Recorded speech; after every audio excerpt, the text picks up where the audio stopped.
Jimmy Nolan! Shut your bitch ass up! If you smell...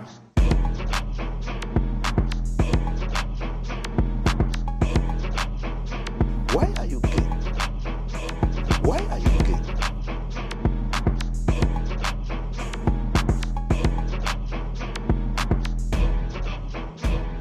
You got a video you want me to react to?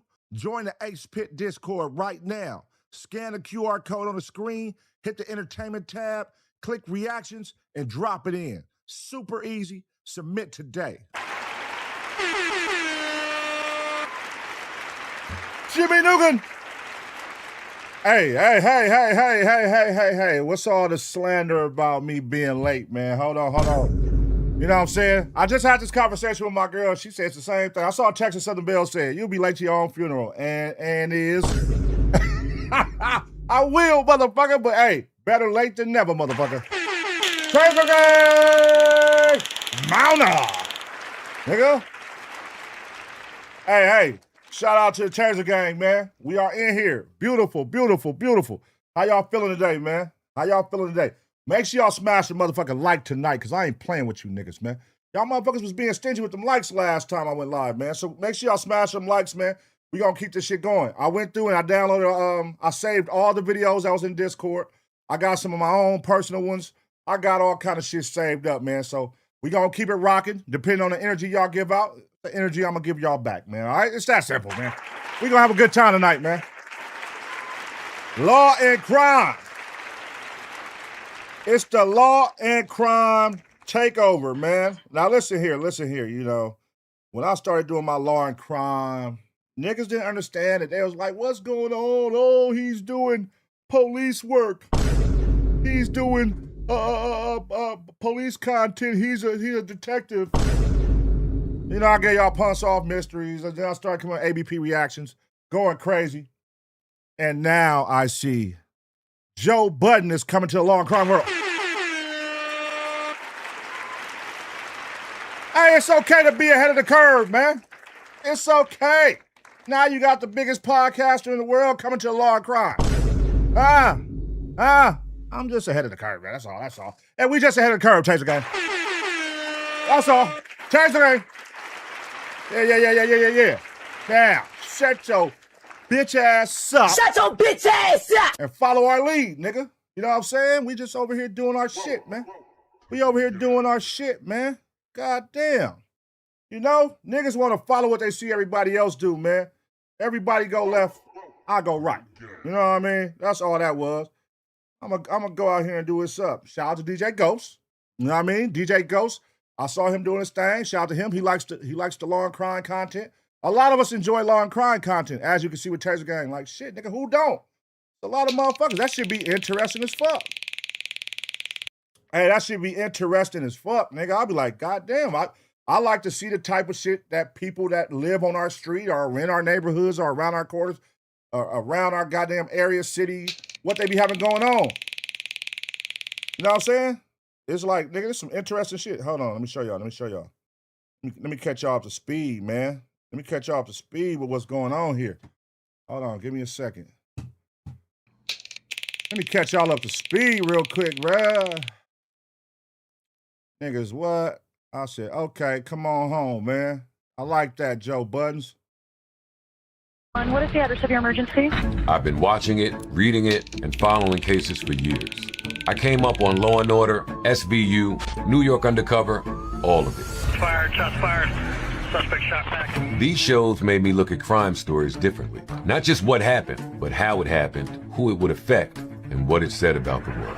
A gruesome story leads off our newscast. And now, I get to partner with Wolf Entertainment, the mind behind Law & Order, Headline Studio, and Advanced Local, to bring you something brand new.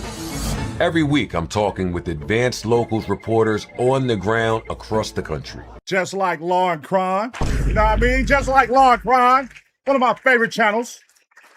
Come on, man. Goddamn. Now watch everybody want to start doing Law and Crime content because Joe Budden made it cool. You know what I'm saying? Nigga, Taser Gang made it cool, nigga. We the ones did this shit. We the ones bought this Law and Crime shit. You know? Nigga, stop hating, nigga. You mean what? The people closest to the facts and the people closest to the story. Joe, I'm here at the scene where police have been investigating throughout the evening. I'm not just making another true crime show, telling you the same story everybody else is telling. I'm bringing you true crime in real time. So whether you're as obsessed with true crime as I am, you love Law and Order, or you're just a fan of what I've been doing these past few years, then this show is for you. Crime in America with Joe Budden comes out next Tuesday. Find it on Patreon, YouTube, Apple, or wherever you get your podcasts. Yeah, okay. Shout out to you. Shout out to you, Joe. Shout out to you, man. Shout out to you. Come on, man. You know, we started something cool, y'all. We just started something cool, you know what I mean, that we brought to art. You know what I mean? Shout out DJ Ghost. DJ Ghost doing his thing. But, you know, I saw something. I said, let me go ahead, you know what I mean, round up the destruction crew. And we're gonna start another segment of the Ace Pit, man. We're gonna call it the Taser Gang. You know what I mean? It's the side where niggas who love law and true crime come over here and get your fix. You ain't got to do all the arguing, bickering, podcast talk. We're gonna come over here and enjoy these motherfuckers over here around the world doing these crazy ass things every day in America, nigga, in the Midwest, in the South, in the motherfucking East Coast, West Coast. This shit is crazy. Man, listen. I just got to experience law. Watch 22 tickets Hey. also do law and crim show rolling dot so TG. Man, listen, man. Fuck that nigga, man. You know what I mean? But listen, man. Last week, I was about to go live, nigga. Nigga, down the street from my house. Nigga, this is random, right? And y'all don't always talk about it be shit going on. Nigga, it was a motherfucking murder. I was like, oh shit, the whole helicopter, everything was taped off, all that shit. Nigga, police everywhere, boo, boo, boo. Down the street from my house. It was a family that just moved in. This is some crazy shit. It's probably gonna be a fucking body cam that's coming out. It was a family that just moved into this house. A black family. And the motherfucking, the brother stabbed and killed the sister and then ran up the block and hid behind one of the houses on the block. And they had the police out here looking for the nigga, man. I was like, God damn. As much as we watch this law and crime content, and I always say shit be happening on your street, around your neighborhood, there's shit happening on my motherfucking neighborhood. I was like, oh shit, I should have went live. I should have went live, cuz. Hey, ABP, nigga, we out here, man. Taser Gang, can I get an interview? Can I talk to you real quick, bro? Yeah, what the fuck is going on? We need to talk. Now, let's get one of these detectives. Come talk to us, man. You know what I mean? We might have to take it there, y'all. We might have to take this shit to the streets, nigga. We might have to take this shit to the streets. Nigga, we just, hey, come holler at the Taser Gang, man. What's going on here, nigga? You know what I mean? Real nigga shit. Not that CNN shit, not that Fox 11 News. Real nigga shit. Hey, detective, come holler at me, cuz. What's going on? We need to know. What just happened? You know what I mean? Can we see some pictures or something? Can you give us some pictures or something? We thirsty like that, nigga. We just see what it do, man. But yeah, we up in this, man. Shout out to all the members, man. Shout out to the green side. Shout out to the gray side. What are you doing? We up in here, man. Make sure you get your membership, man. Make sure you get your membership. Make sure you tap in, grab your merch, all that good shit, man. Grab your merch, man. Hey, members, you have a special code if you want to grab some merch. It's a discount. It's if you're on a members only on Discord and members only post on my YouTube channel on here, you can see it. You know what I mean? It's a special code just for y'all. Y'all check it out. Y'all go grab some shit, man. Get the merch, man. It's going crazy. Let's do it. Shout out to everybody who got their merch, man. Shout out to everybody who been posting that shit. Definitely appreciate the support. You are appreciated, man. You are appreciated, all right? Go. All right. Now, let's see. Oh, make sure y'all follow ABP Reactions on Instagram. Make sure y'all follow that. Make sure y'all tap in with that. And I got the TikTok going too, man. I'm trying to I'm trying to separate everything. I was doing everything under one, like the ABP reactions, but it started generating its own legs, so I separated on TikTok. So it's ABP reactions on TikTok. On a ride along with LAPD rolling on the floor laughing. Oh yeah, ride along. Let's do it. Let's do a ride along. Officer. Hey, that would be some wild shit. A ride along. They'd be like, what the fuck is going on? For the content, cuz, we gonna do the ride along, man, for the Taser game. We gotta go to a murder scene. Y'all gotta let me see everything, though. Y'all can't be keeping me outside while all the juicy shit is inside. Y'all need to let me walk in and see what's going on. You know what I mean? With the Taser game, we're gonna be live. We gotta be able to go in there and do it up. If y'all ain't doing that, I ain't doing it. You know what I mean? If y'all ain't let me walk in there and live stream this shit, I ain't doing it, man. Facts, nigga. Y'all gotta get cool. Hey, listen, man. Y'all gotta start letting us in, man. This shit crazy. These body cams, I fuck with these body cam videos, though, man. I be loving these shits. I watched the Ohio murders, y'all, on Netflix. If y'all haven't seen that, it's about the 4 kids, the 4 college students that got murdered in Ohio in a random house. Crazy story. Crazy story on who did it. You know what I mean? I don't want to spoil it for you if you don't know. Crazy story on who did it. It's definitely, it fits within the realm of what we watch and what the fuck we be seeing. It's crazy. Like, damn. You got to be careful out here, man. This is a crazy world we live in. Motherfuckers that you least expect. Motherfuckers be right next to you. You know what I'm saying? No reason at all. They just want the thrill. They just want the thrill, bro. They just want to, you know what I mean? Just kill a nigga. And they just happen to be you. No reason. They don't hate you. They don't know nothing about you. They just want to kill a nigga. You know what I mean? So you got to be careful out here, man. But Ohio Murders, go watch that shit. Check it out. 3-part series. It's 3 episodes. Very interesting, dog. Very interesting. Rest in peace to them students, man. Terrible way how they was killed. Terrible, terrible, terrible, terrible, terrible. Go check that out. And if y'all got some good shit that y'all done ran across, some documentaries or something on these streaming sites, let me know. Let me know as well, man. We're going to check it out. Yeah, that fool was a weirdo, man. That Ohio shit, that shit was crazy. Didn't even have a reason, man. No reason at all. Just bloodthirsty, man. Just bloodthirsty. It's crazy. It's crazy. Yeah, man, we up in this thing. Leandre, go check it out, bro. It's go look on the post tab. Go to the ABP reactions, click the tab that say post on the homepage, and then you will see it. If you're a member, it's going to show you. And you're a member, brother, so it'll show you. And you'll see the shit. Go ahead, man. Run it up, man. Run it up. Run it up. Run it up. Run it up. Run it up. Gray Wolves in the building, man. Shout out to the Wolves, man. You must be OG community, bro. You must be OG community, dropping Wolves in the chat. Who been here since the Wolves days, man? Running with the Wolves. That's the OG community right there. Damn. Damn. Running with the Wolves. That was legendary shit back then. Shout out to you, man. Uncle Alert. We up in this motherfucker. All right, man. Shout out for the alerts. All right, cool. Hold on. Before we do this, this is what I wanted to look at. All right, we just saw this. Look, what the hell? This really fucked me up right now. I was going to say this for like my regular shit, but hold on, man. This is ABP Reactions, man. And I usually do law and crime only on here. But Smac, man, what the fuck, man? Man, what the fuck, man? What the fuck, man? What the fuck, man? I could not believe this when I saw this, man. I could not believe this. With the FMW shirt. With the FMW shirt, man. Take the FMW shirt off if you're going to do something like this, bro. Damn. Take the FMW shirt off. Why? Why you gotta have that on? Oh my God. All right, let's see, man. Check this shit out, dog. This is crazy. Can't fight this shit. It's gonna happen. It's just gonna happen. Just let it happen, okay? Ain't no fucking way. Ain't no fucking way. Ain't no way. Oh my God. Get his legs, get his legs. I don't feel it. I feel oh my God. Yes, yes.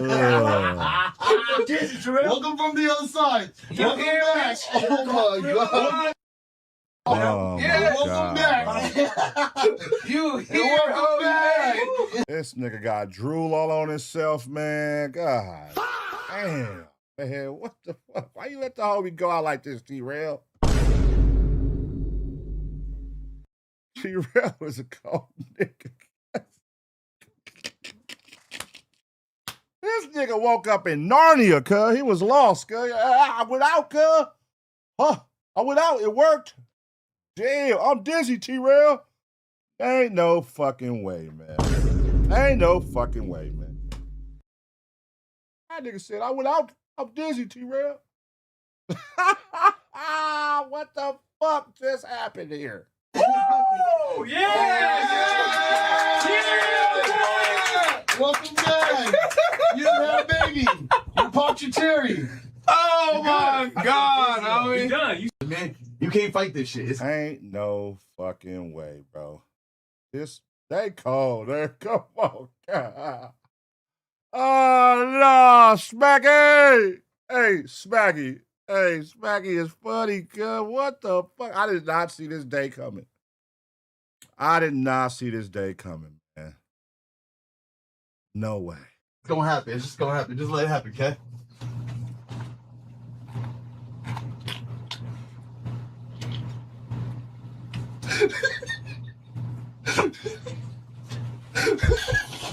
Oh, man. Come on. Come on, man. What is going on, man? What is going on, man? Ain't no fucking way. Wait, hold on. Wait. Who was the last person got choked out? 6 and Tiny Us. Six got choked. So this nigga, he done choked out 2 back on Fig motherfuckers.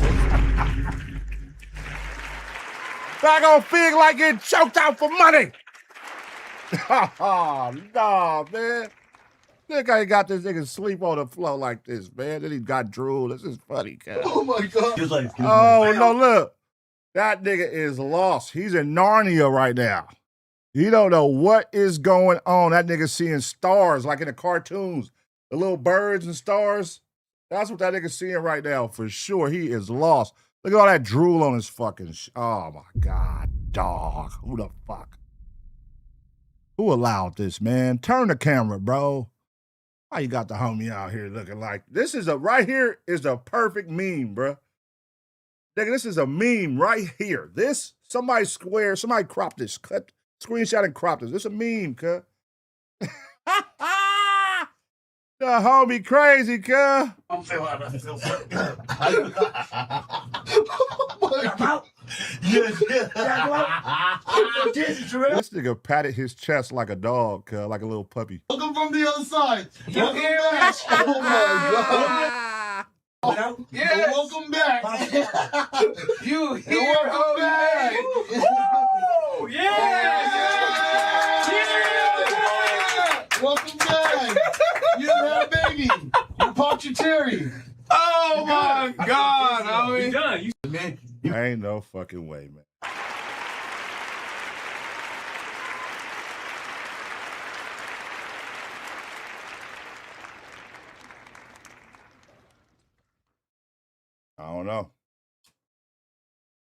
I don't know. You know what would be the beauty about this shit, cuz? The homies be wildin', bro.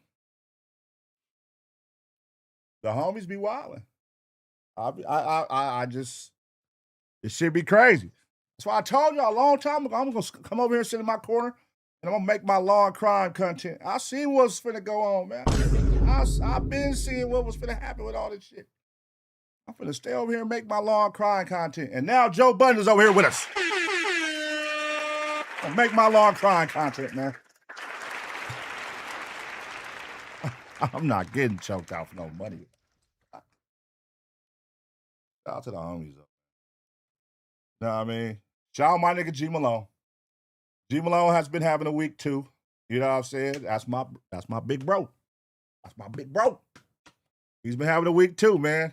And then I saw this. I said, hey man, listen, I just sit back. These be all the homies. I love watching this shit. I just sit back. I watch it. laugh at it, come and do my reactions, man. Hey, I've been going live too on the other side, man. ABP Network. Y'all check that out. We've been going live, doing music reactions, a little 1 hour, 2 hour streams. You know what I mean? I was going to do one today, but make sure y'all tap in. I'm going to do one tomorrow. Tap in, man. Come pull up. If you want me to react to your music, I'll be doing it there. You know what I mean? I'm back reacting to music. So if you want me to react to your music video, whatever, you can send it over there. I'm not doing that on this channel. You know what I mean? This is strictly law and crime, hot topics. You feel me? Over there, free fall, man. Free fall. Anything goes. Yeah, I interact with the chat, talk shit, whatever. Call homies, shit like that. All right, but back over here, man. G Malone, my boy. He went viral this week, man. You know what I mean? He said some wild shit about Drake funding the YG campaign to smear his name. Cool. So that was pretty much debunked today. Let's react. Let's react. Let's react.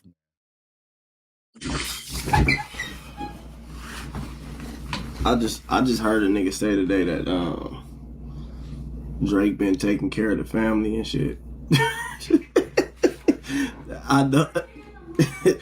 I know these niggas is getting delusional. Bro, this shit is getting crazy.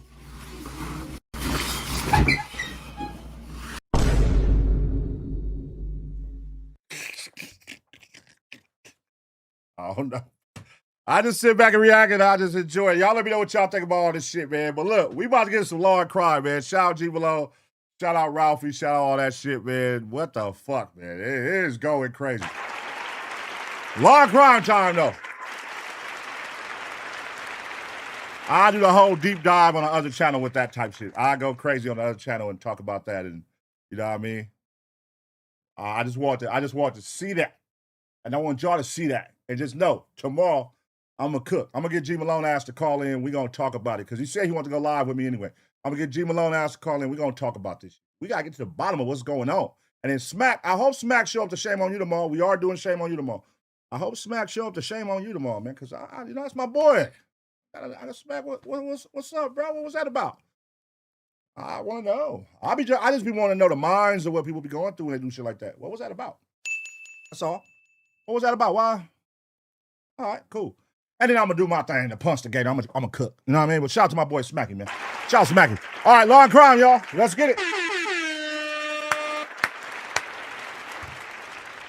All right, let's see what we got here. I don't got no specific order, but I do want to see this. I saw this briefly on Instagram. It says here, a Mexican streamer. Nigga trying to be like Chud the Builder. I just saw a clip that went viral where he was calling somebody in. I said, oh, shit, here we go. One of these motherfuckers again. But I guess it wasn't a white dude. I guess he was Mexican, it says right here. And they say he got whooped by the Crips. I don't know. And this was in Texas and LA. I don't know. Whatever. We finna react. Let's react to this shit. Let's see what's going on, man. Nobody wins when the family feels. We're finna get to the bottom of this one, buddy. Hold on. Let's get past the Chud the Builder shit. Let's get to what bruh got going right here. Who is he? Yo, what the fuck? All right, hold on. All right. Let's see what's going on, man. We finna get to the bottom of this one, y'all. Shout outs. I don't know how you cut that shit off. All right, there we go. All right, y'all, we back with another reaction right here on ABP Reactions. And right now, man, there is a Mexican streamer running around following the footsteps of Chud the Builder, man. And they say he got BTA. Let's find out what's going on. Shut your ass up.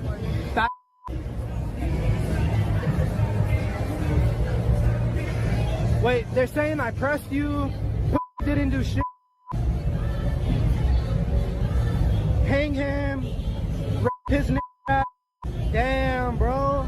even when it's the bad thing, you still got people that want to follow you, and that's just unfortunate. You see, over the weekend, a Mexican streamer, well, a racist Mexican streamer, was chased and beat up after clip farming himself calling black people the N-word with the hard ER, just to go viral on his stream. He looked up to a guy identified as Chud the Builder, a guy who we probably should have covered on this platform by now. Chud was a guy who was known to disrespect black people in hopes that he go viral. But just like many situations like that, it didn't turn out as planned. As we speak, Chud the Builder is now in prison, facing life, attempt murder, and shot himself in the process after calling multiple men and women who was black niggas. But of course, it wasn't that he was just calling them niggas. I mean, words don't typically hurt the strongest person, but it was the fact he was provoking them and then trying to use his firearm. And like the situation that got him caught up, shooting at a black man outside a courthouse after provoking him to be shot. And many people across America, even those who had the same color skin as Chud, they wanted something bad to happen to him because they felt like it was deserving. Circulating online purports to show the chaotic aftermath of a racist streamer allegedly shooting a black man outside a Tennessee courthouse. Streamer Chud the Builder, whose real name is Dalton Etherly, shot the unidentified man during a scuffle on May 13th outside of the courthouse in Clarksville, according to the DA, who said Chud also accidentally shot himself during the confrontation. The 28-year-old has amassed an online following by filming himself spewing vile racial slurs, such as referring to black people as chimps and openly saying the N-word to get reactions. In footage captured by Clarksville Now, Etherly could be seen tended to by first responders at the scene, where he began streaming his interactions following the alleged shooting. Etherly can be heard blaming his gunfire on the other man, who was black according to witnesses, saying the man confronted and threatened him over his vile online content. He said, "You start saying all that chimp out to me, I'm gonna hit you." He hit me, started wailing on me, even after I had to defend myself by shooting him. He's still wailing on me. Elsewhere in the 16-minute clip, the streamer can be heard asking authorities if he shot himself amid the scuffle, noting a graze on his arm.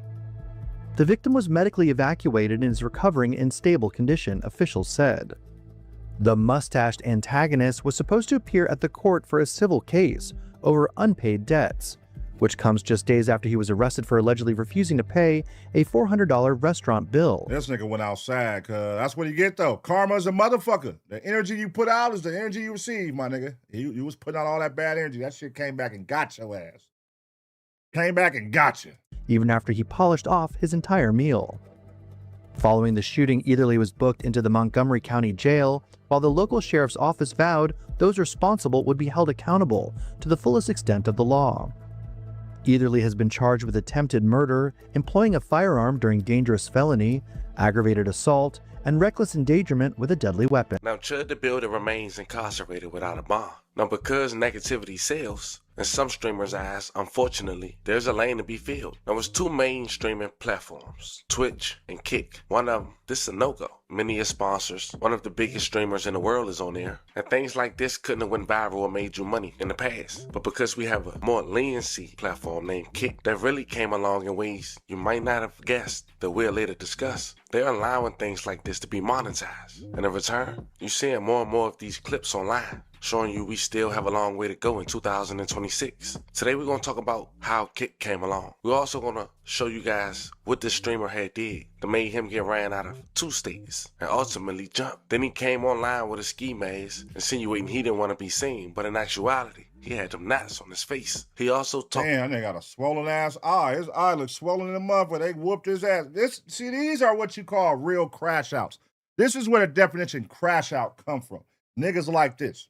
Niggas who do goofy shit. Goofy shit. And don't learn.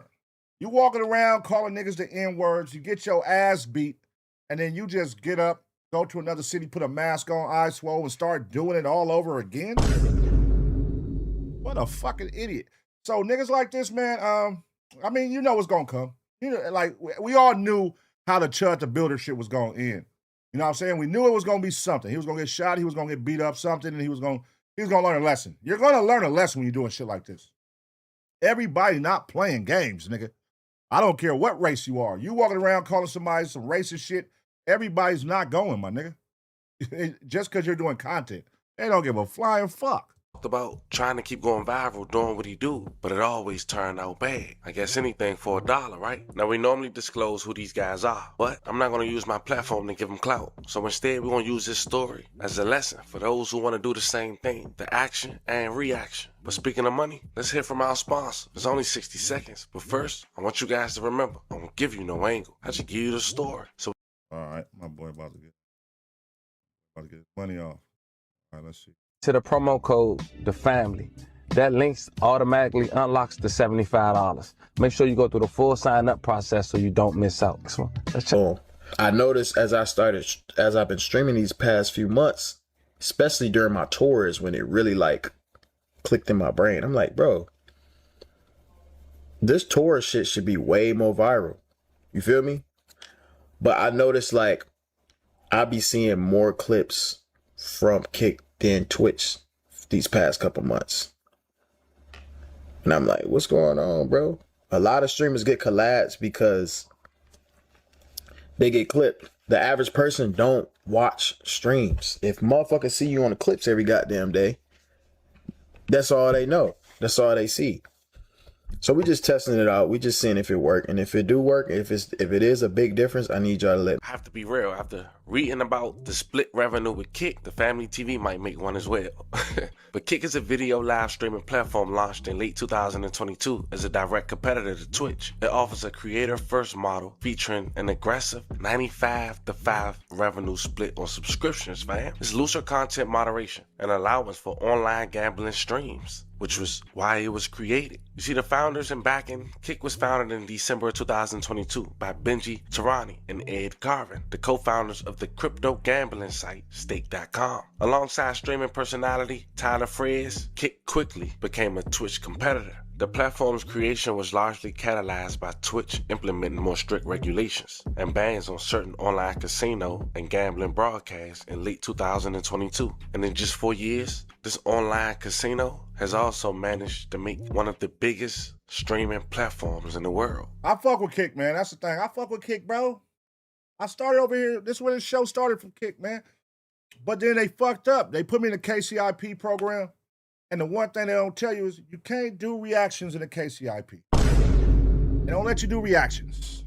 They don't let you do reactions. They let you react the short form content, YouTube shorts, IG, Instagram, shit like that. But you can't watch like what we do over here, man, because this is what we was doing. And then they reached out to me like, hey, you can't do that. We're going to put you out. You're going to kick you out the program. I said, damn, I can't do this? If they was to free up and figure that out to where content creators, where we can redo our reactions over there and all that shit and do this, I would have stayed at Kick. I fuck with Kick. You can play music. You can have fun. You can do your shit. They don't be strict. I was mad about that, man. I was mad about that, but let's keep watching. But it comes with harsh realities like the ones today. A Mexican streamer over the weekend chased and beat up after going to a state that I want to give you guys more context on how even though he was beat up, allegedly, it could have been worse. And this was definitely a stern reminder for himself. So just to give you a little bit of backstory, this man was ran out of Austin, which is the most liberal city in America. If he did this in Houston or Dallas, it probably would be a different story right now. The sad part is, people like this guy wants black Americans to align with him, and most do by voting Democrat. But this is what you're voting for. This is how they treat black people in their Latin American countries. People don't play with us like this in America. We have been over here 500 years with 15 generations and fought in every war to gain rights and respect, such as American Revolution War, Civil War, Civil Rights Era, etc. And foreigners come here to benefit from us that made America a civil place for non-whites. Now, if that went over your head, I understand. But now you got somewhat of a backstory on everything leading up to this without giving you guys this man's name to give him clout. Fam, check out the video. Like, I hate... What, nigga? Yo, what the fuck? Shut your ass up. That...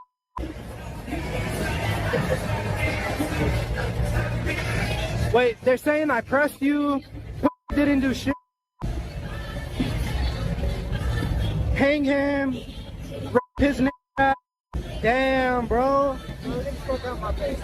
Or what? That shit crazy. You would not expect that from, like, how he's doing it. Listen, blacks and Mexicans, we beefing gang banging, but This nigga walking around, you let a nigga Chud the Builder gas you up to do the same type of content, man. That's who inspired you, bro. And you walking around here, you know what was finna happen.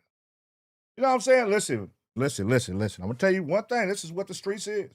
When it comes to white people, niggas will second guess. Because for some reason, they give white people a pass because they be like, oh, he gonna call the police. Right?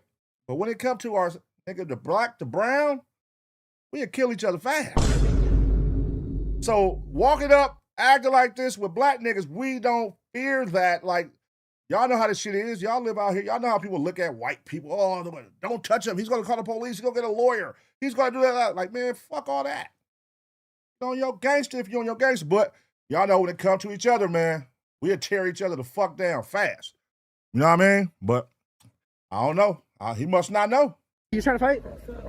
I'm not trying to fight, but wait, no, you don't have my glasses. Shut up, bro. You're a Shut up. Shut up.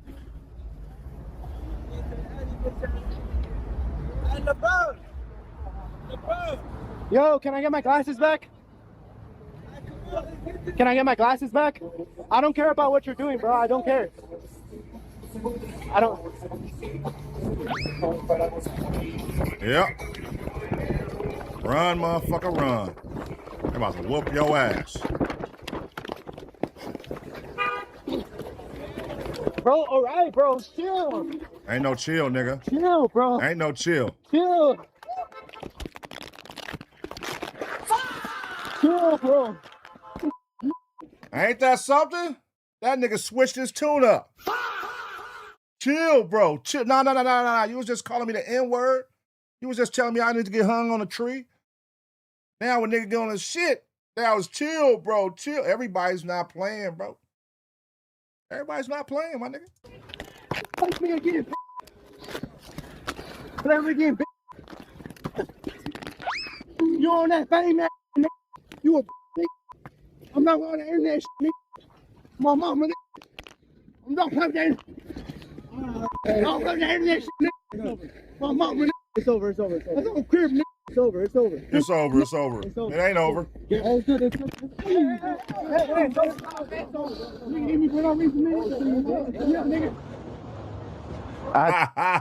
at this nigga, bro. Oh my God. The nigga got the black eye and put the mask on. They beat the shit out that nigga. Well deserved, brother. Salute to them young men beating the shit. Listen, man. Some situations, you know, I'll be like, oh, man, he didn't deserve that, brother. This nigga deserved that. You learned the hard lesson that day, but obviously you didn't learn. They're saying that you went to another city and kept it going. Like, you're an idiot, bro. To hide, guys, because I'm scared. Because I don't want to get beat up. Didn't get beat by a black man. I mean, you know, you take some L's. You gotta differentiate yourself, bro. That's just how my story went, you know. But I had to hide now. Look at me. So, but here's the thing. Here's the real deal. I do gotta switch it up, and that's just for my longevity, because these clips are going viral and it's no good, bro. Like, it's all bad shit. Like, bro, I'm telling you, I saw the fucking threads. Dude, people are fucking calling for my death. Like, what the fuck? Chud before he went to jail. That's what you call a clout chaser, man. The fact that he doesn't realize that's what come with that type of shit, and he's acting surprised by it, is crazy. There's no way you're that idiotic to know that people are going to want to kill you and fuck you up and all that shit. You're going to get so much hate on the internet doing this type of content. And now you're scared? No. That defeats the whole purpose. The whole reason that you doing this, nigga, is to push your line. Don't go over here and hide behind a mask and cover your hands, cover your face, and don't want people, oh, I got to switch my content up now when shit get funky. Nigga, that's the thing you got to say. Listen, I don't fuck with Chud the Builder. I don't fuck with what he was doing, but he stood on his shit. If he's going to push the racist shit, he was pushing it 100%.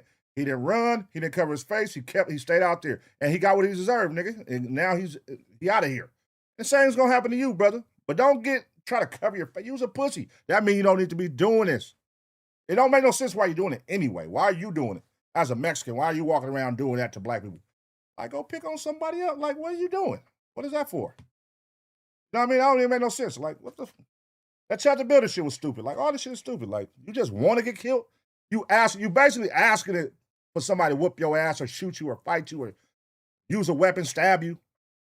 Why? For likes and views? Yeah. Oh, nah. You're probably gonna get your ass whooped. I mean, out here in LA for sure, but You see how his face lit up when he was compared to his role model, Chud? That's what he was aiming for. But like they said on Three Brothers, keep knocking on the devil's door. Sooner or later, somebody gonna answer it. I hope this was a reminder for him. This ain't the lane to go. And I hope this was a reminder for anybody who thought this was the lane. I know y'all trying to find y'all little niches to go viral on these streaming platforms. But if you can't be yourself, how can it be longevity in the first place? Exactly. Fam, let me know how you guys feel about this one in the comments. This was the latest on the newest Mexican racist streamer. Yeah, that's crazy, man. That's crazy. You know what I mean? All that is right there, what that shows me, based on how fast he switched it up and changed his content and acknowledged that, oh, this is going to get me in trouble, it's going to get me killed, boy, I got to switch it up. It lets me know, nigga, you was being clout thirsty. You was only doing that for the instant gratification and instant clicks and views. And nigga, that's not something you could do every day. You cannot move around doing that, brother. Listen, everybody knows. In the streets, white people, niggas fear white people. I hate that it's like that, but a lot of niggas will beat the shit out of each other instantly. But a white person could do the same exact thing, and they say, oh, I ain't gonna touch him. He gonna call the police. He gonna sue me. He gonna do that. And they be like, man, what the fuck? And that's how we are with blacks and versus Mexicans. They instantly, we gonna fight each other, shoot each other, do that with no second guessing. But for him to not know that and walk around doing what this white man did, it ain't gonna work, bro. It ain't gonna be the same results, my nigga. You know what I'm saying? Like, you see what happened? Was that his first time doing that? That's the first time I ever heard of him. First live. It took Chud the Builder a couple lives before somebody started doing stuff. First live, they whooped your ass. So I would say to that, man, leave that shit alone. Let that shit, hey, I don't think anybody should be doing that type of content. That shit is dangerous, nigga, unless you're ready to die. That got to be called like suicidal content. Like, that's really suicide mission shit.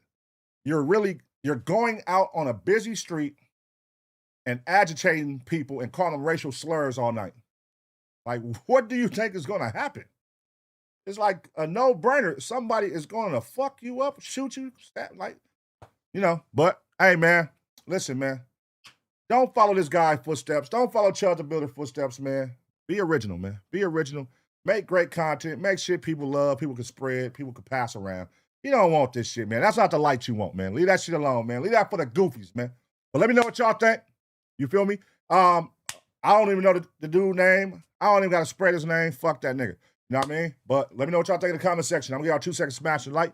And as always, get ready for the next reaction.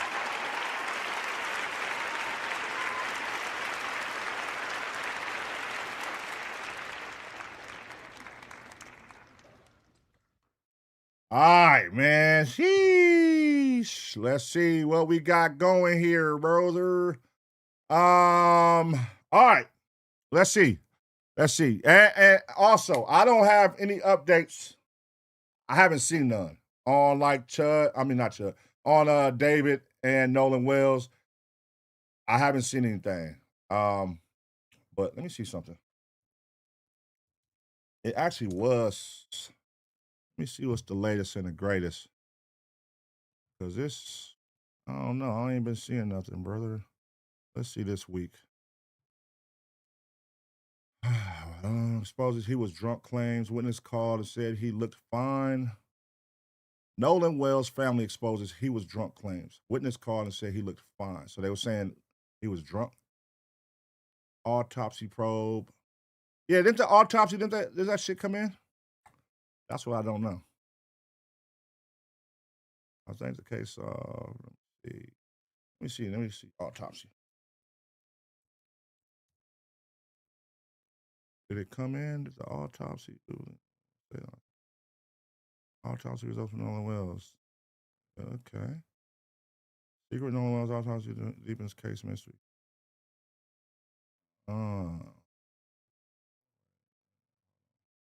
With reporting that the state official... All right, hold on. Let's see, man. Let me see. It ain't came in yet? All right, let's get caught up. Let's see what's going on. This came out yesterday on Law and Crime. Let me make sure they ain't got nothing that came out today. With reporting that... Before I react to this, let me make sure they ain't got nothing that came out today. Nolan Wells, they got something that just came out 4 hours ago. All right, see? Boingo. Nolan Wells mystery gap. Bombshell. Okay. New evidence. All right, here we go, y'all. We updated this 4 hours ago. Let's get it. Let's see what it do. Let's see what's going on with the Nolan Wells. We're going to get caught up with that. And then if there's anything new in the David, I'll look and see. But we're definitely going to stay on top of this, man. I know a lot of y'all keep up with this case through, you know what I mean, through ABP Reactions. A lot of y'all do your own shit and watch, you know, Law and Crime, watch other content creators. But you know what I'm saying? I want to definitely keep highlighting this and follow this one, man. Like, we've been following the David case from day one. You know what I mean? Seeing what's going on with that. And that shit has been a hell of a roller coaster. Like, just how burnt the fuck out all the evidence that came out during the preliminaries and all that shit is. How crazy this nigga was, all the stupid shit he was doing. And this is an interesting one right here because there's so much gray area in this case and question marks of what really happened. So when that all is put together, how it was like for the David case, it took 6 months before they like exposed what all they had. So right now, I feel like the same thing is going on. That's what I hope. I'm hoping they put it together and just holding it back from telling everybody. I hope they're not going to try to do like what everybody is expecting for them to sweep it under the rug because this is Mississippi. And they're going to sweep this shit under the rug. I'm hoping that's not what's going to happen, man. I'm hoping somebody is finding out the shit and they put it together and they're going to get the family some closure, man. Because it's a sad situation. Like, losing your son in that manner, you know what I'm saying? And then find his body washed up on shore. Like, nobody wants to find their son body washed up on a river, on a goddamn ocean. And that shit's crazy. You know what I mean? So hopefully they family get closure, man. Let's react to this and let's see what's going on. All right, y'all, we back with another reaction, man. We're keeping y'all updated on the Nolan Wells case. And right now, there has been, hold on. God damn. All right, y'all, we back with another reaction right here on ABP Reactions. And right now, we keeping y'all updated on the Nolan Wells case, man. There has been a major gap exposed in the Bombshell report. Let's react. New evidence, new photos, a missing hour that investigators still can't explain publicly. The United Cajun Navy has just released its full investigative report on the Nolan Wells case, and this is raising new questions about what really happened on Horn Island, revealing what investigators maybe still can't verify. We're going to break down the biggest findings for you right now. Welcome to Sidebar, presented by Law and Crime. I'm Jesse Weber. All right, so you don't need me to tell you that this case, the Nolan Wells case, has been full of theories and speculation and unanswered questions. But today, we now have something a little more concrete. Maybe. The United Cajun Navy, the volunteer search team that was on Horn Island within hours of Nolan Wells going missing, they have released its complete investigative report. And what they found is significant. And to be clear, this is not the sheriff's office investigation, but you do wonder, are they going to rely on this in some capacity? So you have new photos, okay? New photos seemingly showing how investigators believe the boats were positioned. New witness statements that fill in potentially parts of the timeline. And there's this critical gap. It's a window of just over an hour that could hold the key to what really happened to Nolan Wells. Now, we're going to take you into all of that, but even more has happened since our last update on this case. There's so much that happens in the last 24 hours in this case. And just a quick reminder about what we're talking about if you're just joining us. So this is 18-year-old Nolan Wells, disappeared during a 4th of July boating trip to Horn Island, Mississippi. His friends returned to the mainland without him. The accounts have been that he chose to stay behind, possibly to talk to a young lady. 2 days later, his body was found. His family has been fighting for answers ever since. They have been asking for a thorough investigation by law enforcement. They've hired outside counsel, Ben Crump, to represent them during the course of this whole investigation. And now we are learning that some of the people who were with Nolan that day, for example, Warren Hudson, the one whose father offered a $50,000 reward for information, along with two others, Jack Spatalo and Morgan Seymour, they are now fighting back. They have launched a Give, Send, Go fundraiser with a goal of $100,000 to cover legal defense costs. In the description, they say they've been, quote, inundated with death threats, threats of violence, and defamation. They have been falsely and wrongly blamed by individuals online and in the media of either directly or indirectly having a hand in Nolan's death. Most of them could not even attend their own best friend's funeral. Now, an attorney for the Hudson family confirmed to Rolling Stone that this fundraiser is legitimate, that the money would be used to pursue potential defamation claims against what they called, or what he called, the online mob. And by the way, speaking of threats, and we've talked about it here on Sidebar, they apparently just keep on coming. The Sun Herald reports that an Illinois man named Edward James Porter has now been charged with threatening to kill witnesses and their families in connection with the ongoing state investigation into Nolan's death. Allegedly, he told one witness he was going to, quote, come kill them, sent them their home address. He's accused of telling another witness he would kill them, cut up the body, stuff the remains into a suitcase. God damn, what the fuck? This shit is crazy. Niggas is not playing about this case. A nigga that don't even know you from a can of paint is threatening witnesses. Wow. And this follows two previous arrests that we talked about, one in Ohio, one in California, allegedly connected to threats in this case. And then you have Nolan's mom, Christine Wonsley, who has not only been searching for answers in this case, but now she's pushing back. She's pushing back on a narrative out there that has been circulating, telling Don Lemon on his show that one of Nolan's football coaches saw him in the island between 2:45 and 3:30 p.m. that day and said he was, quote, perfectly fine, that he was not sloppy drunk. So pushing back on the narrative that Nolan was heavily intoxicated, that it's been brought up in several media reports. And she's questioning why that narrative has been pushed, saying, is this a narrative that you guys want to use? Whoa, where did that one come from? See, I'm out the loop. The drunk narrative, I didn't hear that. So who the fuck put that out there? That he's drunk, he was drunk. And if anybody is going to be credible, it would be his football coach. Like, nigga, why would your football coach lie? Like, nigga, your football coach would be like, hey, he was out there sloppy. Why would he lie? Why would he lie? He gonna lose his job. He gonna lose everything. He lied, nigga. What? Nigga, I see one of my students, nigga, you know how football, if you play football, you know your coaches take this shit serious. They really fuck with their students, man. Now listen, this is crazy though. He was drunk. I didn't hear that one. There was an internal MDMR email that we obtained that describes Nolan's alcohol intake as heavy. The Mississippi Department of Marine Resources shows they believe Nolan had been drinking heavily before he was reported missing, but the coach's account and Wonsley's insistence raised questions about whether that's accurate. And we should also note that the state toxicology report hasn't been publicly released yet. That report, along with the autopsy report, is all being withheld until a grand jury is impaneled and makes a decision. Well, where the fuck they hear that he was drunk then? See, that's some bullshit. That came from that cornball nigga. That nigga we reacted to, the Officer Tatum nigga. That cornball nigga, man.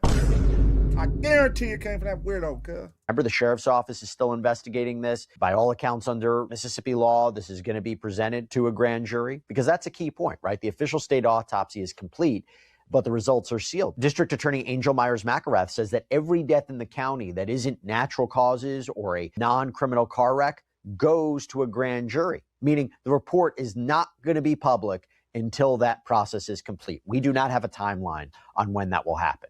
Okay, I know this is a 180, but I just have to call out a sponsor that really helps make these episodes happen. And this is... All right, hold on. Get your chili, my boy. Get your chili. Okay, so they trying to push narratives out there on them, huh? Today for free at odoo.com/sidebar. Now, I do want to get into what the United Cajun Navy actually found, because they've been working on this since the beginning. Their report kind of gives us the clearest picture yet of maybe, potentially what happened on Horn Island that day. So the report includes a photo that I don't believe we've seen before, because this shows 3 boats anchored side by side, the Palm Beach, the Triton, that's the boat that we believe Nolan was on, and the third boat labeled boat number 3. This is interesting. The report includes a statement from an independent witness, a woman who took a photo of those same boats and said when her group left at 7:30 p.m. that night, Nolan was, quote, nowhere in sight. There's more. Remember that audio that was released, the distress call that was made from the boat that Nolan was supposedly on or was on at one point in time? Not clear if he was on at that point when the call was made, although we've seen video back and forth that would suggest he wasn't. But remember, the idea was the boat was taking on water, and then you had these young people panicking. This call? Hey, we're at the west tip of Horn, and our bilge pump stopped working. We're sinking. Can y'all please come? We have a membership. Is there a living person, someone breathing on the boat? Is there anybody on the boat? Yes, there's lots of people breathing on the boat. So the audio had been later enhanced. People online were claiming they heard people panicking about Nolan in the background, though that's not officially been verified by law enforcement. And here is what is important about this now. According to this United Cajun Navy report, the Cajun Navy couldn't find any evidence to establish when the boat actually began taking on water. Timeline's important here, right? Remember, the friends are saying the boat was taking on water, so they had to leave, but Nolan apparently chose to stay behind. The United Cajun Navy is saying they couldn't come up with anything to confirm that timeline. So when did the water actually start coming in? And it's important to note that this report is an independent review, right? It's not from the state's findings. It's not from the sheriff's findings. The state investigation remains ongoing, but clearly we have a lot to talk about. And all right, I think they are getting close, man. They are winding in on that boat, that call, that moment. Because what if somebody is there at 7:30 p.m., mind you, they saying they left at 3:30, 4 o'clock, they left. Nolan was still there. But there's a lady that's there at 7:30 saying, hey, I didn't see that nigga nowhere in sight. I was here, I'm outside hanging out. I didn't see him. I mean, it ain't that hard to spot. He's the only black nigga on the island. I would see him. I didn't see the nigga out here. All right, cool. So what's up with this call? And in that audio, when they enhanced the voices in the back, now if that's true, what we was hearing, that was crazy. If that's true, that's crazy. You know, you can hear him saying some wild things in the back. You know what I mean? Why'd you kill him? Nolan, get up. Oh, you know what I mean? They were saying some crazy shit. Now, if they threw, what happened to the body for 2 days, to reappear 2 days? They went out there the next day, they didn't see a body, the family. Then 2 days later, the body washed up on shore. So what did they do? If they did it, what did they do with the body? They took it, brought it back. What happened? That's what makes this shit crazy. It's like, it's so many question marks because it's like, I'm leaning towards they got something to do with this shit for sure. I'm over there like, these niggas did something. And then it's like, what if they didn't? But the way that they're acting and their actions and lawyering up and family putting their shit on private and not telling the mother, like, not working with the family and all kind of shit, it's just like, that's like guilty actions, my nigga. You're making it like you're guilty. You know what I'm saying? This is why we brought in someone who can make sense of everything. Joining me now is Alex Beer. He's a forensic diver, marine law enforcement expert who has investigated cases just like this one. Alex, thanks so much for coming on. Thank you for having me. Sorry. Sorry. If you want to say thanks for having me. I sneezed right in your intro. Sorry. No, I appreciate you having me on. Thank you. You got it. So, Alex, I want to go through this piece by piece, and I want to start with these new photos that we haven't seen before from this report. So you have these 3 boats that are anchored side by side, the Palm Beach, the Triton, again, that's the boat that we believe Nolan arrived on, and a third boat labeled Boat 3. Now, here's the thing. The report itself says that these labels are source annotations, not the actual registration identifications of these boats. So can we actually find out who was on which boat? Does that matter? Talk to us about that. I mean, you could, well, if you could get the registration numbers, obviously you can get the owners. It would be difficult, I would say, to get who was on each boat, given that, unless you have somebody that was on each of those boats testify to how many people they brought out there, who was there, it would take some corroboration from the people that were actually on board. And there's going to be no manifest or anything like that to refer to. So you're going to rely on witnesses that would say, yes, I had A, B, and C on my boat and X, Y, and Z on my boat, and this is who came out with us and this is who left with us. But that's through investigation. The investigators would have to figure that out.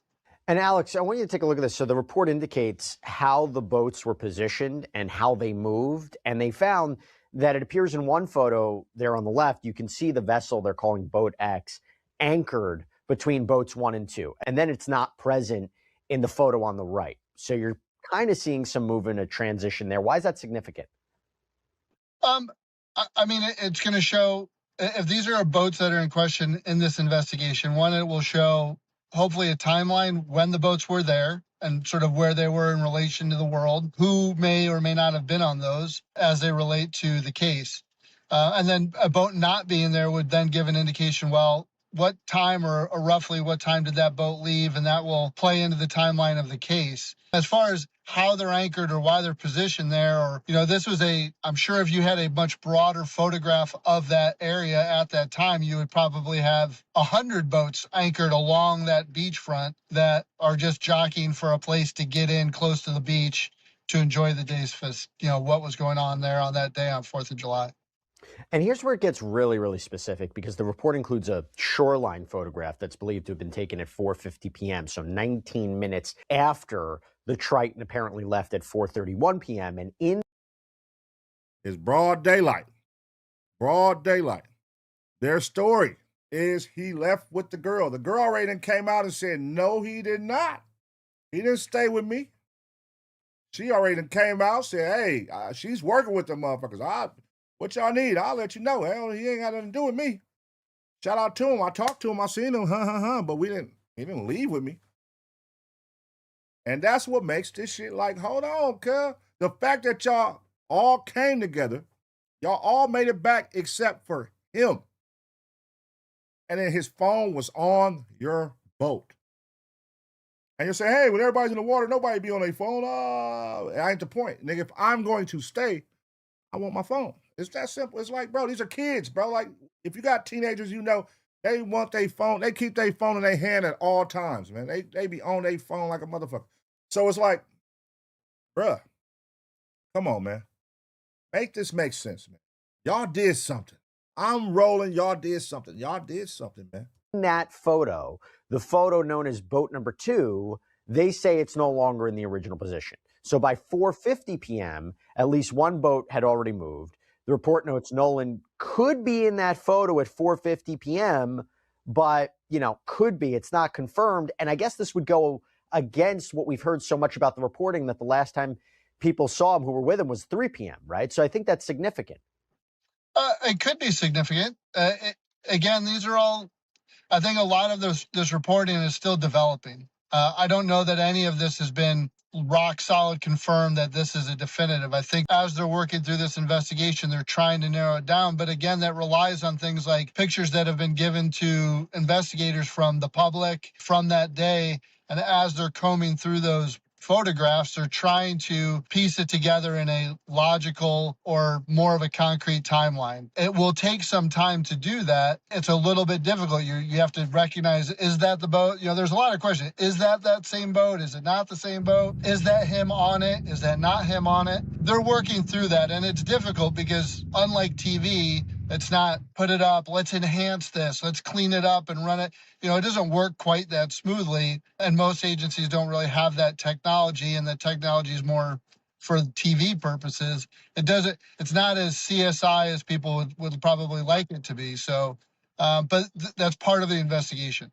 Let me ask you, just generally speaking, before we go to the timeline, how much does law enforcement rely on a United Cajun Navy report? I mean, I don't know how much they in that area would rely on it. The Cajun Navy, to the best of my recollection, really sort of came about from Hurricane Katrina, which was a bunch of well-meaning citizens that had means and the ability to get boats out and help people. And I think that's great. Volunteer groups are good to work with. I think that's part of it. I don't know that it will be the key piece of evidence or the linchpin that holds it all together, but it's more information, and all you can ask for in an investigation is to get as much information that is true and factual together to basically build your investigation. Somebody knows something, man. They said it was 7 to 8 people on this boat. Y'all see how small that boat was, right? 7 to 8 people. We live in a world where doing a crime with 7 to 8 people, somebody, hell, more than somebody in 2026, more than one person is going to talk. So my question is, this is a lot of pressure, right? Pressure bust pipes, man. Y'all know that. So if I'm a team and we committed a murder, or I seen one of my homeboys kill somebody, and we all made a pact on this boat. Oh, we're going to take it to the grave. We're not going to say nothing. We're not going to say nothing. But you're seeing all this pressure build up. Build up. Like, you're a teen. You're 19, 18. Like, you're going to be like, man, you're going to tell somebody that's going to tell somebody that's going to somehow get out to everybody. But the question is, out of all those 7 people, my question is, are all of the 7 people, are all their stories in sync? Are they all saying the same thing? All the people who was on the boat, they're all saying, hey, the boat was finna drown. We don't know where Nolan is. He was with the girl. All 7 of them? Because that's crazy. If this shit comes out, that's not what really happened. All 7 of you motherfuckers was lying. All 7 of you motherfuckers got to go to jail. It's that simple. You're lying. All y'all got to go. The fuck? And here is where the Navy's report identifies the core problem. Because according to the report, the last independently corroborated sighting of Nolan occurred between 3:23 p.m. and 4:27 p.m. So that's a window of just over an hour, and there has been no information yet to fill what is a gap here. So, Alex, based on your experience investigating cases like that, what could have happened during that window? How do you investigate kind of essentially a missing hour with, as right now, no public witnesses, right? We don't know what law enforcement knows. We don't know who they've interviewed, but there seems to be this gap. And at one point, you're talking about a barrier island. It is isolated. It's 10 miles off the coast. But at the same time, it's not just a tiny, tiny island. It's a rather larger island. You have a lot of boats there, a lot of people, and you have this window of time. What should we be thinking about? How do you investigate it? I think we need to be careful for all of the online sleuths out there that, the information that is currently available to the public may not be as much as available to the current investigators. Those that are coming on, doing shows like this and doing other things are operating under what they know. That's not necessarily the same thing as what investigators know. And investigators are not always obligated, nor should they always want to. We talk a lot about transparency, but when you're conducting an investigation, sometimes you have to hold back information so that you're not tipping off the motherfucking, you're not tipping them off to let them know what you know.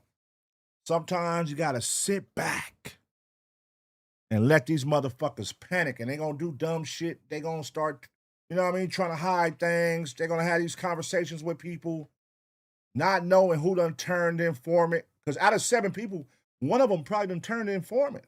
One of them is probably over there like, hey, I'll work with you. Shit, what you need? I'll talk to this motherfucker on text about it. I'll do my Instagram DM conversation, my Snapchat. They say they all communicate on Snapchat. That's what his mama said. He's always on Snapchat. I'll have to, because you remember all the Snapchat shit was deleted when he got the phone and all that shit. But yeah, I'll have the conversation with him to lessen my time, because y'all all gonna get in trouble. To lessen my, you think one of these motherfuckers ain't finna work with the people to turn on the other people? You got what? Ain't no loyalty in this shit when you talking about a fucking murder case. Nigga, hey, who you need? I'm gonna ask him. I'm gonna have him confess to it in his text message. Boom, boom. I guarantee they gonna do a little crackdown and arrest like 6 of these motherfuckers, man.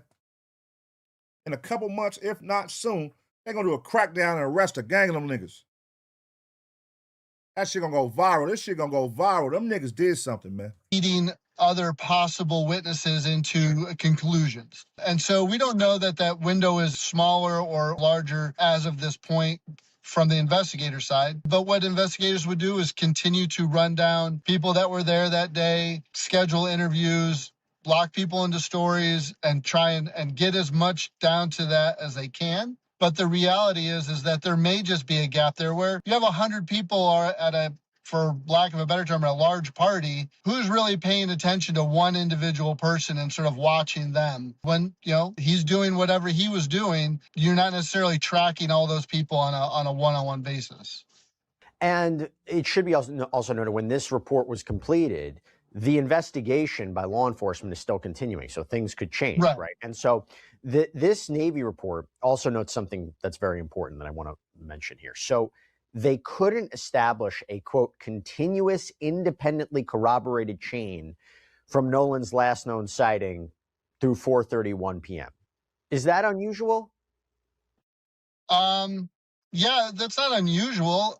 I mean, if you could imagine yourself at any large gathering, if you were plucked out of the crowd and then asked, could you tell me where the lady in the red dress that you see right here was at through the night? If you weren't particularly paying attention to that person, how would you know that? And so they're trying to take everybody's account. And then time is a funny thing, because if you're at an event like this or you're at a party, how often are you, like, unless you have someplace to be, are you always tracking your time? So that's not necessarily the easiest thing to nail down to a minute-by-minute account of any one thing. In this case, you're dealing with a lot of kids. They're doing whatever they're doing and having a good time. I don't know how much they're paying attention if they're otherwise distracted. So it's difficult. It is. The investigators are certainly climbing an uphill battle, especially under the scrutiny and the public attention that it's gotten, that, you know, everybody wants answers, and they do too, but it takes time to try and figure that part of it out. I want to circle back to something that I mentioned earlier. So according to the report, there was a woman on the island named Caitlin Burchard, who apparently snapped a picture of the vessels and reported that Nolan was nowhere in sight when her group left the island at 7:30 p.m. That's the screenshot of her statement above the picture. So, Alex, let's talk about this for a second. 3 hours, apparently after the friends had left, according to this witness, Nolan could have already been gone from the area. This is, I think, significant. This is significant. I think that 7:30 p.m. timeline, because a big conversation is, how did no one see what happened to him, even if it was accidental, or, you know, what the situation may be. How does that factor into the timeline? How does that factor into the analysis? Because it's one thing to say the last time we all saw him, we were with him, like, was in the afternoon, and now you hear this account about 7:30. The last known person, the last witness who's saying that they snapped this photo, nowhere to be seen. That just tells you, okay, well, if he's nowhere at 7:30, that's sort of your end point, right? Because then if nobody saw him beyond, you know, whatever, it was 3:30, 4:30, now 7:30, so there's your window. So now you've got this window of time that now you've got to start working it from both ends and start, can we collapse that window to a smaller window and maybe get a better idea of when exactly or whereabouts he was when he went missing? This don't make no fucking sense, man. This is what makes it hard for people to digest the possibility of him staying behind. This is what makes it hard. This is an island with all white people. This is a black young man, afro, shirtless, walking around, and they trying to say this false narrative of, you know, that they are saying it's not confirmed yet, so we're going to call it a false narrative right now, and he's intoxicated, and he's drunk out of his mind, and he's walking around. You think white people aren't going to remember a drunk black guy walking around at 4 o'clock, 5 o'clock, 6 o'clock, 7 o'clock? He's out here messing with people, or he's drunk, a drunk black guy. You're going to remember that. If I'm at a function with all black people and there's a white drunk lady walking around, I'm going to be like, yeah, I saw that white drunk lady. She was over there lit. Nobody is coming forward and saying, hey, they're not lying. We all saw him. We all blue. Like, the fact that that's not happening, that's what makes this will it back into you niggas. He would stand out like a needle in a fucking haystack. He would stand out, bro. There's no way you're saying that nobody can confirm that they saw a black man walking around, drunk, shirtless, no phone. So who is he communicating with? Because you don't have a phone, you know, kids, a lot of these kids are antisocial. They don't know how to talk. So you know what they do? They get on their phone, they go on Snapchat, they go on social media, they look at their phone, they hold conversation on their phone. So if I don't have a phone in my hand, I don't have a phone, who am I on this island talking to? Who am I talking to on this island? I got to be having a conversation with somebody. And the fact that nobody has came forward and said, hey, it was me he was talking to.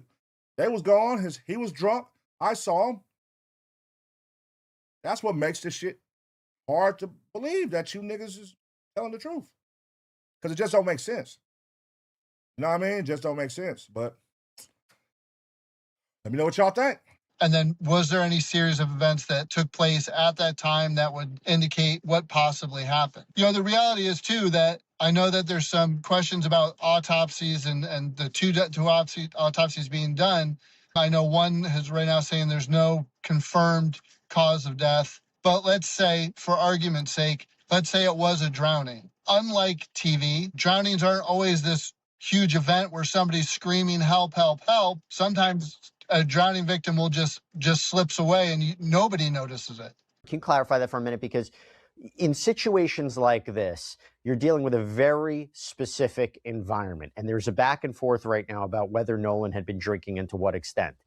In your experience, what do you mean by that? Like, give me a scenario by which this could have been an accidental drowning and no one saw him and no one could have helped him. If we're talking about timelines, we're talking about events. Can you imagine a scenario where that would have happened? About the only, I mean, a scenario that could have happened. The scenario that would come to mind, and I'm not by any means saying this is what happened, but a scenario that would be illogical to that would be he finds himself stuck without a ride. He's a young, healthy, athletic individual. He thinks, hey, man, I'm going to have to swim for it. Gets tired, panics. And Man, shut the fuck up. Shut the fuck up. I'm stuck without a ride. Oh, my God. I done let every fucking boat. They left me at 3 o'clock. It's still people out here at 7:50. And you think I'm just chilling and I'm letting every boat leave? And every boat is just leaving. I'm just stuck behind. I'm not going to ask somebody, hey, can you give me a ride? Or, hell, shit, nigga, I'll steal your motherfucking boat, bitch. Before I get left on the island, nigga, I'll steal your boat. Bitch, I ain't swimming back. Oh, goddamn, 15 miles in the goddamn water. What the fuck are you talking about? It just doesn't make sense, bro. It just doesn't make any sense. Now, it's some shit where you can be like, oh, wait, they could be telling the truth. They could. Nah, in this situation, I'm not getting that. I'm usually good at this shit. I'm usually good at like, okay, it's a possibility, but it doesn't make sense. If there's hundreds of people on the island still after y'all leave, and this is a drunk black kid walking around, allegedly drunk, no cell phone, who is he having conversation with for all these hours? Like, where is he at? Who is he communicating with? Who has saw him? So you're saying he's just on the beach not talking to nobody for 4 hours? And he's letting everybody leave? And he said, oh, I got stranded. I need to swim back. And then I die in the water. Like, that don't even make sense, girl.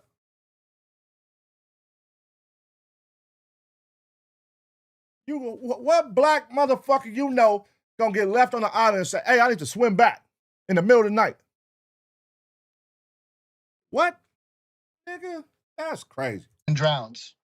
And he's 18 years old. I will tell you that drowning deaths and drowning victims in the United States, that's in that category, that 18 to 24 range. And people always ask, well, why is that? They're young and they're healthy. And that's even people that can swim. But it's also for those of you that can remember when you were 18 years old, you feel pretty invincible. You think, hey, I could do this. That's not that far. I can make it. And unfortunately, a lot of times that's where people get into trouble. And even a healthy, good swimmer can drown. I mean, it doesn't mean just because you can swim and you're athletic doesn't mean you're not susceptible to getting tired and panicking. Which is one of the reasons I talked about this with Joseph Scott Morgan in our sidebar yesterday, that even if the official state autopsy comes back that this was a result of drowning, do you still have all the pieces of the puzzle? Do you still know exactly what happened? It's so complicated. And look, by the way, going back to that young lady's report, her statement, the Navy's report notes that that statement is potentially useful as a negative observation. They still have to corroborate. They still have to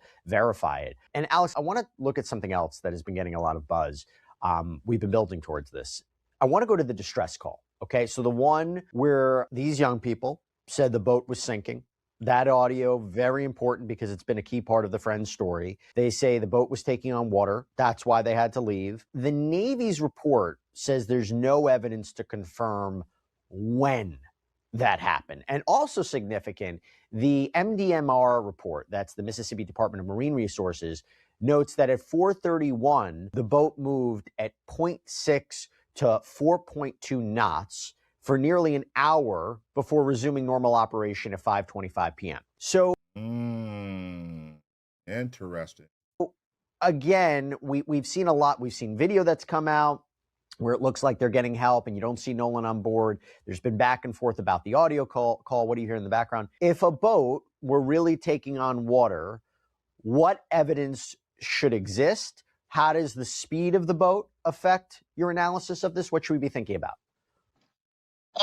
Well, I mean, obviously, why is the boat taking on water and otherwise a boat in good working order taking on water? And it could be some logical ones would be damage to the hull would be one way for a boat to take on water. A failed through fitting, which is pulling water into the boat or pushing water out of the boat, i.e. from a bilge pump or something like that. Even though they're normally above the water line, if you're weighted down with a bunch of people, it could be the tow eye got mangled. There's a number of things that could cause a boat to take on water. The speed would then indicate sometimes most boats, if you have power and you are making forward momentum that's forcing the water to the back of the boat, which allows it to run out of, via gravity, run out of like scuppers. So you're better to keep moving to keep that water pouring out the back than to stop and allow water to then overtake the boat itself. All right, my question it just struck me right now, right?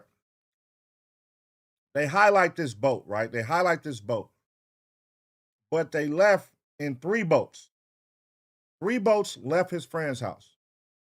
3 boats, they was over there together. So when they left, did all 3 not leave? Because you got to remember, the main nigga who sat down and said, he's my brother, he sat down with the Officer Tatum nigga, he said, I was on a different boat. So you left your brother, right? That's what didn't make sense in the Officer Tatum shit. Like, you left your brother. This is your brother since kindergarten. You left him, and you know he didn't have a phone, and you didn't check to make sure he had a phone, he was straight. None of that. That says a lot about you, nigga. This is your brother. Your brother, you gonna make sure, hey, if a nigga say I'm staying, hey, you got your phone, nigga? Hey, you got your key? Hey, fool, I'm gonna call you. I'm gonna check on you, nigga. Whatever. Like, you know, it's ours gonna be, hey, nigga, you can't stay. Come on, fool, you tripping. I'm not gonna let you stay. Come on, nigga, you tripping, man. Fuck that bitch. Let's go. Come on, man. We'll get up with her when she get back. You know what I'm saying? So did all 3 boats leave at the same time? And if so, while this was going on with this boat, where was the other 2 boats? Even if they didn't leave at the same time, where was the other 2 boats at? Did y'all come after? Did y'all all go back to the same place y'all left from? And at that moment, was it hey, where's Nolan?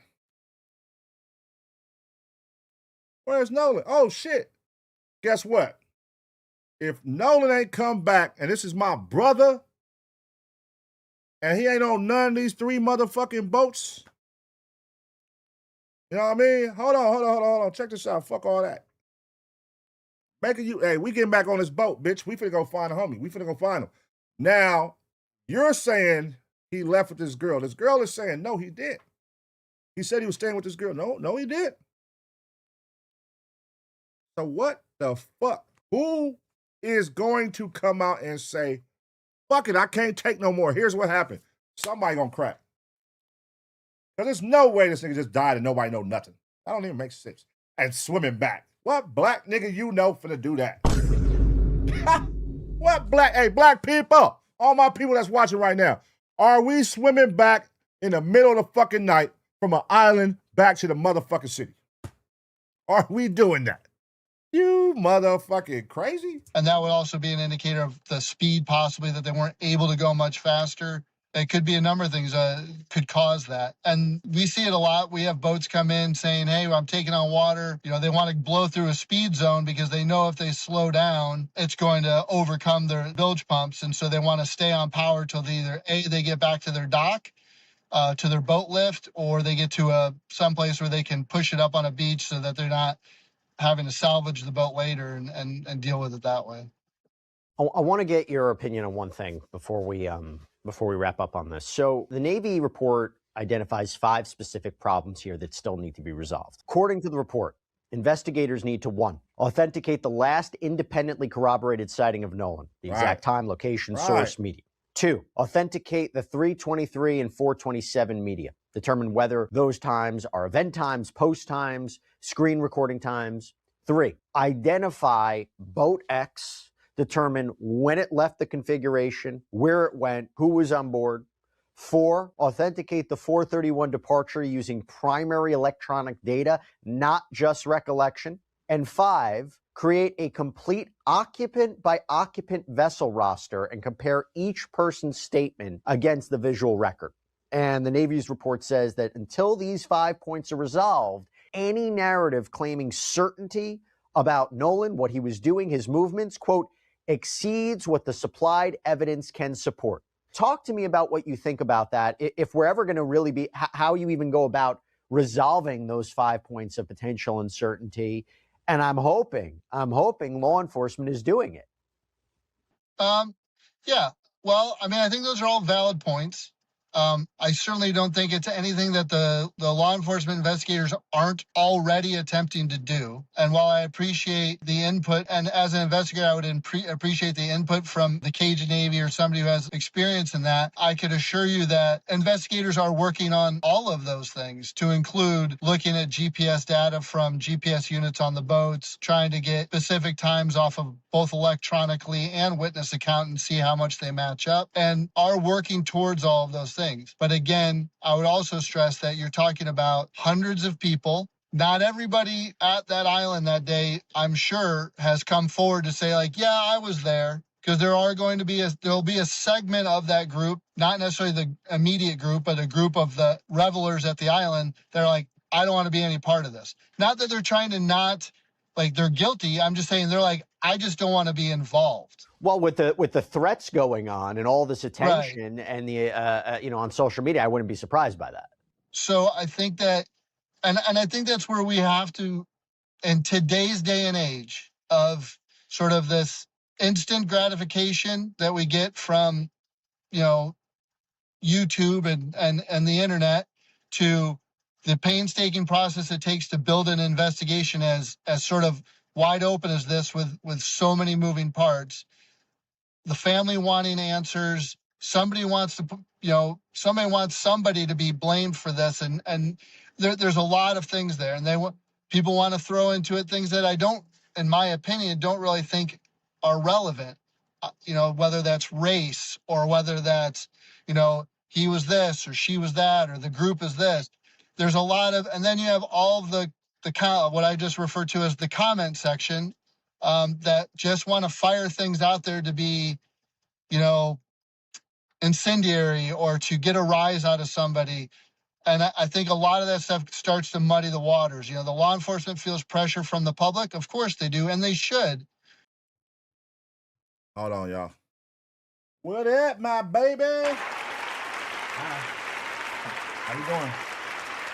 The kids is back. Where you at, Bear? Come here. Say what's up. Say what's up. They can see you right here. Say what's up. Okay, hello. My babies is here. Shout out. What's wrong, baby Bear? Hold on. You just woke up? Thank you. Just woke up?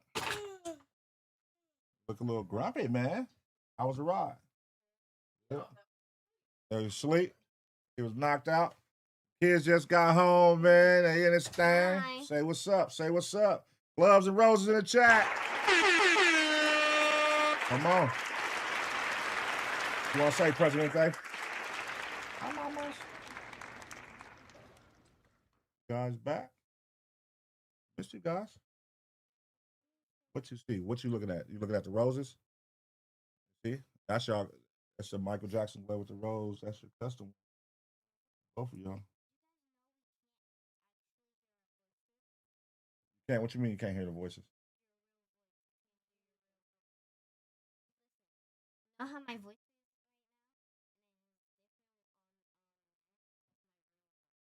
That's your real voice on here?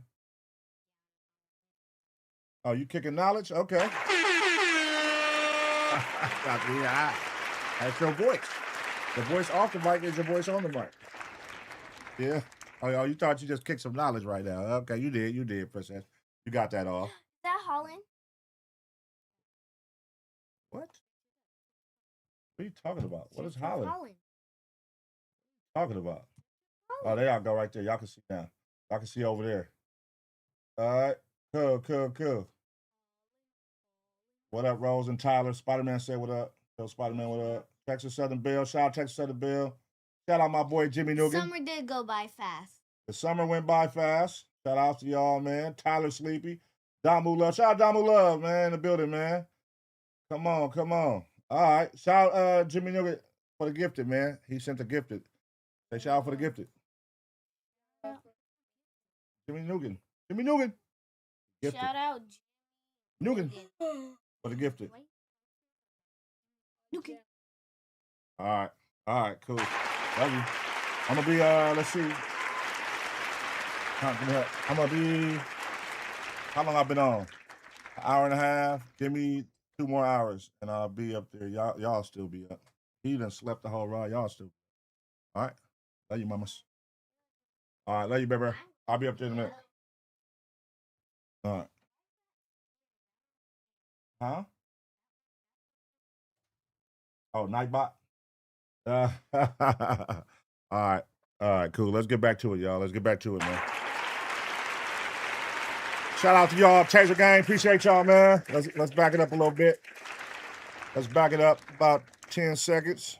But they also, they'll get a rise out of somebody. And I think a lot of that stuff starts to muddy the waters. The law enforcement feels pressure from the public. Of course they do, and they should. But they also are trying to do what they can with the information they have and build their investigation. And that's why the family hired Ben Crump, because of one thing you can say is it brings attention to this, and they were concerned that this was going to be, no foul play, nothing to see here, and they want a thorough investigation. So, by hiring Ben Crump and bringing all this attention to it, there's a lot of eyeballs. Before I let you go, I mean, you just tell me, I know you don't have all the evidence, and I know you're just looking at the reporting like I am.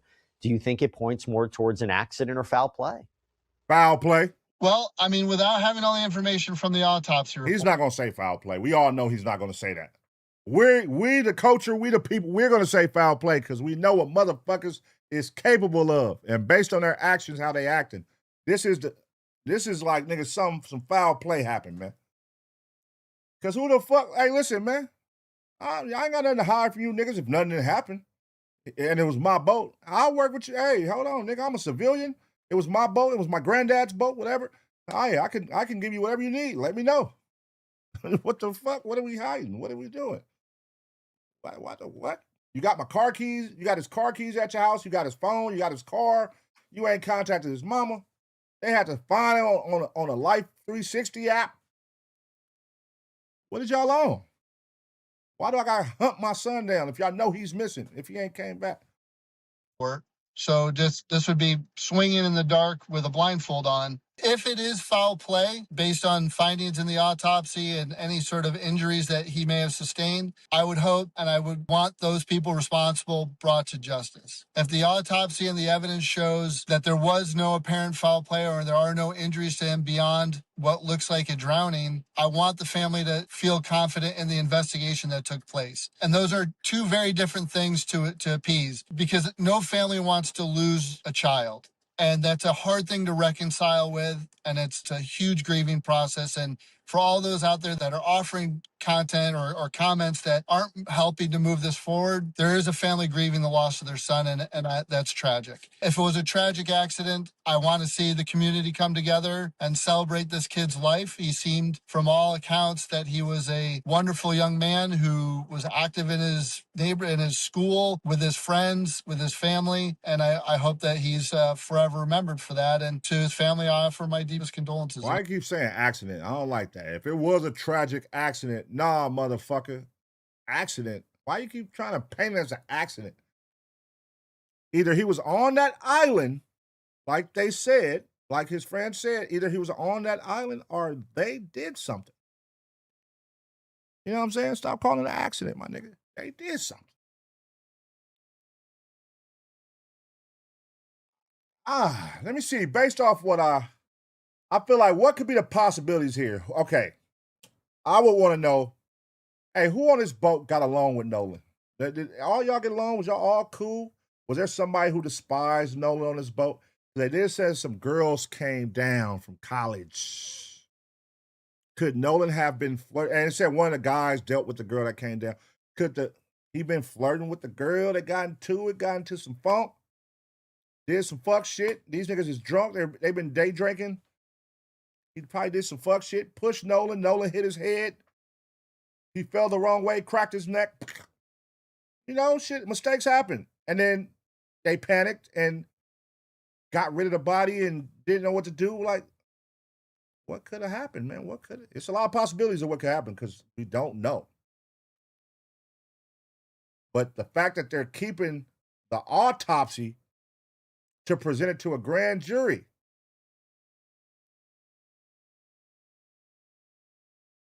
What do y'all think?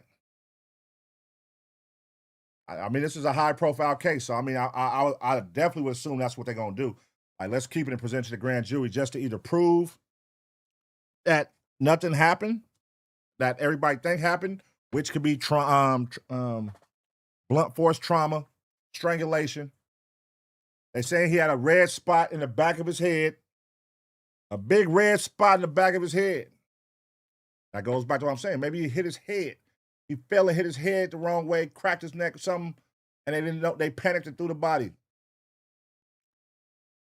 Because they said, the dude earlier, when we watched the video before, he said, you can't bruise after death.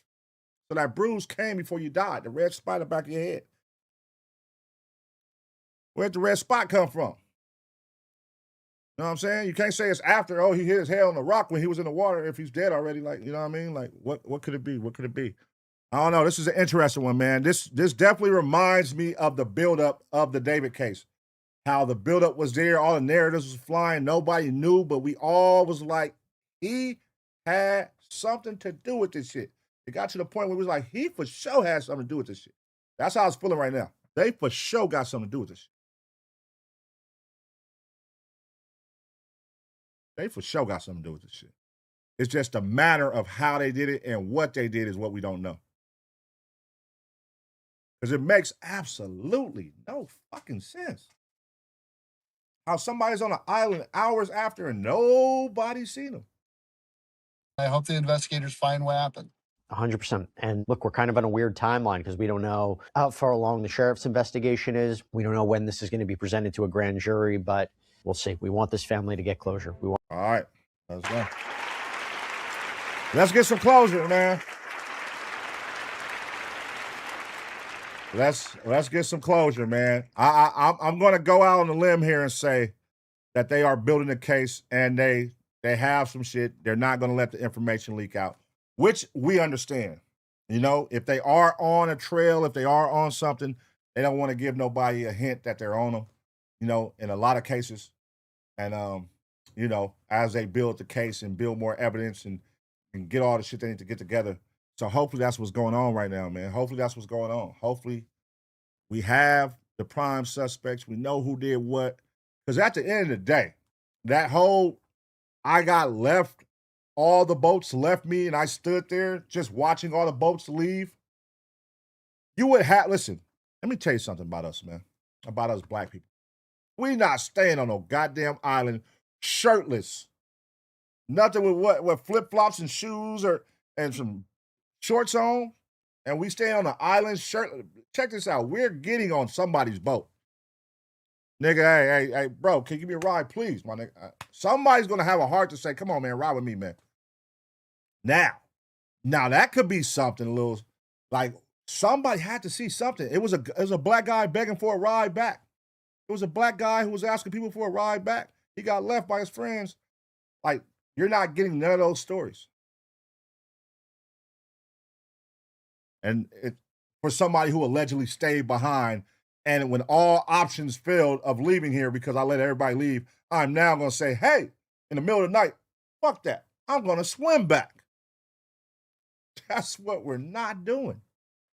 So where is the stories of the black guy asking for a ride back on the boat? I didn't see a black guy. He was the last person on the island. He asked me for a ride back. You think a nigga ain't finna ask for a ride back? Niggas ain't that prideful when it comes to a situation like that. I'm out here, bitch. Nigga, it's cold. Nigga, I'm ready to go home. I ain't got my phone. I'm gonna ask, hey, can I ride back with you?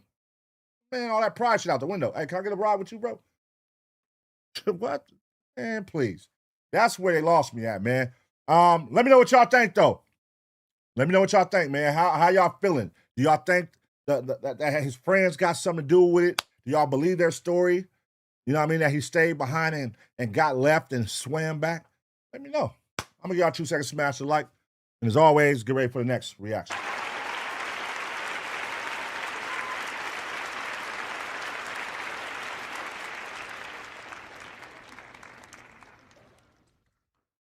That's crazy.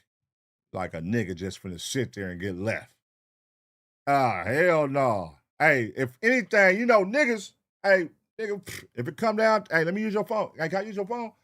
You're gonna have somebody either saying they saw a black guy, he walked up and said, can I use my phone? Or he walked up and said, can I get a ride back with y'all? It's gonna be one of the two.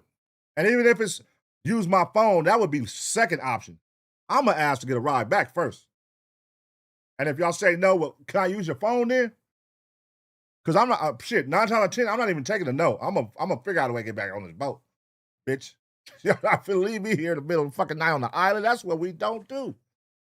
That's what we not doing, nigga. What the fuck? Y'all crazy as hell. Mama 3 vanishes. What is this? After surviving kidnapping. Oh, that's 2 months old, though. I was about to say, what the fuck? Hold on. Man, there be some crazy shit going on in the world, y'all. I swear to God, this should be interesting as fuck to me. You know how some people be like, hey, man, you got a problem, man. You watch too much crime. I'm like, no. No, nigga. It'd be interesting shit. I don't watch this shit and it make me want to go out and murder somebody. You know what I'm saying? Like, what the fuck? Do y'all watch law and crime shit and it make you want to go out and kill somebody? Like, no, nigga. It's just be interesting. What the fuck is going on? House of Horrors. Grandpa Siders set free. What? What the fuck is that? Ohio House of Horrors. Married dad busted teen sex ring. Oh, shit. All right, hold on. Let's go back. Let's go back to the list of shit I had. Let's go back to the list of shit I had, man. Oh, shit. Hey, shout out for the 20 gifted, man. 20 gifted. TJ Floyd Jr. Thank you very much, TJ Floyd Jr., man. That's love right there. Shout out to you, man. Welcome to the Taser Gang, the green side. Shout out to all the 20 new members, man. Appreciate y'all. But most importantly, man, shout out to my boy, man, who just gifted that, man, TJ Floyd Jr., man. Shout out to you, brother. Thank you very much. Thank you very much. All right. Let me go back to the shit. Let me go back to the shit. Let's see. We watched a Mexican streamer. Man calls girlfriend after stealing police car. Married teacher caught having sex with 17-year-old football player. What the fuck? You crazy, broad. Husband murders wife's entire family to hide his disturbing secret. That's crazy. Hold on, man. We finna just. Let me see. Killer had no job. Let's watch this one. Okay. Don't go nowhere. We got this. Matter of fact, we're gonna watch this one after. Let's watch this fucking teacher. I was in contact with the staff. Let's watch this teacher, man. Sick ass motherfucker. This bitch is married at the school, fucking on a student. What the fuck, you nasty bitch? All right, let's go. All right, y'all, we back with another one, man. And right now, this is a, wait. I ain't what I say, huh? All right, y'all, we back with another reaction right here on ABP Reactions. And right now, this is a sickening one right here, man. A married teacher is caught having sex with a 17-year-old football player. Crazy. Let's react. I was in contact with a staff member. Something did happen. You were on top of him.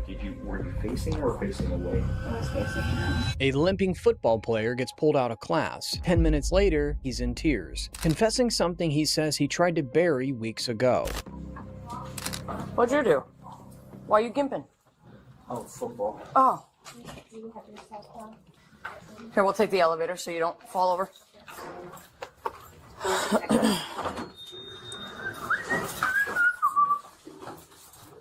Stay right there. Just make sure you keep your hands on your pockets, okay? Earlier that day, the Charlotte County Sheriff's Office got an anonymous tip sent through a form on the school's own website about one of the teachers at Port Charlotte High. This 17-year-old football player is the student at the center of it. The deputy walking him in hasn't been told much either, only that the detectives need to talk to him. So I'm not in, I'm going to be honest with you because you know I'm going to be. So I'm not in complete knowledge of what it's about. Okay, but some members of law enforcement have to talk to you about some stuff. Again, I don't know what it's about. They're just here because you go to school here, and I'll be there if there's anything that goes on, but that's why we're getting you. And that's why they requested that we hold on to the phone. So do you know the process of this? So I'm going to answer questions and And they're going to walk you through it. So, like, I'm the same person. I'm not sure about what's going on. That nigga probably told all his homies he smashed a teacher.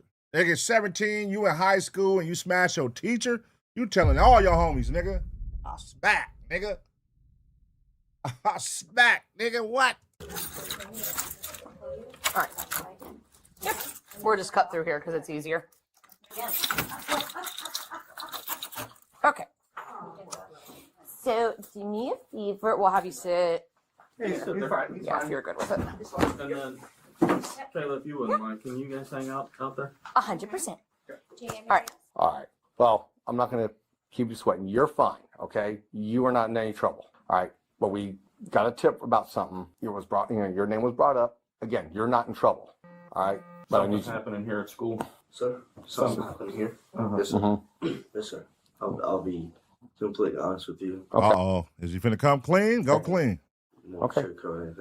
Anything you guys need to know. Okay. You don't know. All right. There we go. I guess I just got a simple question. Is there anything going on between you and a staff member at school? Currently, no. Currently, no. Has there been anything between you and a staff member here at school? Do you mind? Is that your mom? Yes. Yeah. Just answer it. Tell her you're in with us because I already called her. Okay. So I told her you'd be much more comfortable, more than likely, just talking to us than having mom sit behind you. Yes. Hi. Oh my goodness. Hey, Mom. I'm already in here sitting with them. I'm telling them they're gonna get the full truth and everything. Yes, ma'am. Yes, ma'am. Understood. Yes, ma'am. I know. Yes, ma'am. I'm not. I promise. I promise. I have to get through talking with them though. Yes, ma'am. I know. Moms ain't playing. She like, nigga, you better tell them, nigga, everything, nigga. And I'm on my way up there. No, you better tell them the truth, too. She ready to smash that teacher, nigga. She gonna beat that teacher ass. I love that he says yes, ma'am. I love it. Love it. I love you more. Bye. Respectful young man. Yes, ma'am. No, ma'am. Yes, ma'am. Yeah, big manners. Big manners. Yeah. All right. So what's going on? So they're not currently now, but I said about a week ago, week and a half ago, that there was something between a staff member, and it did happen. What are you guys looking to know? I mean, I just don't want to freely talk. Just tell me the basics. I know. So I was in contact with a staff member. Something did happen, and it was not right. I mean, whether I'm in trouble or not, I mean, it was not right by me. She did not want to cut it off. I did, because it was not right. So I stopped it about a week ago, and she has been trying to get in contact with me, but I've not contacted her. Okay. So Damn. So she thirsty. She after school like, come on, let's keep it going. I don't want to do it. I don't want any parts of this. Come on, let's keep it going. And you got a husband at home, and you coming to school. Man, this shit is crazy, man. These some wild times, man.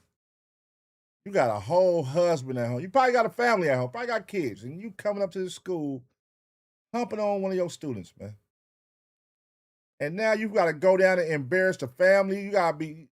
This is going to be embarrassing for her. And this is terrible. And he's a young man. He's like, these kids, they're young. You're taking advantage of them. You're preying on them, basically. You're preying on them, like, as being a teacher, if he really didn't want to do it with her, being a student, you like, shit. When you look at teachers, like, these motherfuckers control your grades. If I tell her no, You know what I'm saying? Maybe that first time it was probably like, hey, I want to explore it. But then after that, it was like, damn, she's thirsty, but I can't tell her no. She's going to give me an F. That's how you think when you were in high school. It's like, I can't. This is crazy. Okay. Okay. Now, we're being vague as far as something happened. Is it something sexual in nature? Yes, sir. Okay. And who's the staff member? Teacher and BB, Miss Mashburn. Okay. And how many, did it happen here at school? Yes, sir. And it was last week? Yes, sir. Has it happened off campus? Yes, sir. Just okay. Yes, sir. All right. That's all I need for right now. Yep. You said teachers try to, how does she try to contact? Like through phone, social media, text message? Yes. So I did. On that device? Yes, sir. But Okay. I did block her and ended up cutting everything off of her. Okay. All right. Bro, you have to get blocked, bitch. You are that thirsty. This is crazy. So she was applying pressure. Oh, yeah. You got to go. Bitch, you making this shit uncomfortable for me already. We're not supposed to be doing this, but then you calling so much to the point I got to block you? That's it. Okay. I don't think I need to ask anymore. No, we're good. Nope, we're good. That's all we. Yep. Okay. I'm gonna have some detectives come talk to you and just get further detail. Question. Yes, sir. Will this confirmed. affect football or me? I don't see any reason it should. I don't see any. All right. We have our piece and everything like that. All right. School, whatever school may or may not do, or whatever, we work with them. We don't work for them. So I personally don't see any reason why this would affect or anything like that. But again, that's the school. We don't meddle in their affairs just like they don't meddle in ours. Certain things we'll help each other out with, we'll work each other out. Other stuff, it's like, sorry, we got to go. This is our road, that's your road, and okay. This isn't gonna come back bad on you. No. You're not going to jail or anything like that. Okay. While one deputy sits with the student, a second team is already inside the teacher's classroom. This is Heather Mashburn Smith. She's 37 years old, and she's the teacher whose anonymous tips we're pointing to. Right now, the detective is pulling up those messages and the IP addresses behind them, locking down exactly how the school was first alerted.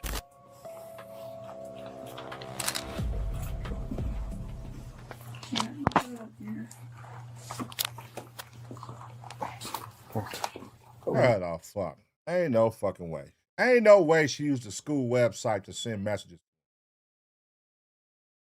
Ain't no fucking way. Hey, what the fuck? Your fucking students, bro.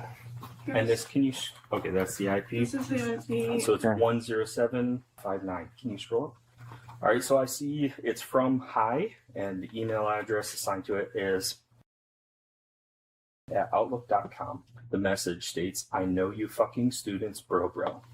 And this came through Parent Square, sent via a form on the Port Charlotte High School website. Parent Square is not responsible for the contents and assumes no liability for the message. And you had put this message in trash, correct? Yes. Okay, are you willing to forward this message to the Charlotte County Sheriff's Office? Yes. Okay.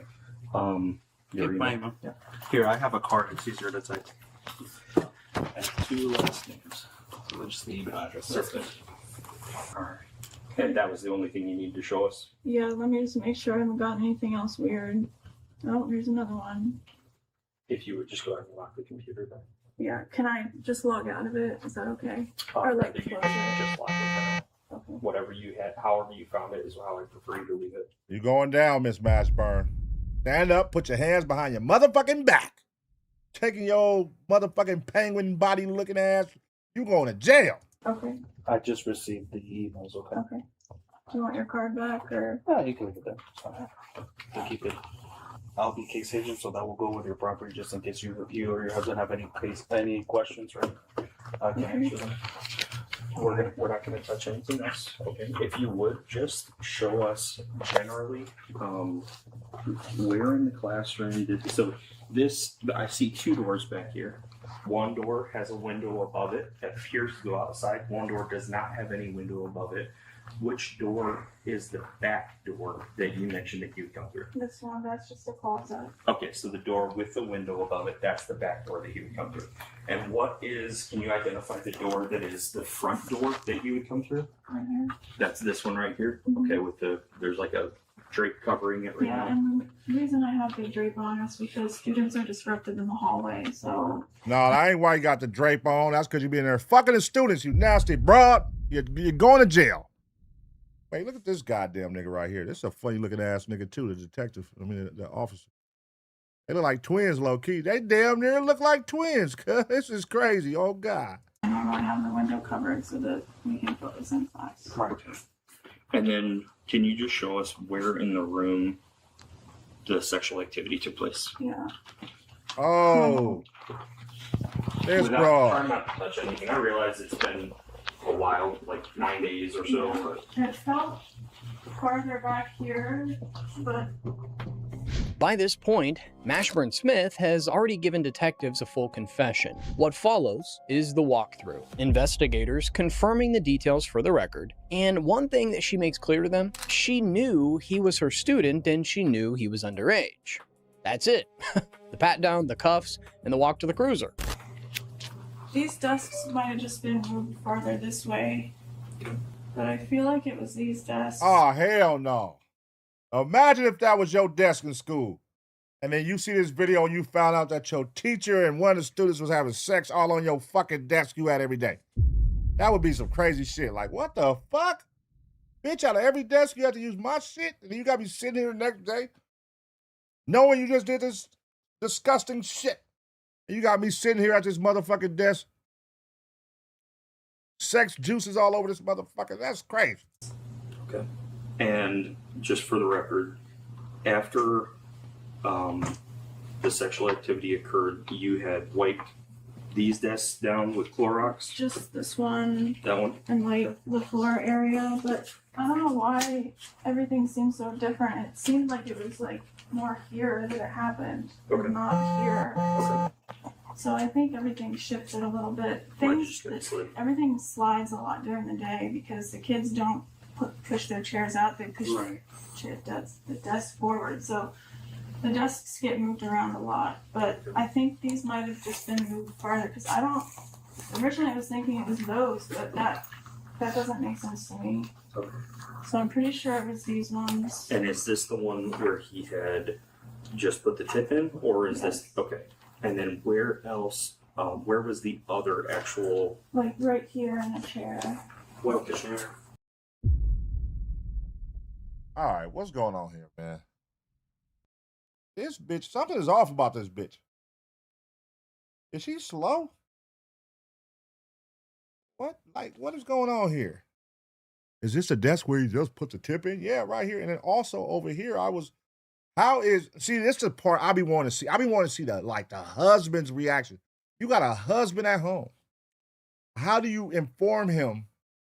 Who informs him? The police? Hey, your wife is having sex with the students. They got to start showing the husband's face. Because imagine how crushing that would be.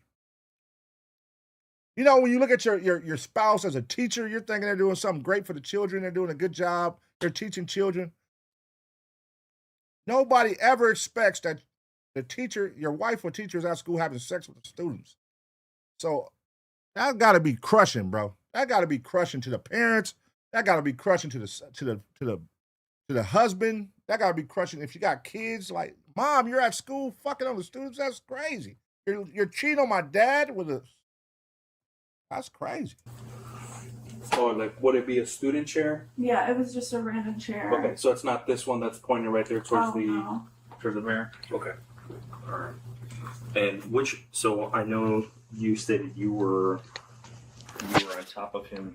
Were you facing or facing away? I was facing him. Facing him, and were you facing this back wall, side wall? I was facing this way and he was facing that way. The chair was facing that way. Okay. So I was like sitting on top of him. Okay. And then regarding the digital penetration and the blowjobs and stuff, where would that have happened? Everything happened. Bro, this bitch is out of pocket. Wait, what? The digital penetration and blowjobs? This bitch is running a full-on sex crime organization inside her room. And what's to say they ain't other students? This is a disgusting bitch. You just in here just going to town on this. What the fuck? Right here. Kind of right in this same area. Okay. Were these desks always involved? Like just leaning on, or? I mean, I guess you can say sometimes we leaned on them, yeah. But I mean, as far as the intercourse goes, this was the desk I leaned back on. Okay. And was the desk, I assume, oriented the same way, although maybe slid over? Slid over. Okay. And did you lay on it from the... This cop is a freak. All right, officer. God damn, nigga. I'm starting to think this ain't even about the case no more. You just over here having a sick fantasy right now, bro. You going a little bit too in detail, nigga. God damn, man. Just arrest the bitch already, man. This nigga, how many strokes would you say it was? Did your head go up like this, or did it go like a faster speed like this? Can you show me? Did you use one hand, two hands? Did you cock your third leg up and do it? Like, what the fuck are you talking about, man? Front this way, from the back this way, or from the side? This way. Okay. Okay. And he would have stood here? Okay.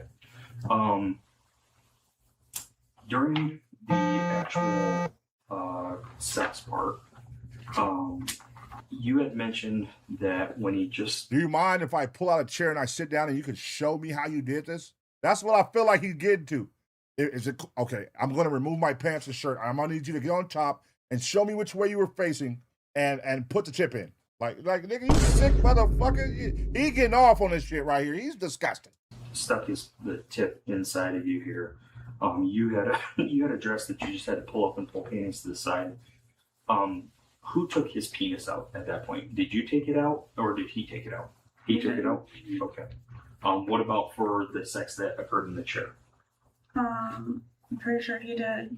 Okay. Was that fairly common for him to take it out, or did you sometimes take it out for him? No, he usually took it out. Okay. All right. Would he masturbate in front of you, or? Jesus, man, go get a fucking room already, bro. This nigga is asking this. You are asking some wild ass questions, man. Listen, take her out to school and ask those questions, man. We still in a school, brother. Take her out, get her up out of here. Get her out of here, man. There might be students listening. You know what I'm saying? There might be students at the door listening. No. There might have been like one time where he took it out, but I remember him mostly taking it out. Okay. All right. Do you have anything? That nigga said no. And where were you waiting for whenever you guys were coordinating to meet the class? After planning period or after his football? Just at my desk. Just at your desk? And then when he would come from football, there was like once or twice where I put a book in the door so that he could just come in. But all the other times he had to knock and I had to let him in. So I would have to walk over to the door to let him in. Okay. And it's not like I let him in and we just like went right to it or anything. Like, no, you guys would hug and talk and kissing and all. Yeah. Like I said, it was not premeditated sex. Mm-hmm. Okay, similar to what we did with that interview, the second interview after you've written the letters and stuff, I'm just going to ask you a couple of questions. First of all, did we promise you anything? No. Are you here giving this information of your own free will? Yes. Okay. Did we make any threats or coercion? Okay. And you understand that you're still under oath and everything that you told us is the truth, the whole truth, and nothing but the truth. Is that true? Yes. Okay. And you've already been advised of your rights. Is that true? Yes. Okay. All right. And just final recap, everything that you've told us in here has been information that you freely and voluntarily gave, understanding your rights. Yes. Okay. All right. All right, cool. That's it. All right, we're going to go ahead and head back. You can keep going. We're going to head right back out. I used to do some writing to clear my thoughts after sometimes when things would happen. And I might have like a piece of writing in a folder on my desk. Am I allowed to get that? Because I don't want like a student or a teacher or something coming across. Where would it be? I think What the hell are you writing down? She writing down. This bitch is keeping a memoir. She keeping a goddamn journal. of what she's doing with the student in the school, this broad is disgusting, man. What the fuck? And I won't touch it, but I'll show you.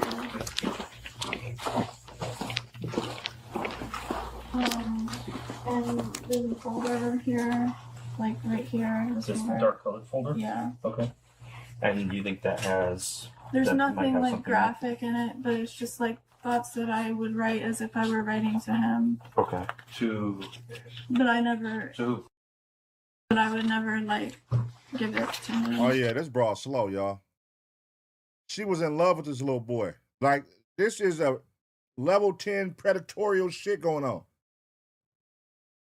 She's literally coming from home with her husband, coming to school and preying on this little boy, writing love letters, having him come after football practice and come in the room and doing this every day, and then texting him to the point where he got a blocker. She is in love with a minor, with a whole husband at home. Like, God damn, y'all making it to the point where parents, like, this, we're seeing this more than ever with these reactions, right? Like, growing up, we would hear about that shit, but I never knew a homeboy that had sex with a teacher at my school. Like, you would hear like that would happen in the world, but it didn't happen at our school, and if it did, nobody fucking knew. But now, today's times, you're seeing this so much, especially with these reactions. It's like these teachers are a mile a minute just out here fucking on these students, and it's like, golly, these motherfuckers are slipping through the cracks. You don't know when you hire these people that they're predators. You don't know. So it's like, damn, but just imagine, like, if your child is in this class and you hear that your teacher is doing these things with students or with a student, it's going to make you like, damn, man, I don't even feel safe sending my kids to this goddamn school. The teachers is multiple times. You're writing a journal. You're in love with my son. Like, this is crazy, man. Like, I really just want to throw it in the trash. It's not anything that. Do you have anything on you? No, I just have tissues and a business card. Okay. Okay. I said nothing in your pockets, right? Well, just besides that stuff. Tissues and a Okay. business card.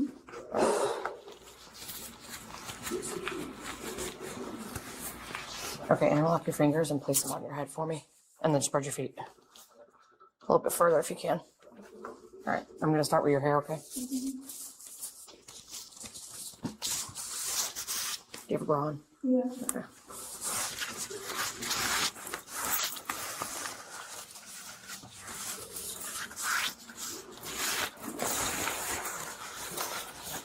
That is terrible. Okay, you can put your hands down and then turn around for me. Yeah, can you unzip your shirt for me? Okay. There are like little hidden pockets in there. Isn't that fancy? Okay, all right, you're good.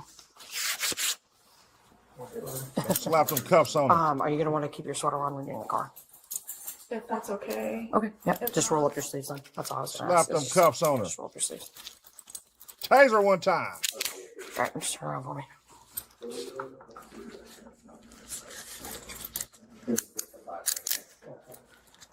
They're not going to be very comfortable. If they're too tight, let me know.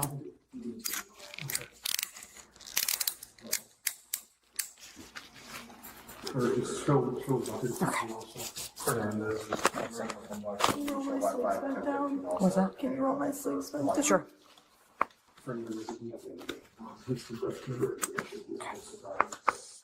Okay, alright, yeah, if you're working on this.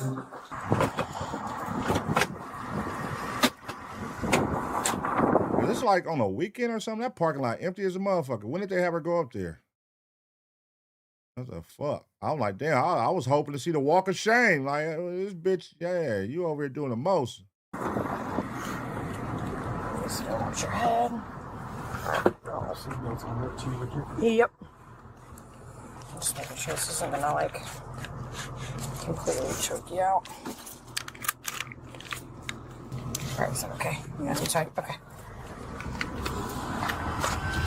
Heather Mashburn Smith gave detectives a full post-Miranda confession that same afternoon. She was booked into the Charlotte County Jail and charged under Florida Statute 794.05, which is unlawful activity with certain minors. On its own, that's a second-degree felony. But because she was the student's teacher and an adult in a position of authority over him, the charge is bumped up to a first-degree felony, which carries a maximum of up to 30 years in prison. Ooh, you're out of here, buddy. In Florida. Charlotte County Public Schools placed her on administrative leave immediately. The superintendent said her actions were a direct violation of the duty every educator owes to students and families, and that the district would pursue full accountability. The sheriff, he put it a little more bluntly. Teachers are supposed to be the adults students can trust, and that this one preyed on someone she was supposed to protect. Exactly. For what it's worth, the Preyed person who comes out of this footage looking the strongest is that 17-year-old. He's the one who ended it because he knew it was wrong. He's the one who sat in that office and told the truth when it was the hardest thing to do. And investigators say they have no reason to believe that there were any other victims, thankfully. Oh, okay. I was going to ask that. I was wondering that. Like, was there any more?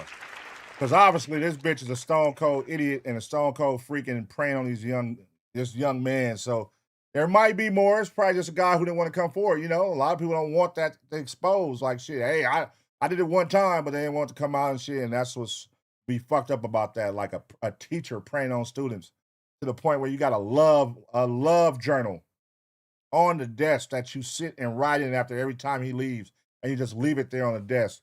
Like, you were sick, bitch. But I just want to know how the husband feel. Like, that gotta be a gut punch, a huge gut. Oh my God. Your wife is up here having sex with the students. Like, man, what the fuck? That's embarrassing, bitch. You are tripping. What the, man, that's sad, man. Sad situation, man. But, you know, again, you know, that's why you gotta have these conversations with your kids, man. You gotta have these tough conversations. We are in a time now where we can't cross our fingers and hope for the best. You know, these sickos, they come in every fashion and form possible. They come as teachers, they come as police officers, they come as social workers, they come as, just because they're in these positions don't mean they're not creeps and freaks as well. And you see that on these reactions, man. You know, they come in these positions of people that you look for as an out to get out of something like that. And now, more than ever, they're the ones doing it as well. It's like, damn, you're the police officer, I'm coming to you, and you're taking advantage of the kids. Or you're a social worker, you're taking advantage of the kids. Like, it's sick, man. So, you know, make sure you're checking your kids' phones. Make sure you're having these conversations. Not necessarily that, you know, you gotta let a kid, like, you know, let them know that they could come to you, man. Your child should feel like they could come to you and tell you about something like this. If the teacher is making, you know what I mean, advances at them. If the teacher is trying to force them, like, that's some sick shit, man. Them motherfuckers got to be thrown in jail, man, and throw away the key, man. That shit ain't cool. That shit ain't cool, man. But let me know what y'all think. I'm going to give y'all 2 seconds to smash a like. And as always, get ready for the next reaction.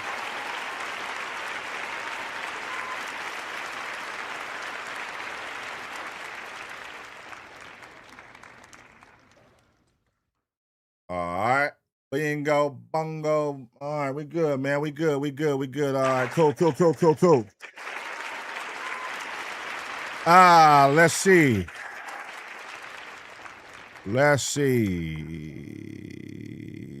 What time? Okay, it's only been 2 hours.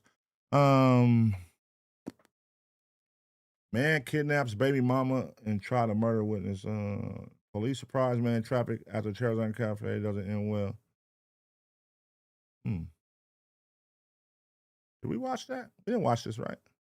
On June 28, 2026, officers conducted a traffic stop on a vehicle matching the description of one allegedly involved in a crime. Hold on. No, we didn't watch this. No, I don't recall. You're not going to show your insurance? I say I'm about to show you my. No. I wouldn't remember this. All right, cool. All right, let's keep it rocking and rolling, man. Hold on 1 second. 1 second. Let me check my text real quick. Who is it?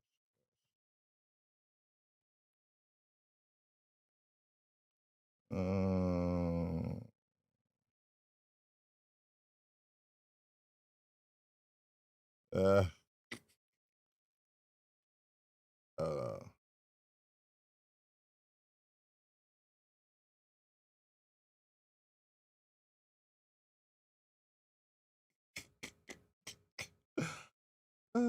all right, cuz. All right, let's get it. Let's get it. Let's get it. All right, man.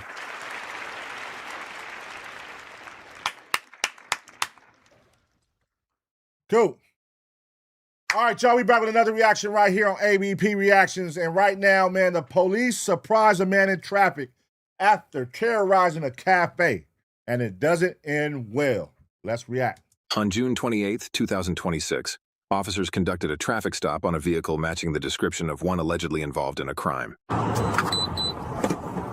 Central 720, I'll be out on traffic with that vehicle, 125 in Cicero.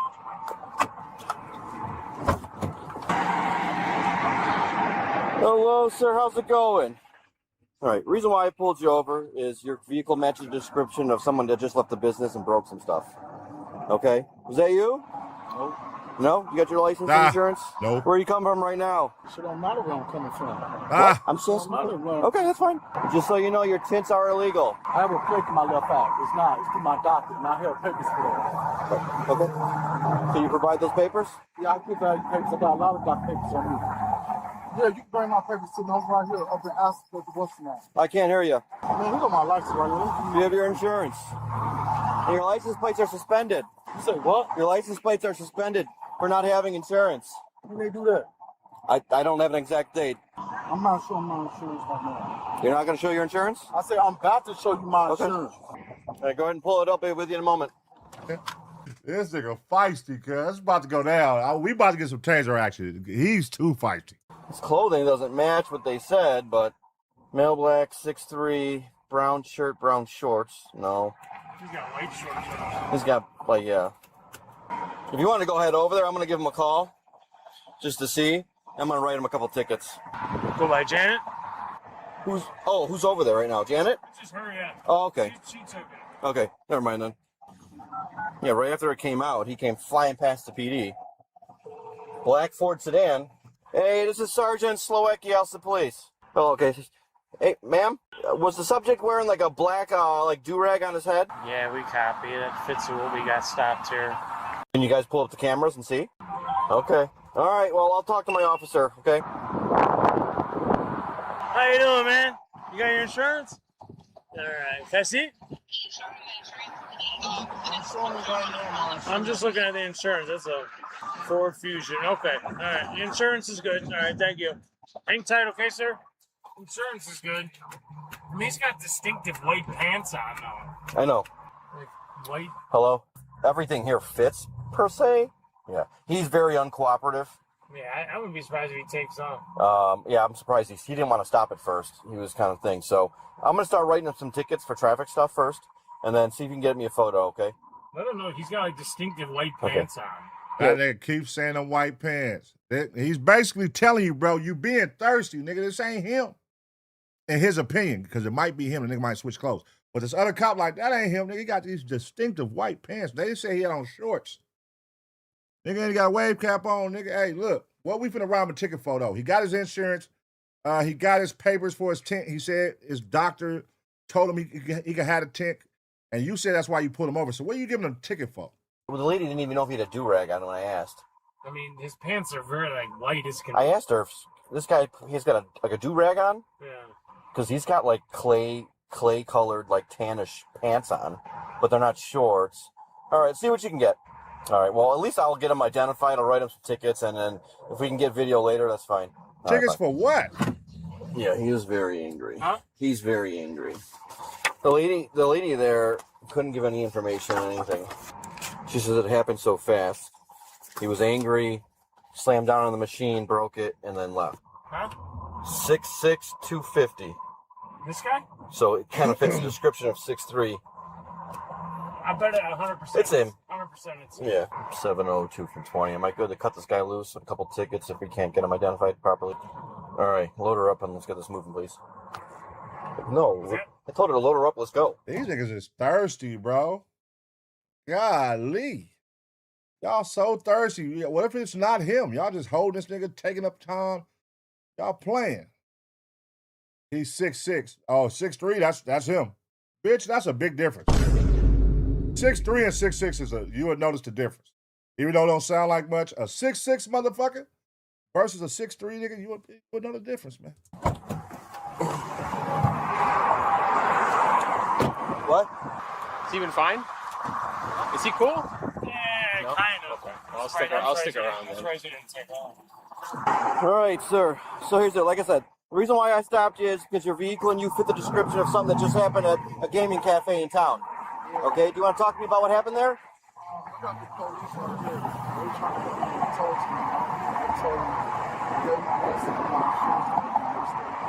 So you don't want to talk to me about if?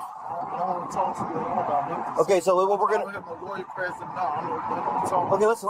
I'm gonna tell you what's happening. Okay, we're gonna do a quick show up with the employee at the Bay place, since you don't want to talk to me about what happened. Okay, and then we'll get. I can't hear you. You're not doing no rights? I'm not giving you no rights to do nothing without my lawyer. I don't need your right to do a show up. I have the legal obligation to do a show up, which I can do. So give us a couple minutes and you'll be on your way. You telling me he holding me up because he wants somebody to come and verify me with us. I don't know what he's talking about now. And I just told him I don't have no attorney present or like that. I don't know nothing he's talking about. I'm on the 127 and 6 foot bike if I He doesn't want to talk. He doesn't want anything. He says he doesn't give permission to do anything. Will you give ID? Yeah. So I wrote him some tickets. So I'm waiting for. That's why I told Janet to keep this moving. She's on her way now with the employee. She said Ford Fusion, right, or Ford Sedan? She said Ford Sedan, heavy tint, starts with E.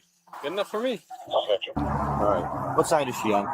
Okay, roll in the window. Hello. So what do you remember what he looked like? I remember he was mixed, with light skin. He was tall, like somewhere between 6'3", 6'5". Oh, hell no. She not credible, man.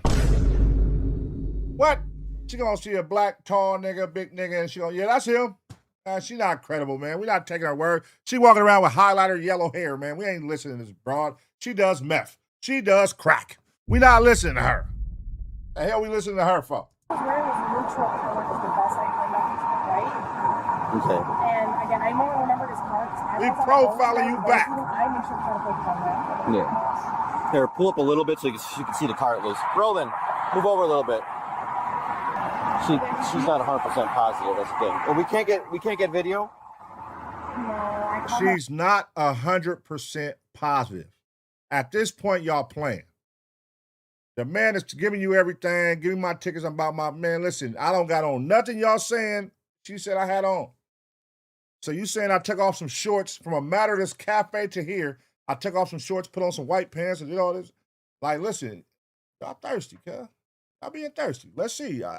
Is this really? Do y'all think this is really him? At this point, or are they reaching? And now it's finna escalate because y'all playing with this man, and he clearly having a bad day. Manager, they said the best we can do is like I can take one of your guys' cards and then let's see if She does a roll pass. Would you if you roll past and look? If I seen it, I would know if it's him. Okay. You want to roll past? Here, put on the window. Stop rolling the windows up. What? Who cares at this point? He's not going to get out the car. It's going to turn into a fight. So he'll roll past and we'll see what's there. If not, we can get a video and we'll get a warrant later. So you want to step out of the car for 1 second so we can get this done with and get you on your way? I don't step in my car for nobody. Okay. It's fine. He's not going to move. It is? Okay. I'll see the person in the back. Okay. I'll see the person in the back. Central 720. You can make it a positive identity. So you said you don't want to talk to us about what happened there? Sir, I told you I don't know nothing talking about, and I don't have no attorney available. I don't need to talk to you about nothing. Okay. Everything being recorded by now. Okay, we're going to see what they want to do, see if they want to get you locked up for criminal damage to property, okay? So give us a couple minutes since you don't want to cooperate. Rolling the sign? I think so, right? Is that what you said? Yeah. All right, well, all right, it's going to be on. All right, they coming for you now, big dog. They done made their mind up. They're about to try to get you out this car. They are expecting the worst. They think you're going to put up a fight. Let's see what he does. Let's see what he does. Will he put up a fight or will he do the dash and hit the gas and get on these niggas. Let's find out. I have to step out. We'll go start. All right, sir. Okay. Come on and step out of the car. You're going to be under arrest for criminal damage to property. I need you to come get my car right quick, so we're gonna try to tow my car. Okay. Come on out. Keep your hands where I can see them. Right now. All right. Come on out.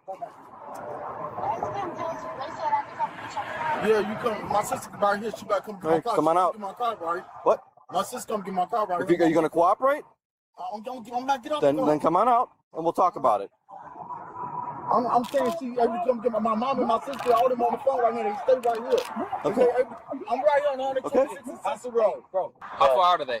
They right here. Okay. Well, where's right here? They all right here in Al's. I don't know where right here is. Where do they right live? here on 119 in Al's. Tell them let's go. Tell them to come on up here. That's fine. Okay, they about to come up there. I'm right here on 126 in Cecil Road by Real Wolf Hotel. Okay. I'm leaving my phones in the car. I'm not letting them get none of my property. Come on, stop reaching for stuff. Get out the car. Come on. Come on. You want to resist? You want to resist? You don't come on out. Me, sir. All right. I'm taking right now. Come on out. And you can see my papers. I didn't see no papers. Kill me. That Mace ain't gonna do shit to me. I just did 20 years in prison. Mace? Damn. All right. That nigga went from 0 to 100 right now, nigga. That nigga went straight for the man. Mace ain't finna do shit. Well, brother, I don't know if you know, but they don't use Mace no more, man. That shit is for fights and shit. Nigga, they finna zap your ass. You finna get zapped, nigga. We about to introduce you to the Taser, nigga. So act accordingly, motherfucker. You don't want to f with me. You want to pull your gun and keep me on GD shit. I'm about that shit. Okay. I'm gonna f one of y'all up, y'all touch me the wrong way. On everything. Come on Check up. my rap sheet. I don't need to check a rap sheet. You got me f***ed up. I would do that to your ass. Okay. You gonna pull your gun out me. Who's pulling their gun out? On everything I love. Who's pulling their gun out? Listen, that Mace, that Taser ain't gonna do shit to me. Come on out. Let's find out. You ain't got medical condition. Come you on got out. me f***ed up. On everything I love, you got me f***ed up. Come on out. And I got asthma and everything, and I'm bipolar. You better check my rap sheet. I'm letting you know right now, you got me f***ed up. You're the one working yourself up for no reason. You. Okay, come on out. I'll do that to you, and I'll see your name. I'm gonna look you up on the internet and That's do that fine. to you. Go ahead. Oh, shit. This nigga said, I got asthma and I'm bipolar and spazzing. He going crazy. All right, brother. You're finna get zapped. I'm calling right now. He getting zapped. Look you up on the internet and do that to you. Okay. I'm about that, you ass. Okay. Come on Oh, out. shit. You ass. Got me f***ed up. You're gonna get a couple tickets. You'll be out. You'll be out in You an suck hour. my big out. Mouth. That's just weird. Yeah, I see your name too. I'm gonna look That's you up fine. too. Look me up. Let's go. I'm gonna come and do that to your ass. Okay. I'm gonna come and do that to your ass. For real, look me up and see. I'm gonna come and do that to your ass. It's crazy. What the fuck does that mean, bro? What are you talking about? I'm gonna lick your name up and I'm gonna do that to your ass. I just did 20 years in prison. Hey, listen, man, you ain't finna do nothing with my ass, sir. You just did 20 years. What are you talking about you finna do to my ass? What are you finna do, man? Pause. Why you keep yelling that? What the fuck does that mean? I don't know. Stay right there, miss. Stay there. Got me f***ed up, man. I'm putting my wallet in the car. That's fine. Got me f***ed up, man. Hands up on the car, man. Hands up on the car. Is there anything on you that's gonna hurt us or anything like that? You suck my That's what you do, man. Pull my being leg back down. Pull, hey, listen. Hey. Stop it. Do it, dude. Y'all ain't think I look. Y'all gonna do that to me, man. Y'all gonna do that to me. Do it to him. Do it to him. All right, let's see. That Taser ain't gonna do nothing, huh? 704. That's another unit. He's fighting. Stop. Don't do that to me, man. Get out, man. Come on, bro. Go crazy. Oh, he got leverage on him. He turned around. Let's go. It's zap time. It's zap time. Oh, there it go. Get the Taser. Back up. Here we go. Look what that's doing. Here we go. Oh, shit. This motherfucker dropped the Taser. This motherfucker, you had one job and you dropped the damn Taser. Who the fuck? You're fired. You had one. They had a clean shot for you set up. And you dropped the taser, man. What the fuck?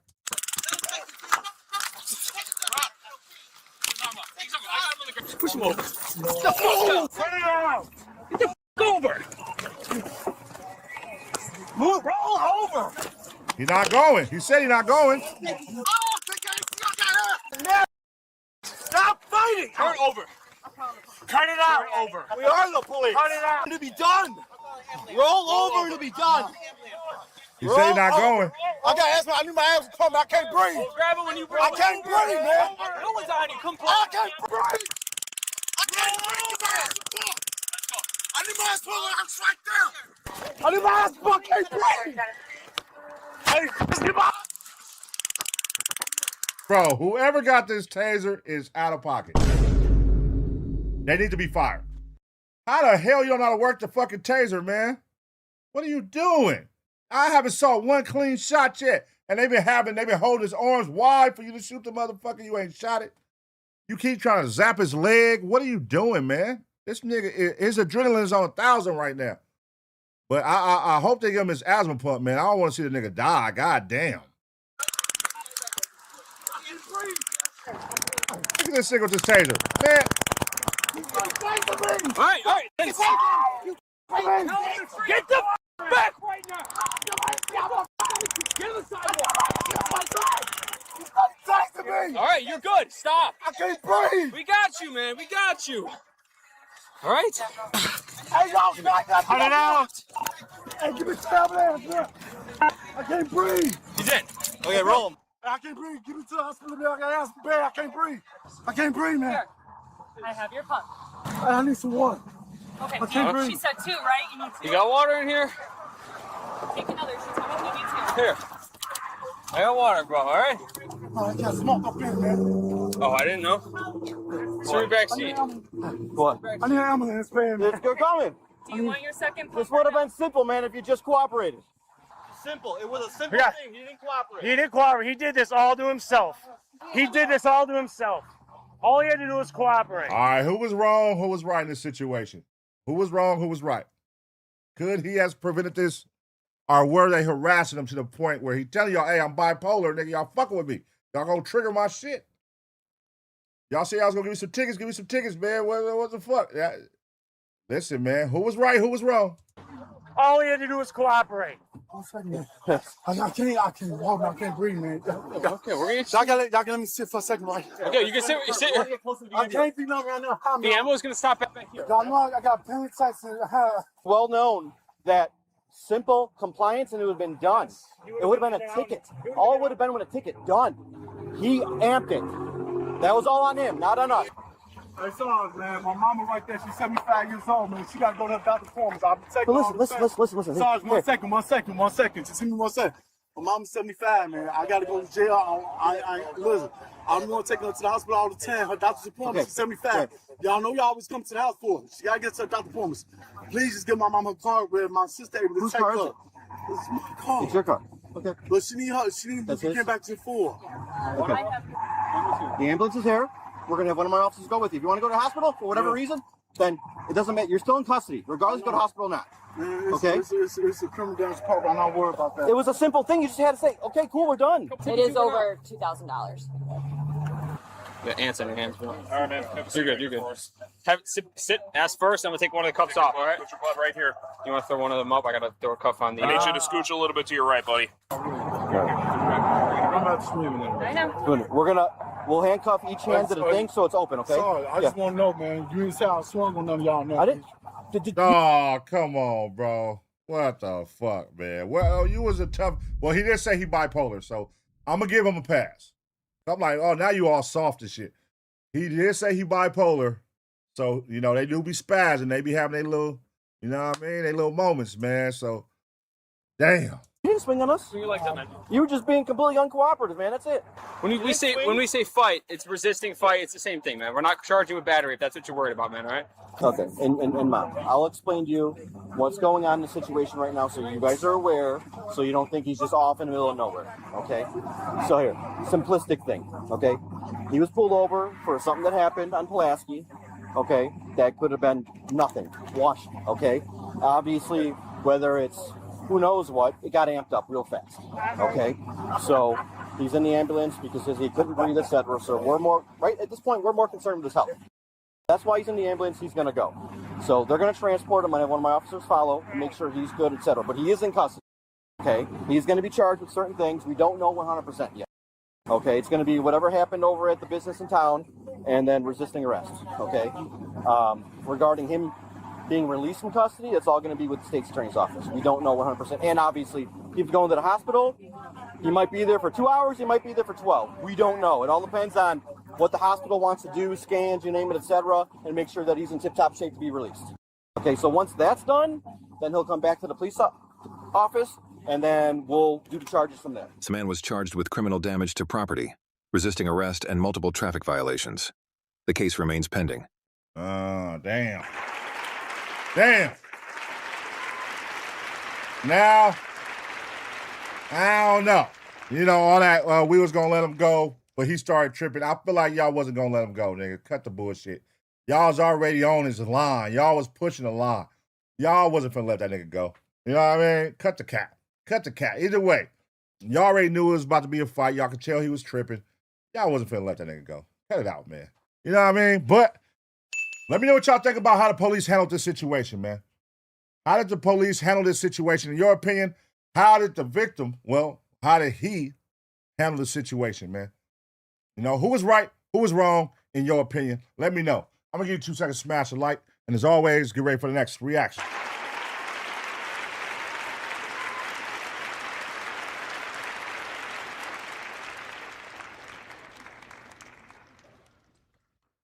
All right. Cool. All right. Let's see, man. So we watched that one. Police captured the luckiest killer. Okay, so we're going to watch Dr. Insanity the end of the night. We're going to watch this one right here. How police captured the luckiest killer in Texas. We're going to watch that. I want to end the night with that one. I think I want to watch one more before I do that, though. Shout out, man. I want to watch one more. Shout out my boy Papa E, man. I see you, big dog. He said, my daughter made spaghetti in Discord. Okay. We're going to check it out, man. We're going to check it out. We're going to see what Papa E's daughter made, man. Let's see. Let's go, man. Let's see. If you smell what Papa E is cooking. Papa E's daughter in this situation. Okay, let's go, man. Boom. Let's see what my boy Papa eats. Meal of the day. Boom. My daughter made spaghetti. All right, let's see, Papa. All right. Hold on. Let me bust it back. All right, there we go. All right, let's see, man. I'm gonna cut the music down because it's music. All right, hooking it up with the Prego. Okay. Yeah, dump the noodles all over the place. Go crazy, man. Season up that meat.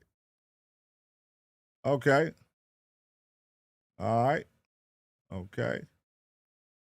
Doing it up. All right. Okay. There you go, man. There you go.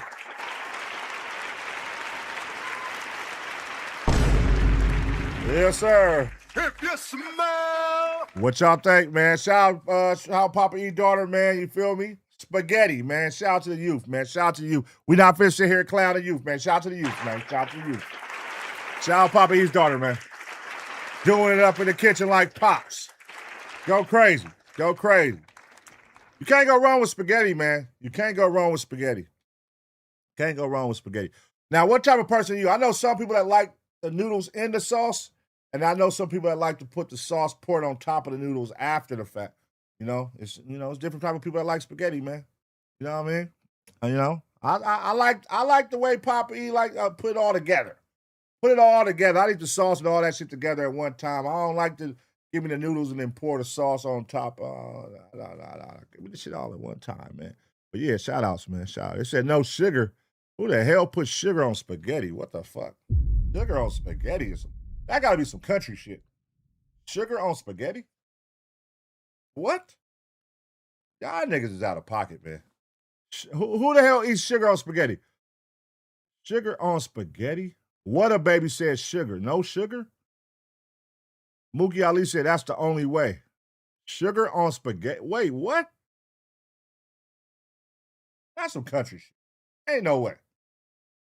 Who even introduces that? Sugar on spaghetti. What? That's crazy. That just fucked me up. A cup of sugar? Gas? What are y'all talking about? What? Anyone put mayo on their spaghetti? Man, what the fuck are y'all talking about? Y'all gotta be capping. Yeah, they capping Midnight Stacks. What? Y'all put a little sugar in the sauce to cut the acid of the tomatoes? What? Sugar, cheese, and ketchup? Ain't no fucking way, bruh. 1 teaspoon? No, my aunt put me on that, and we're from New York. You gotta mix it in the sauce. Gotta mix sugar inside the... Man, y'all niggas is country as a motherfucker. I ain't finna entertain that shit. Y'all niggas crazy, man. Let's see, man. Let's keep it going. Shout out to everybody up in here, man. Let's do roll call. Shout out to all my country motherfuckers up in the building, man. It's roll call time. Let's go. I ain't Googling shit. That's disgusting. Shout out. OZGS, what's happening, man? Billy Jean Morris, what's happening? Midnight Stack, see you for PDX Goer. Mookie Ali, country motherfucker. Tay-Bay Chevy. Ivan in the building, man. Texas Southern Belle. That's my dog. She said, I put cheese and sugar. Shame on you. Big and Imperial, what's happening? Cali Tech, 353X3, Dime on your dime, what's happening? Midnight Stacks, Papa E is in the building, my boy. Spider-Man, CJ the Cat. Steezy, Westside LaRon. What's happening? Q660, my guy, I see you, big dog. Hey, Q660, I saw your message, man. You missed when I was doing the mods and shit. Yeah, I got new mods in here. Shout out to all the new mods in this motherfucker. We did a mod sweep. I was at the other channel. I don't know. Both channels. Let's see, man. Ocean Reviews. Shout out to the Grays, man. Ocean Reviews in this motherfucker. Why are you good? Let's see, man. Capitology. What the fuck? Westside Deuce. Day to Cut. FY Bit. Come on, man. PDX Goer. I see you, man. Joe G. Patch Fan. What's happening? On the Rise. Shout out to you. Lady N. What's going on? Mr. Mo. Oh, shit. There go my boy, Memphis Made, man. Memphis Made, Logo Secrets. What's happening? Shit. Icky Ricky, my guy. Lido, Tooth Road. Official Mac Tunes. Mr. Mo. CA all day. T Woods. Come on. What up, baby? What's happening? He said, Florida and this bitch. Yeah, I know you a country motherfucker. For sure. You know what I mean? Spark Plug. What's happening? 216 Flacco Beats. I see you, my guy. What's happening? Westside Deuce. Damn, it's E-Money Main. E-Money Main, what's happening, fool? Steezy623, what's happening? Checkhead, what's happening? Techhead, sorry, what's happening? JRs, what's happening? Resk, my guy. I see you, Resk. Gorilla 323, I see you, man. Anderson Media, he said, what's up, Pun? Ranch is the way to go. You sick motherfucker, you're disgusting. Putting ranch on your fucking spaghetti is terrible. You put ranch on salad. Ranch with chicken strips. You don't put ranch on spaghetti, man. What the fuck? You're disgusting. New Mind, what's going on? Great One, what's going on? Mo Schmobby, what's happening? SFF Trayvon, what's going on? Nicholas Donaldson, there you go. Nomad Spellman, what's happening? What it is, my G? Oh my God, 353X3, what's happening? Vinny T, what's going on? Hey, Young Widget, see you in Australia. Yeah, you ain't ready, nigga. Let's see, man. You know what I'm saying? Go Rams, go Rams. Oh man, y'all ain't saw my new banner, huh? Y'all ain't see my banner I added over there. We gonna get it right. Blow 92, what's happening, man? Nick, let's see. Cali Grown Trees, what's the deal? Lord Evil, what's happening? Shit. There go Key. Shout out, there go Key. Come on, man. Oh, shit. Gabar, the Charlotte Main. What's happening with you? OGZ Hunted, man. Mr. Nobody to you. Ranch on a spaghetti is fucking gas. You, sir, are disgusting. Ranch on your spaghetti is crazy. So you taking spaghetti and then you're putting sugar and then you're putting ranch? Y'all niggas is crazy, man. You're putting spaghetti, sugar, and ranch? I swear to God, y'all niggas is crazy, man. Hey, man, y'all wild to the motherfucker. Shout out to the Taser gang, though. Country motherfuckers.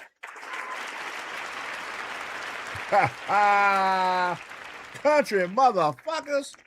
Damu Love. What's up, my boy Damu Love? Hey, look, Damu Love couldn't get his membership. I don't know, man. We was trying for so long, never happened, so I had to make my boy a mod, man. Shout out Damu Love. He's a mod on here. Shout out Damu Love.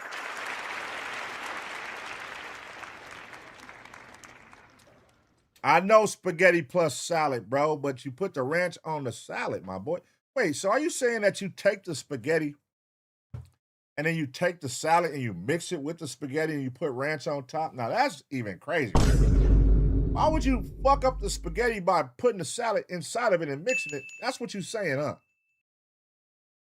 Or are you saying you have a plate of spaghetti, you have a plate of salad, and then you just put ranch on top of both? Nah, that's some fucking Midwest South shit. That's disgusting. And then you like a nigga that put ranch on noodles. I hate people like that growing up. When you used to cook noodles and shit, they'd be like, put some ranch on your noodles. Put ranch on your noodles? On your top ramen? You putting ranch? That's crazy. Hot sauce. We put a hot sauce, nigga. Is that, we put a hot sauce. You can put hot sauce on anything. Hot sauce can go on anything, depending on what type of hot sauce. They got different hot sauces for different things. You know what I mean? They got hot sauce for breakfast, hot sauce for dinner, hot sauce for Spanish food, hot sauce for Thai food, hot sauce for Chinese food. You know what I mean? They got hot sauce can go on anything, but ranch is crazy. I laugh my ass off. The most Midwest. That's crazy. Mac Min said, that's disgusting.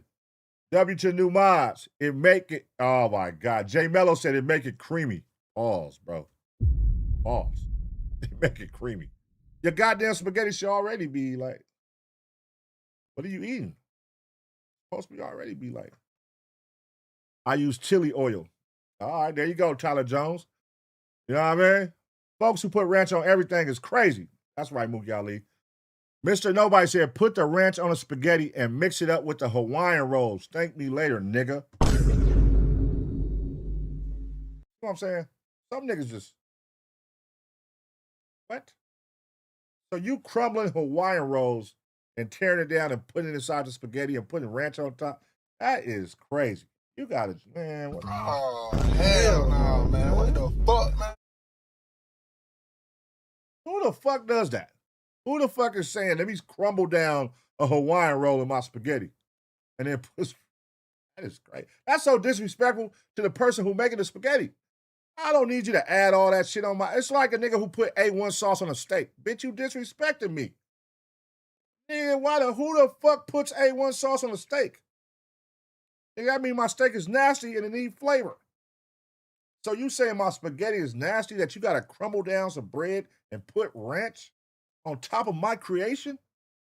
That's crazy. You niggas out of pocket. You know what I mean? No. That's crazy. That's crazy. So what? All right, let me ask y'all, because y'all know, fish and spaghetti go together, right? So if you got fish and spaghetti on a plate and it's salad, do you put ranch on fish? Oh, hell no, man. What the fuck, man? Y'all be dipping y'all fish in ranch? Yeah, chicken is for ranch. I'm not dipping fish in ranch. Y'all niggas crazy, man. Y'all some sick niggas, man. Y'all dip fish in ranch? That's crazy, girl. What? The steak ain't right without the A1. That means you ain't never had a good steak. That's all that tells me, Diana. I don't know if somebody gave you the memo, but if you got to put A1 sauce on the steak, your steak ain't good. A real steak don't need no sauce on it. Real ribs don't need no sauce on it. Good ribs, you don't got to put no goddamn barbecue sauce. Put that shit on the side. Yeah, see, y'all don't know nothing, man. Y'all don't know nothing, man. Goddamn. Fish and ranch is out of pocket. That's crazy. Fish and ranch is wild. Y'all niggas is crazy, man. Shout out to y'all. All right, let's watch one more. We're gonna watch one more reaction, and then we're gonna end it with a Dr. Insanity after that. And I'm gonna get on up out of here. You feel me?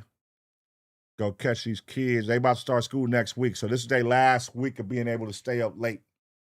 Are y'all kids back in school yet? You know what I mean? Shout out to all the parents in here, man.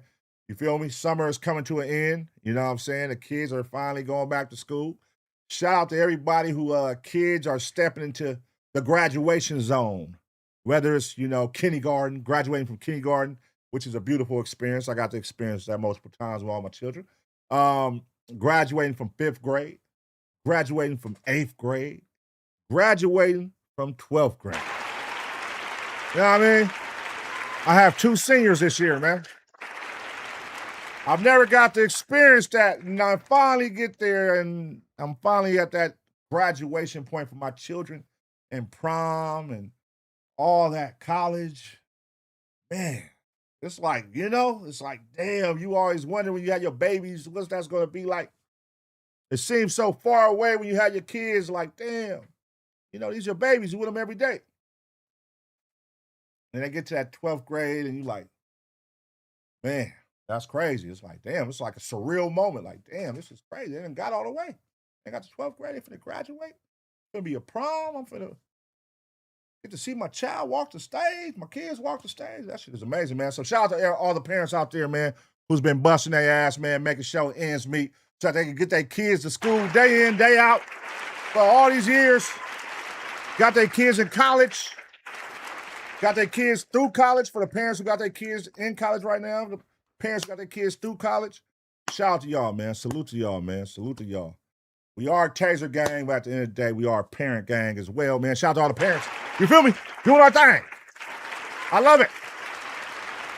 You know what I mean? That's tight, man. That's tight. That's tight. You know what I mean?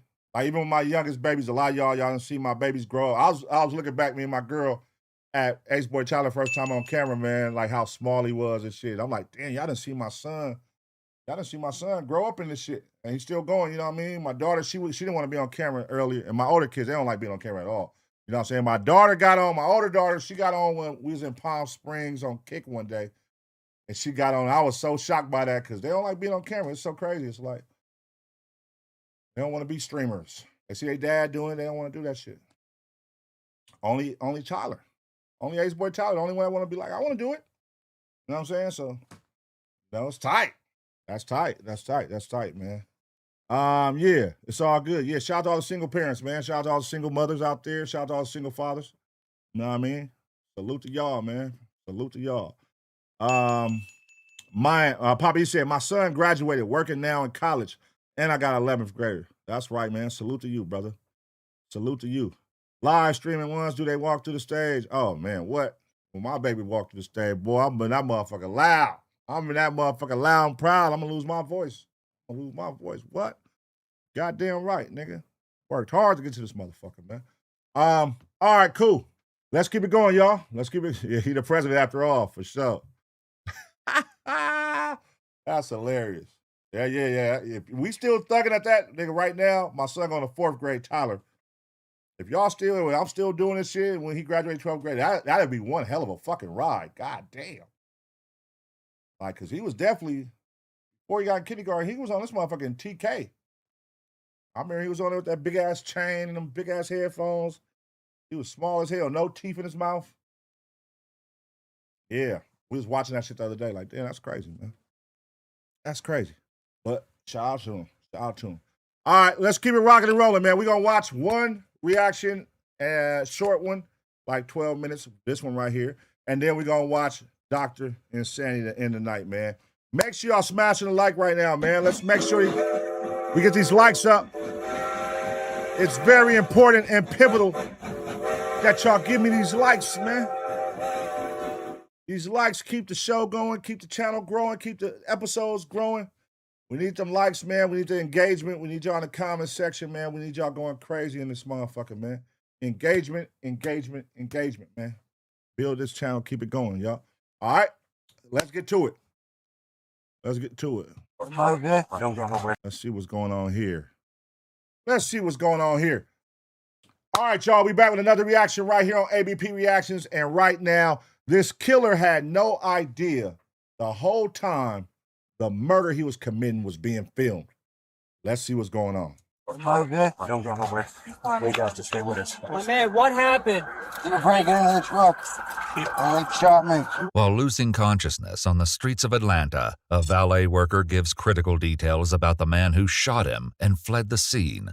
But what the gunman didn't realize is the truck had a dash cam, and it caught his face on camera. Well, they weren't smart enough to get this, were they? Just after 1 a.m. on September 3rd, 2023, a frantic 911 call reaches dispatchers from outside a parking garage in Atlanta, Georgia. Hey, I need an ambulance to 2430 Piedmont Road. You have a Longhorn? Parking deck. Stay still, bro. Stay right here. Yeah, I'm in the parking deck. He's shaking. I'm in the parking lot. I don't know where he is, but he got blood on his arm. Tell me exactly what happened. I just saw him push him and shoot him, and he fell to the floor, and the guy pulled off. By the time the caller finishes explaining, police are already at the victim's side. Several of them were nearby, and some of them heard the gunshot the moment it rang out. Damn. Stay with me. Come on, stay with me. Give me a sign. Give me a sign. You with me? You good? You're not good. Thank you, Don Hannah. Is it going to fire for you? You feel anything in your back? Imagine still in the car and it got goddamn dash cam. As soon as you hop in, it's recording your damn face. And you ain't got no mask on. Idiot. Can you breathe? Huh? Push your head back down a little bit. Do we know if he was hit? I heard it. When I was standing right there, all I heard someone say was, "What the f?" And then I seen a gunshot fire, and then I didn't see else. More officers arrive and attempt to learn the victim's identity from his co-workers. Can you tell me everything you need? Name, date of birth, family. Okay. Do you have Harrison's mom's number, please? About how old is he? 25. Is he still here? They're able to identify the victim as 25-year-old Harrison Royce Olvey, a valet worker who was bringing out a client's car just before the shooting. Still waiting for an ambulance, officers work to find the gunshot wound and stop the bleeding. Can I have your shirt, all right? Hold on, man. It ain't no goddamn way I'm putting up a fight if I work valet for a car. I'm not. Personally, I'm not. If this ain't my car and I'm just doing valet and somebody run, hey, give me your car. Man, here. This ain't my shit. Bad as fuck. You think I'm gonna get shot over somebody else's car? If this nigga try to put up a fight and not give him the car, that's crazy. You're doing too much. Yeah, where's he? In the back. Don't go nowhere. We got to stay with us. I saw this black Mercedes pull up. Right. And I couldn't hear that conversation, but all I heard was, "What the f?" and then bow. That's literally all I heard. I didn't even see nobody. The car was gone. We got GSW. You got one on this side, got one on this side. He's got one on the right side, possible exit wound on the left side of his chest. Yeah. I can't breathe. I can't breathe. He can't breathe. He can't breathe, he says. Relax. Take slow breath. I can't breathe. That one on that side. I can't breathe. Okay. Hang with us. Hang with us. The bullet appears to have torn straight through his body, creating a through-and-through wound. Despite being barely conscious, Harrison is able to answer critical questions from officers. My man, what happened? They were breaking into the truck. And they shot me. What did he look like? Two black. Black guys? Okay. Well, it went out that way. Up and they were going. Okay. What car were they in? We got to think real hard. What car were they driving? Not this way, I don't think. No, According to the 911 caller, the car that fled the scene was a gray-colored four-door sedan with dark-tinted windows and a damaged front bumper. But as they continue to ask Harrison which way it went, he suddenly falls silent and his body becomes still. Oh, shit. Start CPR. Start CPR.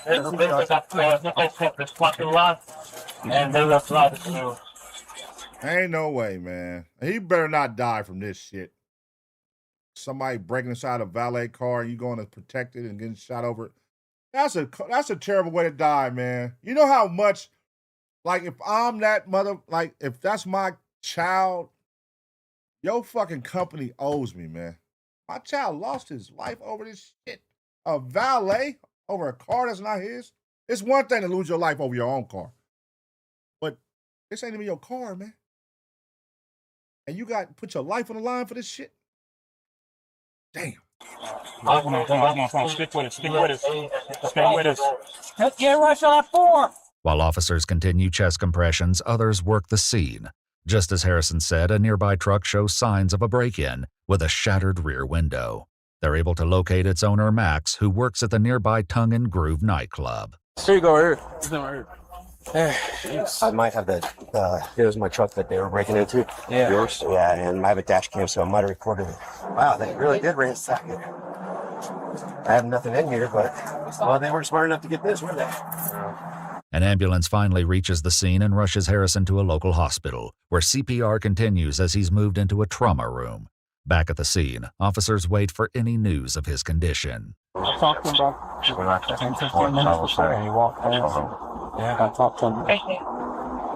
I sat down and eat a little popcorn and get something to drink. And I was just putting the stuff down and I heard the pop. I looked up, I saw the car, and I was like, no. So you got all this goddamn gear on, OG. Hey, you got all this gear on. You got all these gear, guns, clips, everything. It look like you supposed to be protecting the fucking lot. And while this man done lost his life, the valet driver at Longhorn Steakhouse, while he over here about to lose his life, you over there eating some goddamn popcorn, you motherfucker? That's what you telling me? You sat down to eat popcorn instead of protecting to protect and serve this parking lot? You supposed to commit your life to this shit, man. Look at that vest you got on, nigga. You supposed to be walking around this motherfucker, nigga. Nobody can touch you with that vest on, nigga. You got all kind of shit. Your little gadget belt like Batman, nigga, walking around this motherfucker, nigga, tripping. This the type of shit you live for, nigga. These the type of days you live for. Somebody coming to break in the car in your lot. And instead of protecting, you over there eating some goddamn Orville Redenbacher, some popcorn. Eating some, what type of popcorn was it, nigga? Extra buttery? What kind of popcorn? It better be some good popcorn at least. It better not be no bullshit. It's getting too much, man. I'm too old for it. Meanwhile, Harrison's close friend tries to get information to share with the victim's mother, who he currently has on the phone. Hey, are you gonna tell me something, or are you just gonna walk away, man? My friend just got shot. He's just walking away from me. What? Come on. He's got the mom on the phone. Can you give me any kind of information that I can tell them? We don't have that yet. They're en route to Grady. They're still Condition, anything. They're still doing CPR. That's all we know right now. I have a unit following behind the ambulance, and as soon as I get an update, then I'll know something. But that's all I know for right now. Nearby officers share their own opinions about what happened. It's sad, but I think unfortunately we should have just got as much information about that vehicle and what the people look like. Got the hell on. That ain't even your part. They even died. Like that's really sensitive. He was up for a minute. And then all of a sudden they was like, yo, he's not breathing, he's not breathing. I'm like, whoa. Oh, head flopped over. I was like, oh. Just like that? Yeah. So he said, I don't want to die. He's like, this, you good? Put the chest cells on him. He said, I don't. Damn. And he just doing his job, man. Doing his job. The truck's owner, Max, tells an officer he knew Harrison personally and regrets coming into work tonight, believing that if he hadn't, Harrison might never have been shot. as they discuss such a Oh, senseless. let me tell you something, Harrison. They was gonna break in whatever car was right there, so he was gonna get shot. If he would have walked up and did the same shit for anybody else's car that was right there, them niggas are breaking in cars. They're breaking in cars. They gonna break in there. They probably would have broken some more cars if he wouldn't have walked up. But nigga, you didn't have shit in that truck. So what you think they was gonna do? If I break in your truck and you ain't got nothing in this motherfucker, and I'm not trying to take the truck, I'm just trying to take what's inside, and you have nothing, I'm gonna go to the next car over. Nigga, shit, what you got? What you got? Next car after that? I'm gonna try to till I hit, and then I'm gonna jump back in the homie car and we out of here. So he was gonna get shot regardless. You know, coming to say these cars that ain't his. He shouldn't have did that, young man. You gotta think. You gotta listen. Fuck that job. You know what I mean? FTJ, fuck that job, nigga. When it comes to a situation like that, you don't pay me enough to put my life on the line, nigga. You got me out here working for minimum wage and tips, and you think I'm supposed to be out here doing that goddamn old security guard job? That's what he got all that goddamn shit for, man. I'm not gonna lose my life over a damn car that don't belong to me. You are crazy. And I'm getting minimum wage. Y'all know they said minimum wage. Y'all remember we watched the reaction recently? The minimum wage in Atlanta is like $5 or some shit. It's something crazy, like $6. We had to look it up. It sounded so crazy. We looked it up and they confirmed it. Minimum wage is like $6 or something like that. Something low as fuck. Act of violence. Their conversation is unexpectedly interrupted. Yo, hey! Hey! What's up? Want you to switch over? What do you mean? Where do I gotta go? I gotta try to go this way. You gotta go that way, man. Why? You just had a shooting, man. Come on. Well, doesn't matter. Go. What do you mean? Doesn't matter. Crime scene. Go.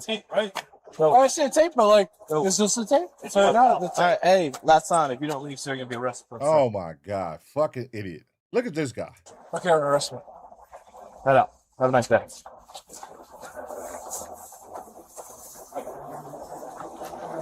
I would ask for his ID just to see he has nothing to do with it. I think he's just drunk. Okay, I'll get arrested. That nigga Harrison is funny, cuz. That nigga turned into a white man quick. You might want to ask for his ID and see if he got anything to do with it. You a goddamn snitch. This nigga Harrison, cuz. You might want to ask for his ID, see if he got anything to do with it. So he said? Yeah. What's wrong with people? No. As investigators reach the scene, they turn to the potential dashcam footage, but Max reveals that the casing is damaged and the memory card is stuck inside. Oh my Now, God. do we have permission to do whatever you want with it? Okay. All right. Yeah, I don't even want it back. As long as y'all break it, do whatever you want. As long as it helps with your investigation, I am fine with it. Ultimately, investigators are able to retrieve the footage as the card was still intact. As the video begins, a young man can be seen approaching the rear passenger window of the truck. Nigga, pop that motherfucker. Bam. Thirsty. Oh, he jumped right in that motherfucker. Look at that. Face all on the camera. A full minute passes as the suspect ransacks the truck before climbing out of the broken window. Then someone can be heard off camera, which catches his attention. Shortly after, Harrison was shot off camera. Tragically, the 25-year-old did not survive. Oh. He lost his life over this man's car, man. Ain't no fucking way, man. Rest in peace to Harrison, man. Rest in peace to Harrison, man. Harrison, man, come on, bro. Not over a valet job, bro. This ain't your car, dog. Hey, listen, if you out here watching and you work valet, let that motherfucker have it, man. This ain't your duty, man. This nigga, what? Listen, I'm here to go retrieve your car and pull it to the front and park it. I'm not here to protect your car if somebody come with a gun and trying to break in. Call the police. Like they say with security guards who don't got a gun, nigga, hey, observe and report. Don't put your life on the line for this shit because niggas will kill you in a heartbeat. Observe and report. Damn. Hey, somebody jumped in that car? Shit, hey, call this shit in. Don't go over there. Let him do his thing. That nigga ain't got nothing to do with me. Fuck that. What? And he was pronounced dead at the hospital. Still images are taken from the footage, and officers quickly begin to circulate them online, asking the public for any help to identify the suspect. Several tips lead investigators to clear-ass 22-year-old images. Randy King, who is currently on probation as a felony first offender. According to police records, he had been convicted in Coweta County after breaking into a vehicle and at the time was found in possession of a firearm. Security Damn. footage would capture him driving a gray four-door sedan and entering his apartment building wearing the same clothes and shoes he was Oh my God, no fucking way. No fucking way, young man. You that slow, bro. What are you doing? wearing during the break-in of Max's truck. His family would confirm that Randy is in fact the man in the photos. 5 days after Harrison's murder, police arrive at Randy's apartment. Randy King, it's the police department with the search warrant. Step outside and surrender. Your apartment is surrounded. Come to the door, or the door is coming down. To avoid damaging the door, maintenance provides a key, but they enter to find that Randy isn't home. When you walk in, there's a picture of him strapped. Is it holding the picture of him holding the actual murder weapon? Really? There, yeah. Well, that's good evidence. They're like, snap, snap. I think that's called a clue. To increase pressure, Crime Stoppers of Greater Atlanta offers a reward for his capture, posting his full name in connection with the murder. Randy remains on the run for over 5 weeks, until his mother calls police in mid-October, explaining that Randy is sitting with his sister outside of a courthouse and is ready to turn himself in. Damn, man. Wait, Randy didn't even have no homies with him. He did this shit by himself. This nigga went and broke in these cars by his... You gotta be a different type of nigga just to go pull up and break in cars by yourself, get in this motherfucker and go home. Like, you really like a lowlife, cuz. You really a bum. You just run around solo dolo, breaking in cars and then murdering people and just going home like nothing happened. What the fuck? Hey, I'm Officer Adams. I can hold right past. Huh? I can hold right past. You said do what? Yeah, come on. And he got the same shoes he had in the video when he broke in the car on. How you doing? Good. You good? You good?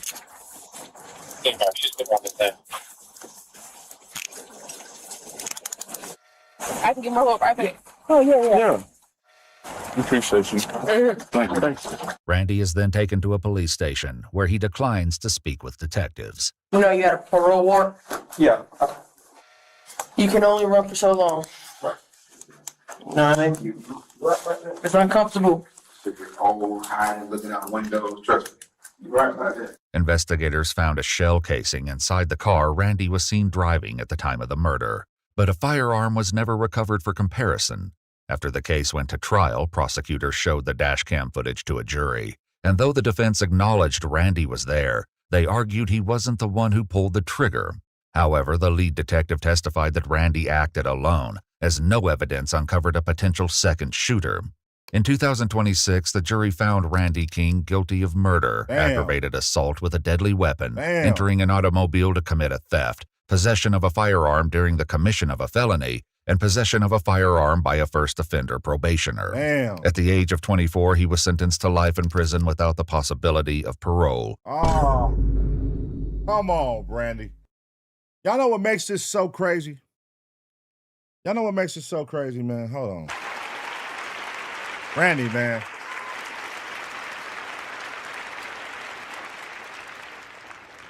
What makes this so crazy is he did all that and left with nothing. Literally was nothing in the truck. The man said nothing was in the truck. He ain't had nothing. So you broke into a car. You didn't get nothing. And then when somebody tried to come approach you for breaking into the car, you kill them. And you go home with nothing. With a murder now. Over nothing. And now you're sitting in jail for life over nothing. That's crazy. You literally didn't get nothing and you killed this man. Now you in jail for this shit for life. And when you gotta tell nigga I went to jail for murder, nigga, why you murder him, nigga? What you do? Nigga, what? He was trying to stop me from breaking the car. That nigga just threw your life out the window, man. Young, threw your life out the window, man. Over nothing. That's sad as fuck. That's sad, man. Goddamn youth, man. Gotta wisen up, man. This shit ain't worth it, man. This shit don't be worth it, man. Now, look at lives. One man lost his life over trying to be a super employee. And you know what I mean? Which I get it. Listen, bro, sometimes you can take this shit serious. You can take your job serious. But your job don't require all that. That's not part of your job as a valet serviceman to go protect cars. That's what the security is for. They got guns and that's not your job. But sometimes, you know, these motherfuckers be willing to die for this shit. They be willing to die for their job. Them secret shoppers at Target, you know what I'm saying? They say at Target once they leave outside, you're not supposed to follow the people into the parking lot. But it's still sometimes them secret shoppers that want to chase the person down in the parking lot and tackle them. Now, what if this nigga got a gun and he shoot you? You know, that's not your job. It doesn't require you to do that, brother. You feel me? So, you know, you got to make smart decisions, man. And young niggas, y'all got to make smart decisions too, man. You over here throwing your life away for nothing, man. You broke into a car and didn't have shit, and because of that, you killed somebody, nigga, who was trying to come in for that car when you could have easily just ran. You know what I mean? I don't think the valet nigga gonna chase you. Shit, nigga, ain't that serious. And you never know. It might be that serious to some of these valet niggas, but even if, though, like, that's crazy, man. 2 lives lost. Gone too soon. Both young, 25, 24. Sad situation, man, but let me know what y'all think about this situation right here, man. I'm gonna give y'all 2 seconds to smash the like. As always, get ready for the next reaction.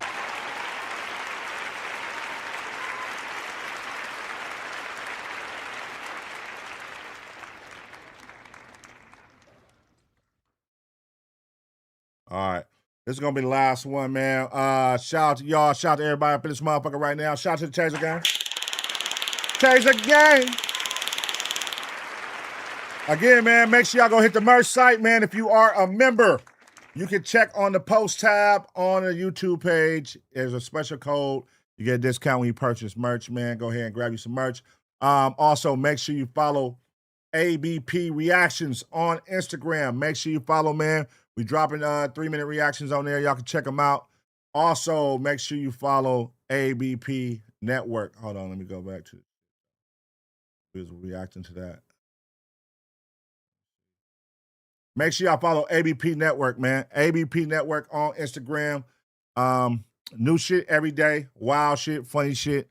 You feel me? Y'all go over there and check it out, man. It's going down, man. Go check it out. Some good shit on there. You know, for instance, man, you got game on here throwing hands, man. You got game on here throwing hands. Let's see what it do. Rate them hands. Rate them hands.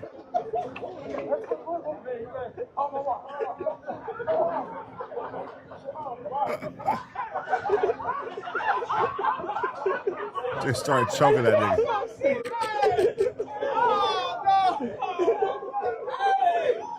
Oh shit! Hold on, cuz that nigga hat came off. That nigga, he hat fishing, cuz that nigga had a straight ball spot. I didn't even see that on the video. Hold on, we gotta go back to the hat coming off part. I posted shit. I didn't even see it, cuz that's funny. Hold on. This nigga hat came off. He had a whole ball spot. That's hilarious. It's just. Look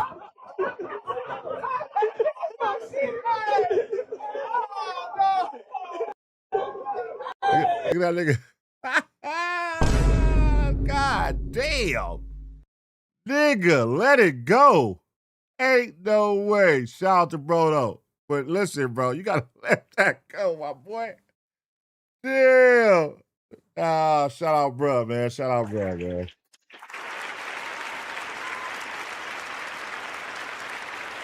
All right. Let's get it, man. This is the last one of the night. This is the last one of the night. Where the hell did it go, though? Dr. Insanity, where are you at? 4 days ago. Here it go, right here. This will be the last one of the night, y'all.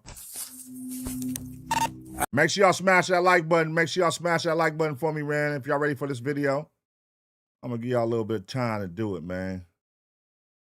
I'm going to give y'all a little bit of time to do it, man. Smash that like, man. Smash that like. Hold on 1 second, Mac. Actually, let me go take a piss real quick. Take a piss. I'll be right back.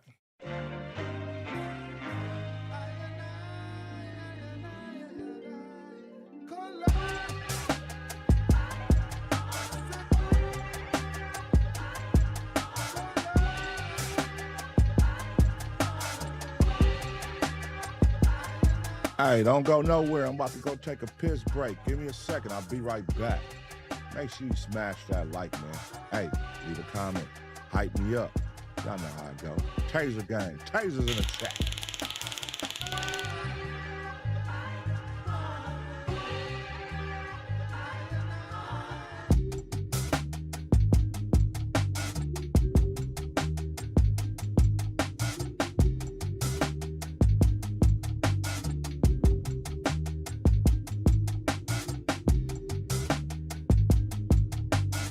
Hey, Taser gang, go crazy in the chat right now. Tasers in the chat. Y'all ready to keep this going?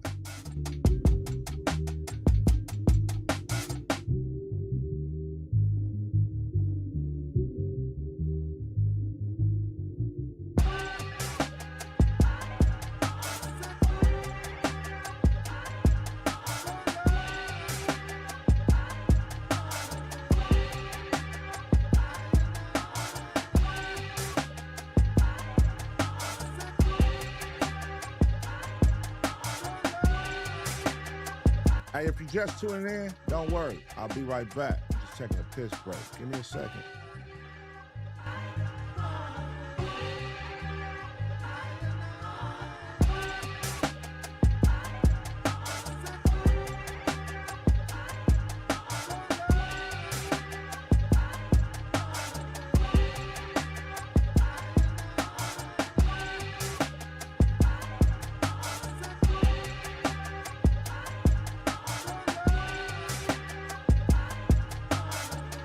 If you're ready for more reactions, go crazy. Drop some tasers in the chat. I'll be right back.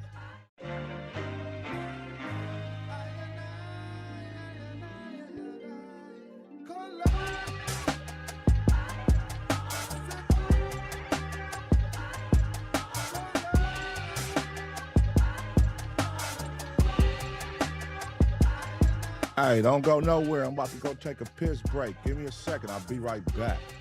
Make sure you smash that like, man. Hey, leave a comment. Hype me up. Y'all know how it go. Taser gang. Tasers in the chat.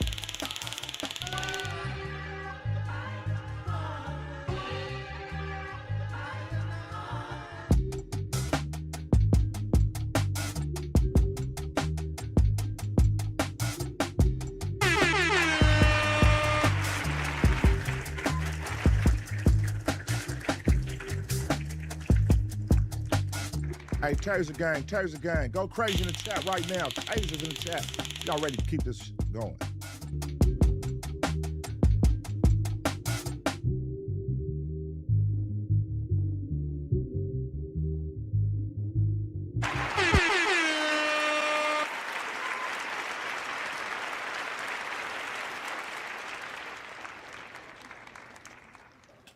All right, y'all. We got the last one tonight, man. Let's get it. Let's get it. This is Dr. Insanity. Let's go. How police captured the luckiest killer in Texas.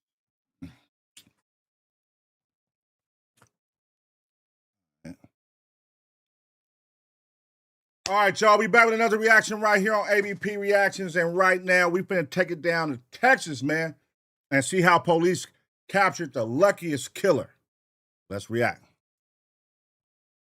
I need you to get fire, CID, looks like a body that's burning. In the middle of this field lies the burning body of an unidentified woman. Unfortunately for Texas police, whoever did this chose the perfect night to cover their tracks. So the body? Yeah.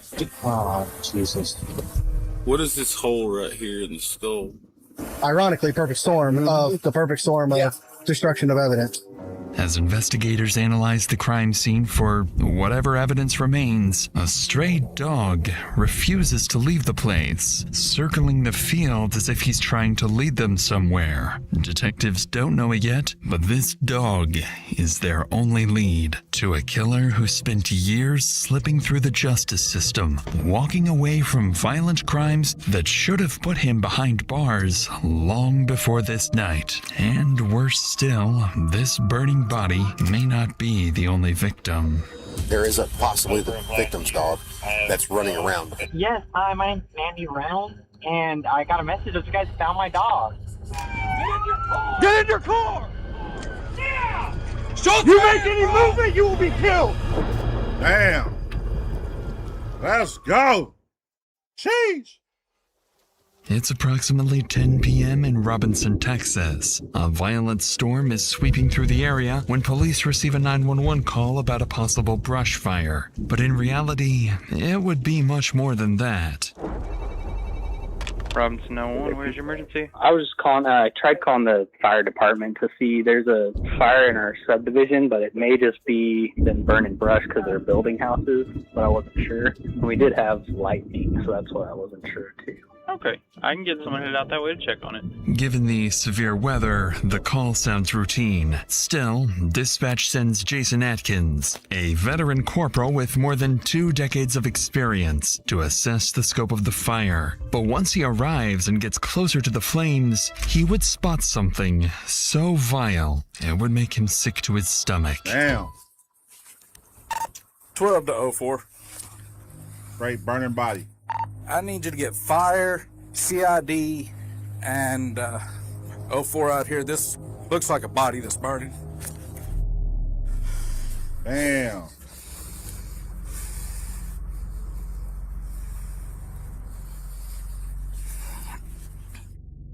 You can't smell that shit? Like burning flesh, nigga, you don't smell that's a body? Should I use my fire extinguisher to put it out, or just leave it as it is to preserve any evidence? You can try to put it out, put it out. I can maybe get it put out, but I'll try.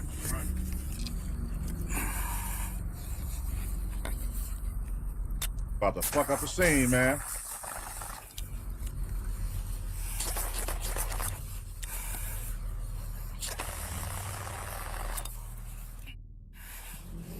After Officer Atkins finishes putting down the fire, the sergeant arrives on scene. As he steps out of his vehicle, little do the officers know that just feet away from them sits an unexpected witness, one who saw everything that happened.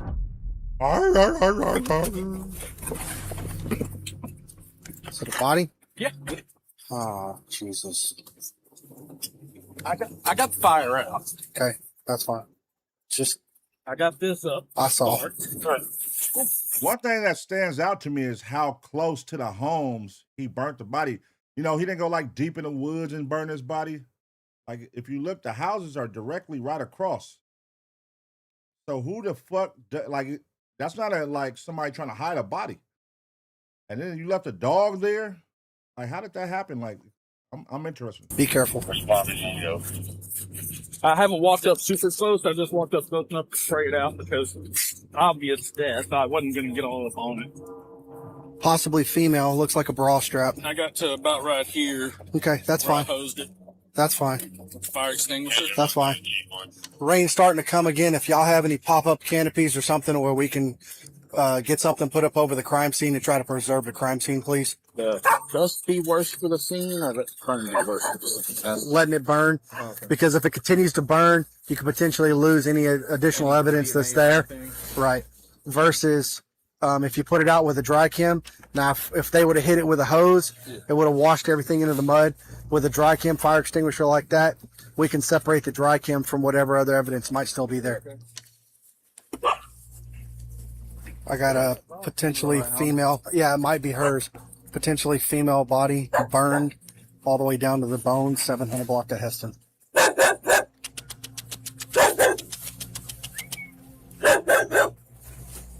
Go ahead and notify and call out animal control. We have a loose dog that's around the scene.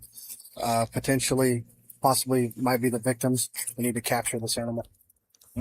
Although Atkins and the sergeant realize the dog may belong to the victim, even they don't yet understand just how instrumental this witness is about to become. By now, several more police officers, firefighters, and Detective Ryan Collins have made their way to the scene, and with rain and thunder refusing to stop, they know the scene must be preserved at all costs. But as they prepare to return to the body, they would come across certain details that would make them question whether whoever did this got incredibly lucky or whether this wasn't their first time. Oh, no. All right, so So I'm not going to have y'all go to the scene. Okay. Since we're here, we're already in the scene. Yep.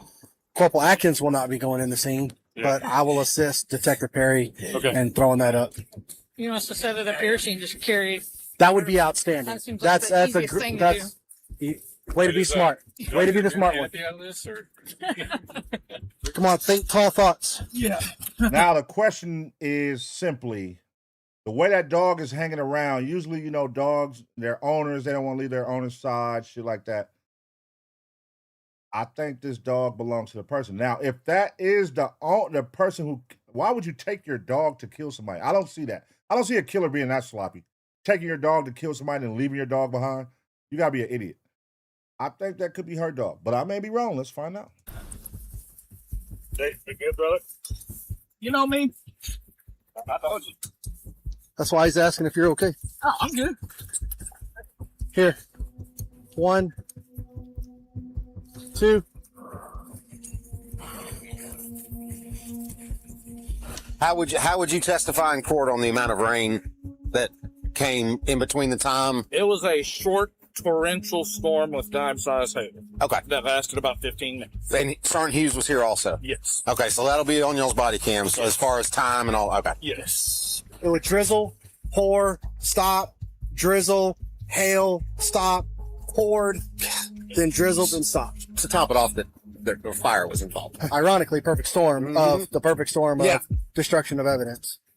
Indeed, with hail, rain, and now fire, properly examining the body will prove to be a nearly impossible task, almost as if someone had deliberately chosen the perfect weather for his crime. 1 hour after the body is discovered, the fire marshal arrives and, together with Detective Collins, prepares to head towards the body in search of the smallest clues that may remain. But unbeknownst to them, every theory they're about to form would play right into the killer's hands, steering the investigation exactly where he wants it to go. But either she's stone knocked out, but I can tell you right now, I can stand next to a campfire and realize when my rear end is getting too hot. And the fact of the recent upticks in the homeless population being on running up and down 35, really, like 16 bodies in Austin. We've had 3 in Waco, and I think there's 10 in Dallas, Fort Worth area. I mean, you look at his torso. That's a small person. Very small. That looks like the very, very cheap heater that you can get. And if she was drunk and or high, did she die? Did she open and then something set fire in the box that then made her that smell? Or did someone come here, find her, goes, oh, shit, and then just set the fire? So far, all these theories are exactly what the killer wanted, allowing him to stay one step ahead. But then the fire marshal would notice something that would put them back on the right track. What is this hole right here in the skull? Ooh. Right off front? Mm-hmm. Blunt force trauma? Mm-hmm. I'll leave that up to Emmy, but yeah, not my thing. But. And do you have any concern with that hole in the forehead? So it could be could be a lot of things. So it could be I still need some of it. that'll come out of the Emmys. So gotcha. The way, but the missing piece of it is what kind of makes me question it. But it's just really interesting because it's right here on the forehead. She said there's decomp. In my opinion, that smells like decomp. And for somebody who strictly deals in dead bodies, I value the opinion. Right, absolutely. Because I was over there for some of that conversation. As it looks right now, is we have a homicide. Although not everyone at the scene is convinced, Detective Collins knows this is a homicide, and his intuition would soon be proven correct. More than 3 hours in, and see what I'm saying? Like, look how close the houses are. And then to go burn a body right there? What does that tell you about the killer? To take the body from these are homes right here, and you just burn right here. You don't go deep into the woods. You don't go way over here. You go right, literally across, right there.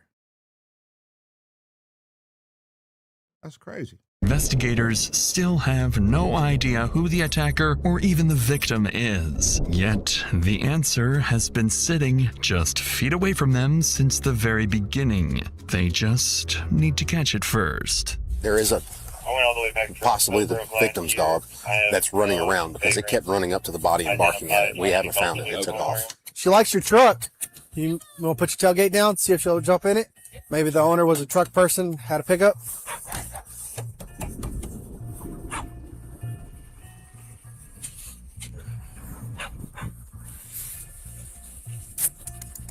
Hi, come here. Well, come here, chicken. Well, come here, chicken. You big chicken. Who the fuck is chicken? We have a T-bone steak in our hands right now. It wouldn't do it good. Despite multiple attempts, What the fuck made him call the dog chicken?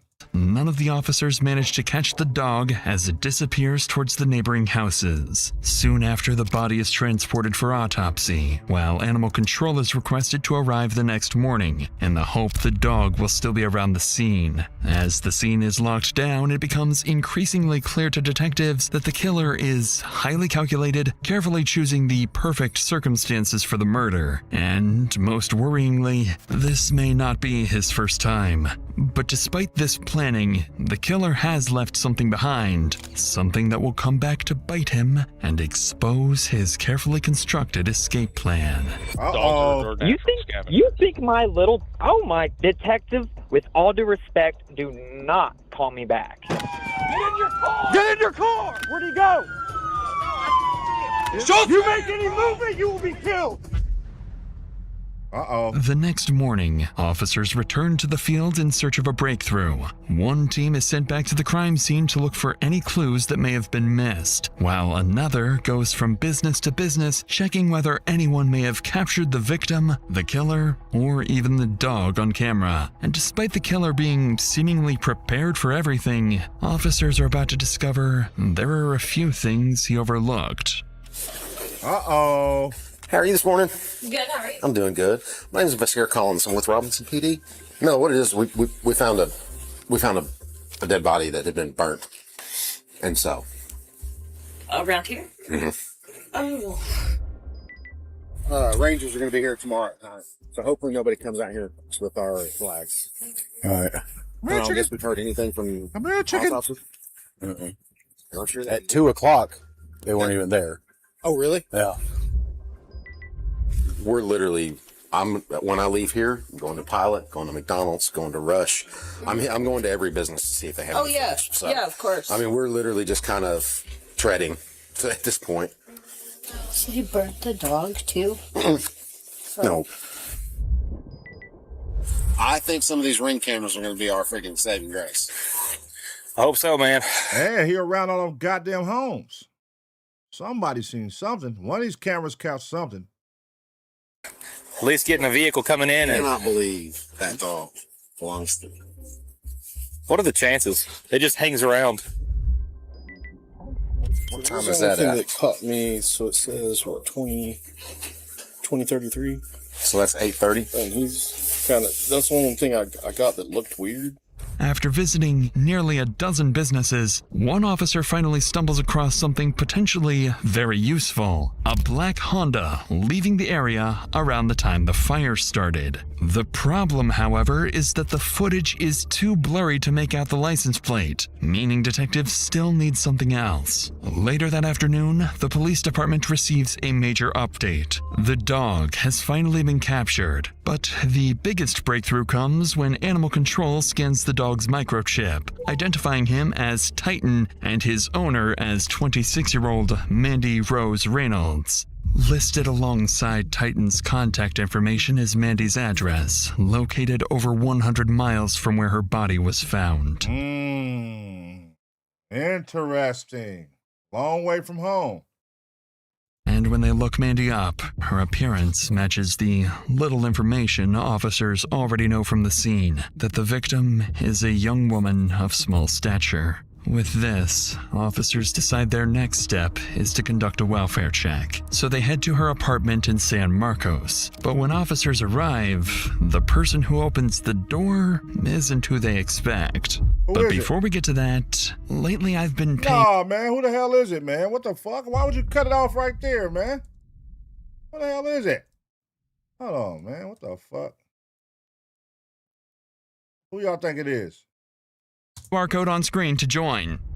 With that said, let's return to Mandy's apartment, where officers are about to be greeted by someone they weren't expecting. Police Department. Oh, hello. Hello. I'm Detective Finn of the San Marcos Police Department. Hi. How are you? Doing awesome. How are you? We're here on a welfare check for a person who used to be associated to this apartment, Mandy. Oh, Mandy Reynolds? Wait a fucking minute. Wait a fucking minute. What are we witnessing here? That's a dog. I thought that was her that answered the door. I was about to say, wait, is that her that answered the damn door? Okay. Are they suspects? Are these ex-roommates, sister, brother? Let's find out. She's in E1 now. E1? Yeah. Sorry, the dog. Oh, no, you're fine. How do y'all know Mandy? So Mandy's my best friend. Okay. I actually got her the apartment here. No, the address is 1000 LBJ. It's like a 5-minute walk from here. It's the ones that are a little further down on there, and it's E1 you said? Have you talked to her in the last 2 or 3 days? The last time I talked to her was Sunday. How was that conversation? It was good. I know she was talking about possibly going to California the next day, but then that fell through. Does she have a boyfriend or anything? No. She has an ex-boyfriend. Wait. How do you know that fell through? You said the last time you talked to her. How do you know what happened the next day then? The last time I talked to her was Sunday. She said she was going to California. But that fell through. Unless she told you that night, oh, I was supposed to go to California. But if you were saying she was supposed to go the next day and she didn't go, how would you know? But all right, let's keep watching. Couple. But no, her cousin lives with her. Well, who's her cousin? I don't know his name. Oh, shit. She'll have her dog. Yeah. Normally Mandy's in constant contact. Yeah. Yeah, we haven't had that for a few days.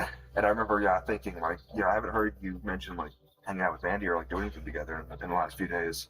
Which, to me, it was something like her, but I just met her, a month ago for the first time. I was a little relieved for, just the quiet. Yeah, it's just been nothing but drama when she moved down here. We're going to go over to E1. Okay. I am the manager of this property. Oh, really? So I can let you inside the apartment if we need to. Knowing the victim has not yet been officially identified as Mandy, officers choose their words very carefully. According to the couple, Mandy's life was always full of drama, much of it, as Diana goes on to explain, revolving around the men she surrounded herself with. And as Diana leads officers to Mandy's apartment, they're about to learn exactly who those men are. Appreciate you coming out and helping us. No problem. She lives with one roommate? Yes. And it's a cousin? Yes. What is her cousin's name? He started with a J. A guy or a girl? Guy. Is he younger than her? Yes. Is it Jared? Jared is her ex-fiance. Is there a lot of drama with him? Just between he is doing a small business thing with her grandfather, and I know that went south. Her and Jacob always fight on and off. She changed her number because she didn't want Jacob to have it in there. She said she was scared. Recently, Mandy was just making a lot of enemies. Damn. So this shit could be anybody. Golly. So. Dissing her ex in Kansas. Thanks to Diana, officers have just uncovered 3 potential suspects. Jared, Mandy's former fiancé, with whom she shared 2 dogs, including Titan. Jacob, an ex-boyfriend she had been trying to avoid after they split on bad terms. And finally, her cousin, who had been living with her for the past month. Police know they'll need to look into each of them more closely, unaware that one of these suspects is already tied to another alleged homicide. But when officers finally reach her apartment, they still have no idea who or what is waiting for them on the other side of the door. Sorry, I'm asking you a million questions and forgetting a lot of stuff, but Her cousin that she lives with, what was his name? I don't know. Okay. I I don't want to spook him if you think he'll answer. Or I don't think she's home. Moved out of here? Kitchen is like really Unless if she packed everything up. Is it like usual for her to do stuff like this, or is this seem bizarre? I know she was unhappy the past couple of weeks and she kept like talking about moving. But yeah, on Sunday she was unloading everything.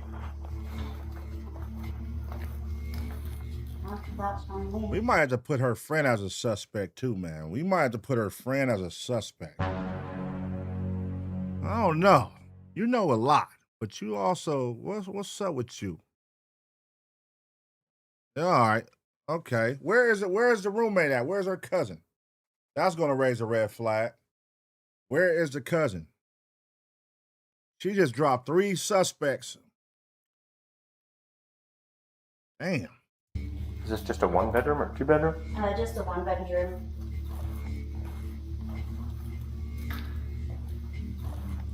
This shit empty as hell. Broken glass. On Sunday, leaving here? Nope. Because she was staying last time I talked to her. There's a broken glass in that tub, it looks like. It's just strange. Her dog is somewhere different. I mean, I guess we could have asked you if she would have answered your phone call if you were Yeah, this bitch completely moved out. Ain't nothing in the house. So, suspect number 1 now is the roommate, her cousin. If this was me, I'd be like, nigga, it's the cousin. I tried calling her and it went straight to voicemail. The last time she did this was when she was moving here. just really concerned. It's like getting stranger and stranger. And obviously, if she would have answered you, I would have been fine. You mind if I take a picture? Yeah. But it's just like, now she's moved out of here.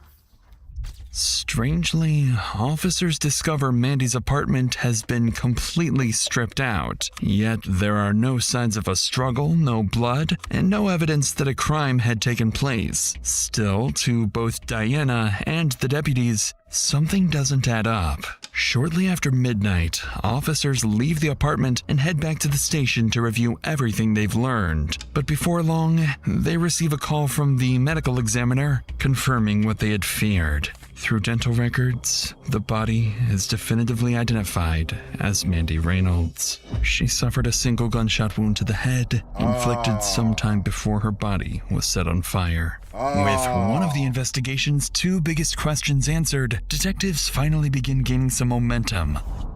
The following morning, as investigators begin pursuing leads that could identify Mandy's killer, one of those leads, unexpectedly, comes to them.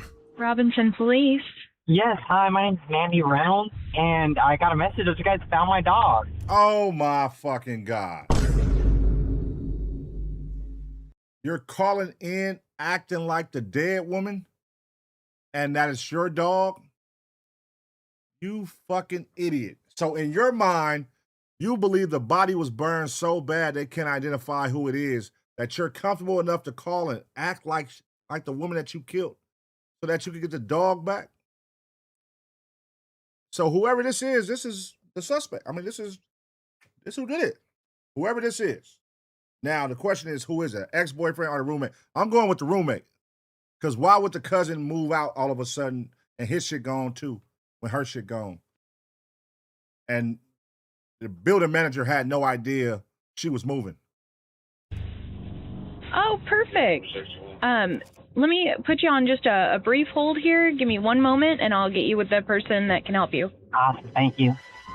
On the line is Mandy Reynolds, but as dispatch transfers the call to Detective Perry, it wouldn't take long for something to feel very off. This is Detective Perry. Hi, I just got a message saying you guys found my dog. We believe so. So, what is your dog? He's the pool retriever mix. Where does the dog belong? All right, hold on. Wait a minute. I'm sorry. I gotta stop it. This nigga is calling in acting like he wants us to believe that's a woman's voice. Oh my God. Hi, this is Mandy Reynolds. You want us to believe that you're a woman's voice. All right, so here's my thing. I said it's a cousin, but now I thought about it soon after I said it. Why would the cousin care about the dog? Unless he built a rapport with the dog and he loved the dog. But a key piece was that her and her ex owned the dog together. If anybody cared about the dog, it would be the ex, because they own it together. He would want his dog back. The cousin, we don't know much about the cousin and his dog connection. So I'm going to put the ex who owns the dog with her back at the number one spot. Well, I was on my way to Wichita, Kansas, and I live in San Marcos, and Titan is his name. He just ran off. What was your name? I apologize. My name is Mandy. Do you want me to come get him, or I don't understand. Is he at the pound? So we just put him at the pound, but we put a hold on him because we were trying to figure out who he belonged to. How long ago was this that he's been out? Oh, heck, it's been, I don't know, this would have been around 1 in the morning. Detective, I hate to cut you off, but, you know, I'm actually at work. I'm sorry you guys had to deal with that, but y'all just I'll come get him. What is it? I mean, 100 miles? So about 1 o'clock last night. Oh, Jesus Christ. Yes. What? I mean, what is the interrogation about? No, I'm just trying to make sure I understand why. You know what? That dog, that's my dog you guys have. Let's get that straight, detective. Okay, and that's fine. I understand that. You know what? I'll just come to the pound. Goodbye. After What? Wait. Make this call make sense.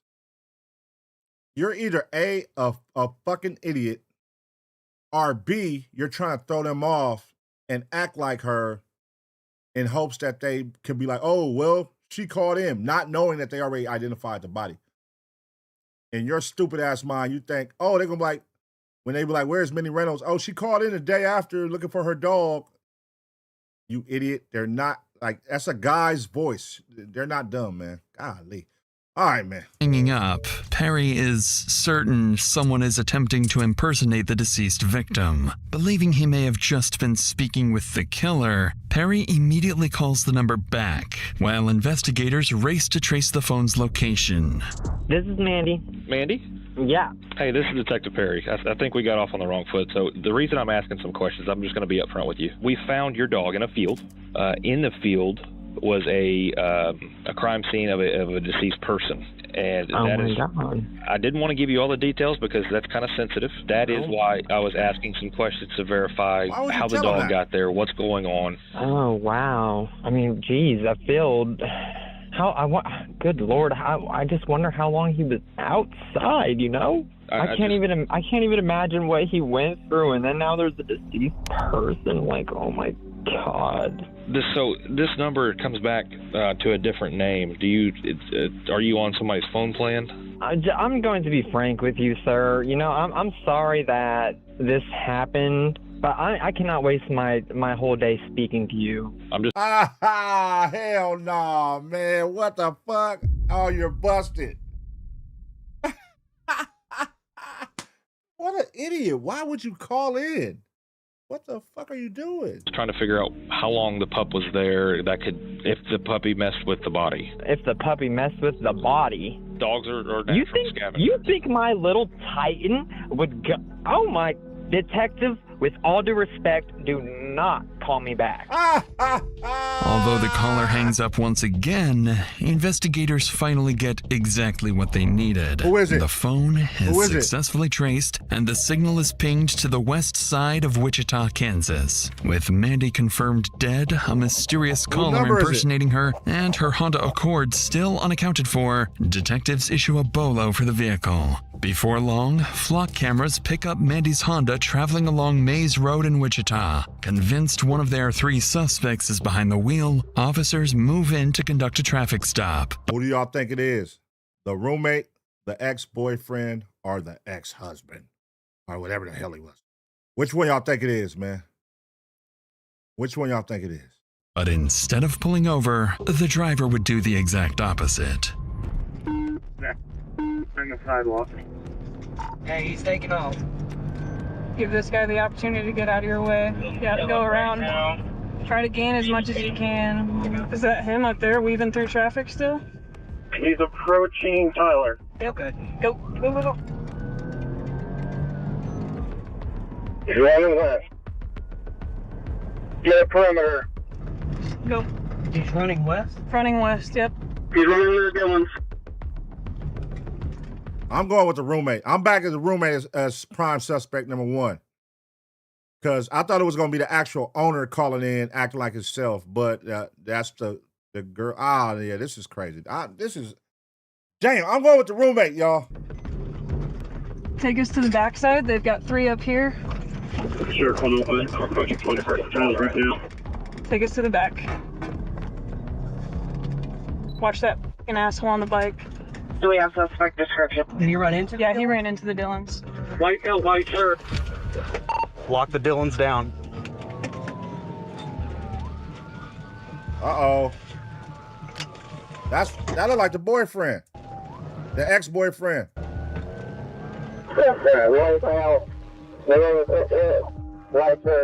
After the suspect hides inside the store, officers outside quickly begin surrounding the building. With dozens of innocent people potentially in his line of fire, they draw their weapons and prepare to move in.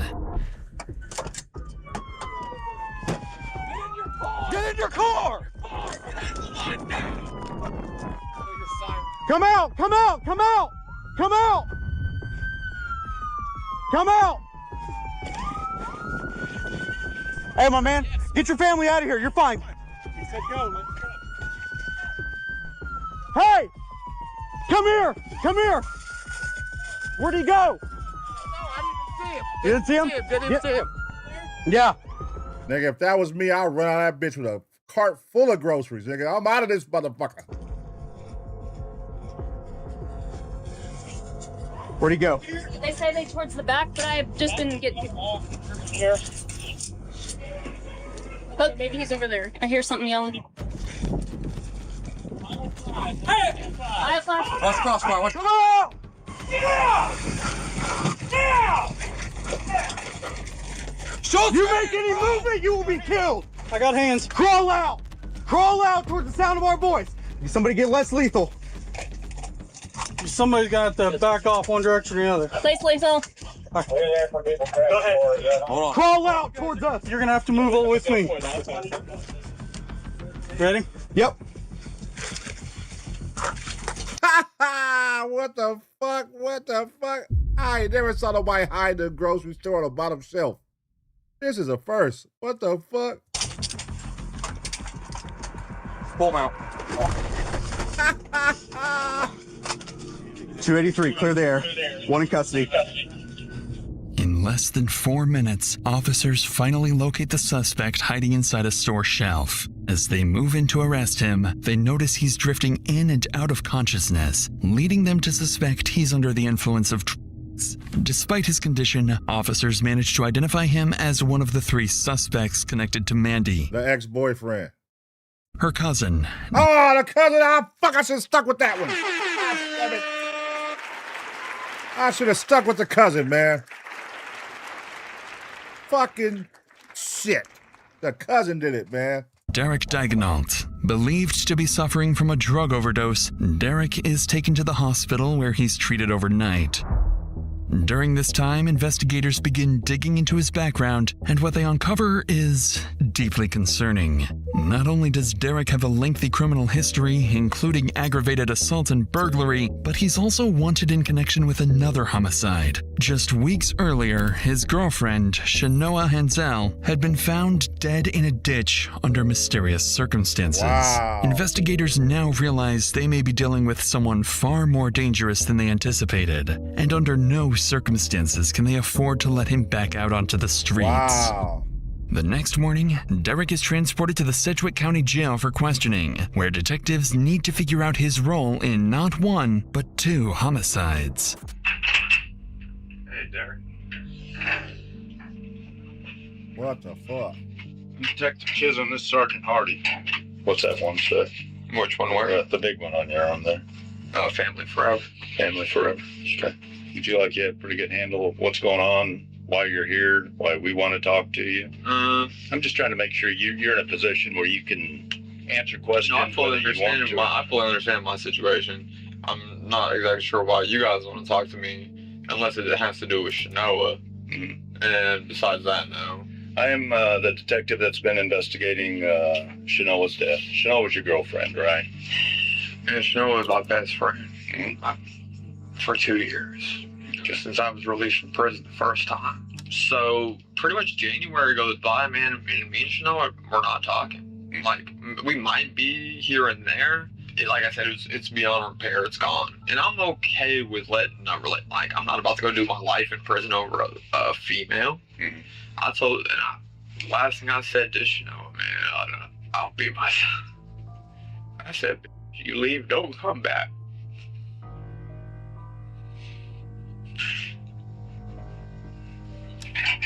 Could it have been an accident? Sure, an accident. But I don't know. I don't see it, but did I do it? No. Oh As expected, Derek calmly denies any involvement in his ex-girlfriend's death. Come on, bro. Let it go, my boy. You busted. You busted. All signs lead to you now. Now, I'm like, damn, man. You moved out the house, and I'm like, okay. Then I'm like, why would he call about the dog? That's what threw me off the dog. Like, why would he call about the dog? Why would you care? Only sense that would make somebody that owned the dog would care. Like, why would you? You're really a fucking idiot.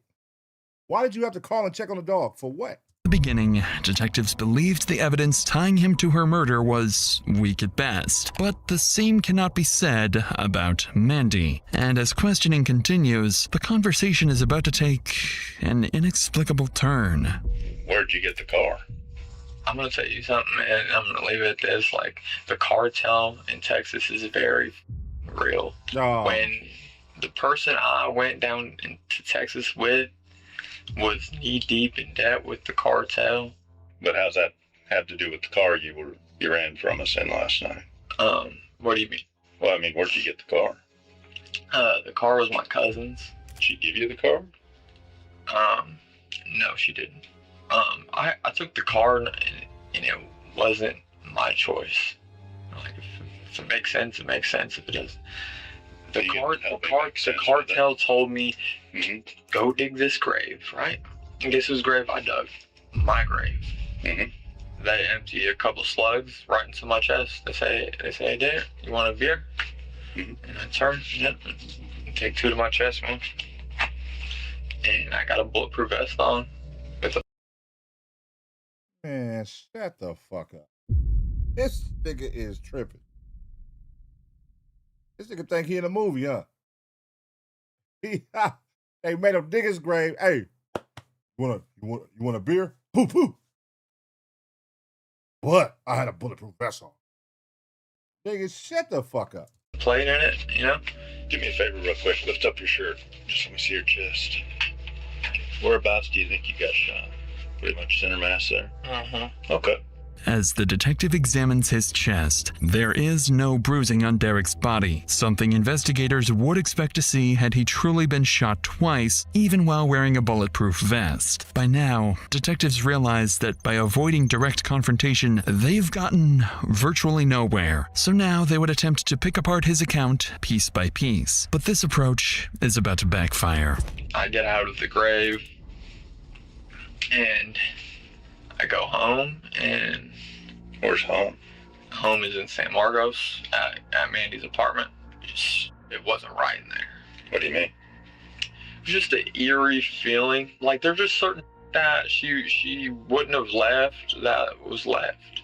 If someone made you kill her, or made you watch her get killed, now's the time to let us know. Look, man, I'm done talking about the cartel with you guys, period. I'm done talking about the situation. You know, like are you guys trying to, like, get me killed? No, we're trying to find out if you killed her. This nigga. You still want to talk to your mom? Well, we talked to her a little earlier, and she said she'd be willing to talk to you. It's just it's up to you. Then. Yeah, can I call her? They're asking where Mandy is. They got her, huh? The cartel? Yeah. I know you do. You feel me? But I'll tell you one thing for sure, two things for certain. It ain't going to be because I killed Shanoa or Mandy. That's not why I'm going back to prison. Oh, I know you didn't. I know you didn't. And I know you didn't kill Shanoa. And definitely not your cousin either. Oh, While my Derek's God. mother remains adamant that her son is innocent, detectives outside the interrogation room have just finished reviewing surveillance footage from across San Marcos, and the evidence tells a very... Oh, this nigga's buying a goddamn shovel, gas tank. My nigga. This nigga has it. Ain't no cartel members with you, bro. Where the cartel at? Why are you buying a gas tank and a shovel? Bro, why do niggas always go to Walmart to buy a murder kit, bro? Everybody goes to Walmart to get their murder kit. This is a murder kit you're buying right here, bro. So you're buying this, whatever this is right here, because you're going to shoot her. Boom. Then you're going to put her body inside of there. Boom. Then you're going to go dig up a ditch, take her out of there, dump her in there, burn her body. Like, you're an idiot. Everything that you use is right here in this fucking video, bro. different story.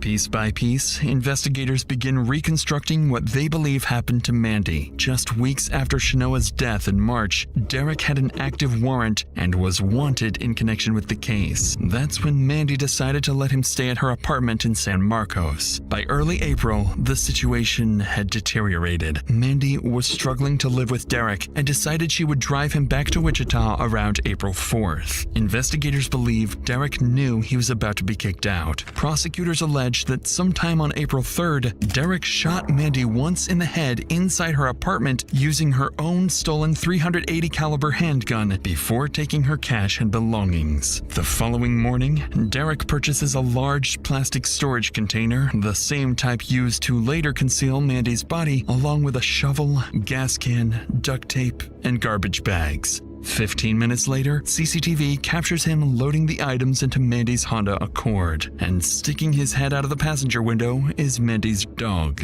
Oh my God. You can't make this shit up. And he's trying to say the cartel. Bro, you can't make this shit up. Niggas are idiots. Titan. That afternoon, investigators believe Derek returned to Mandy's apartment, where he cleaned and staged the scene before loading her belongings into a Penske moving truck. Later that evening, he drove 2 hours to Robinson, Texas, where he dumped Mandy's body and set it on fire. A crime executed almost perfectly, if not for Mandy's dog he left behind. In November 2024, Derek Daigneault is convicted of murdering his cousin, Mandy Reynolds, and sentenced to life in prison with the possibility of parole in 2054. Oh, man. God damn, bro.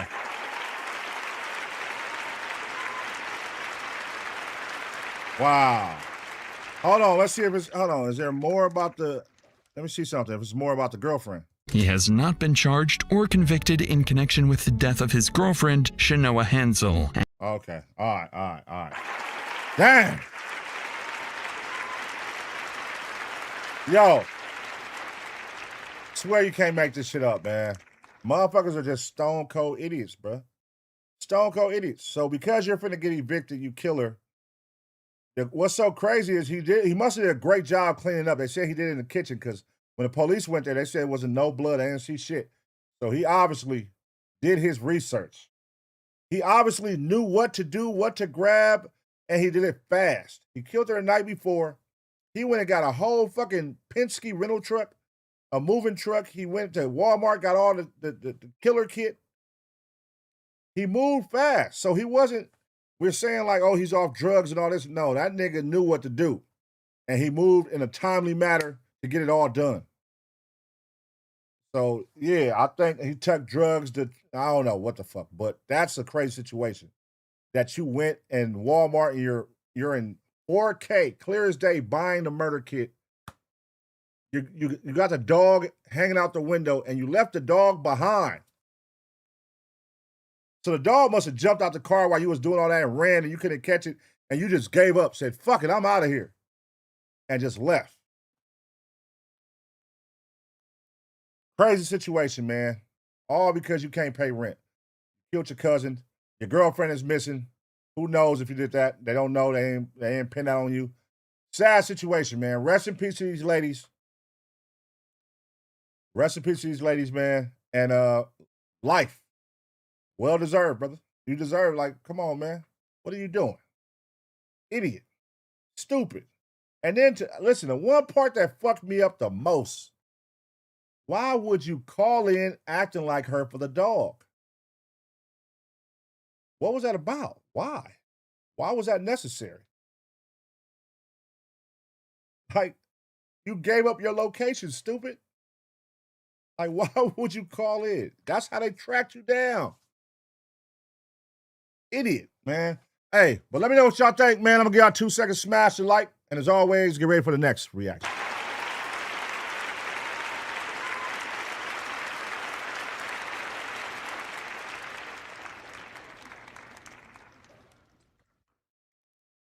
Yeah, man. All right, Taser Gang, man. How long we doing? That was 4 hours. Shout out to y'all. If you enjoyed this stream tonight, man, please do me a favor and smash the like, please, man. Smash that like button one time. You know what I'm saying? I'll be back Thursday.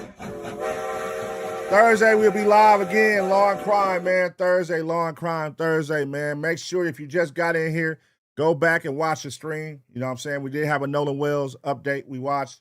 We watched some other good reactions, man. Go back and check them all out. If you're seeing this tomorrow, shout out to you, man. Wish you could have stayed up and watched it with us. You know what I mean? It's a much better experience when you watch it with the Taser Gang family. But listen, replay gang, man. Make sure y'all watch. Make sure y'all smash the like.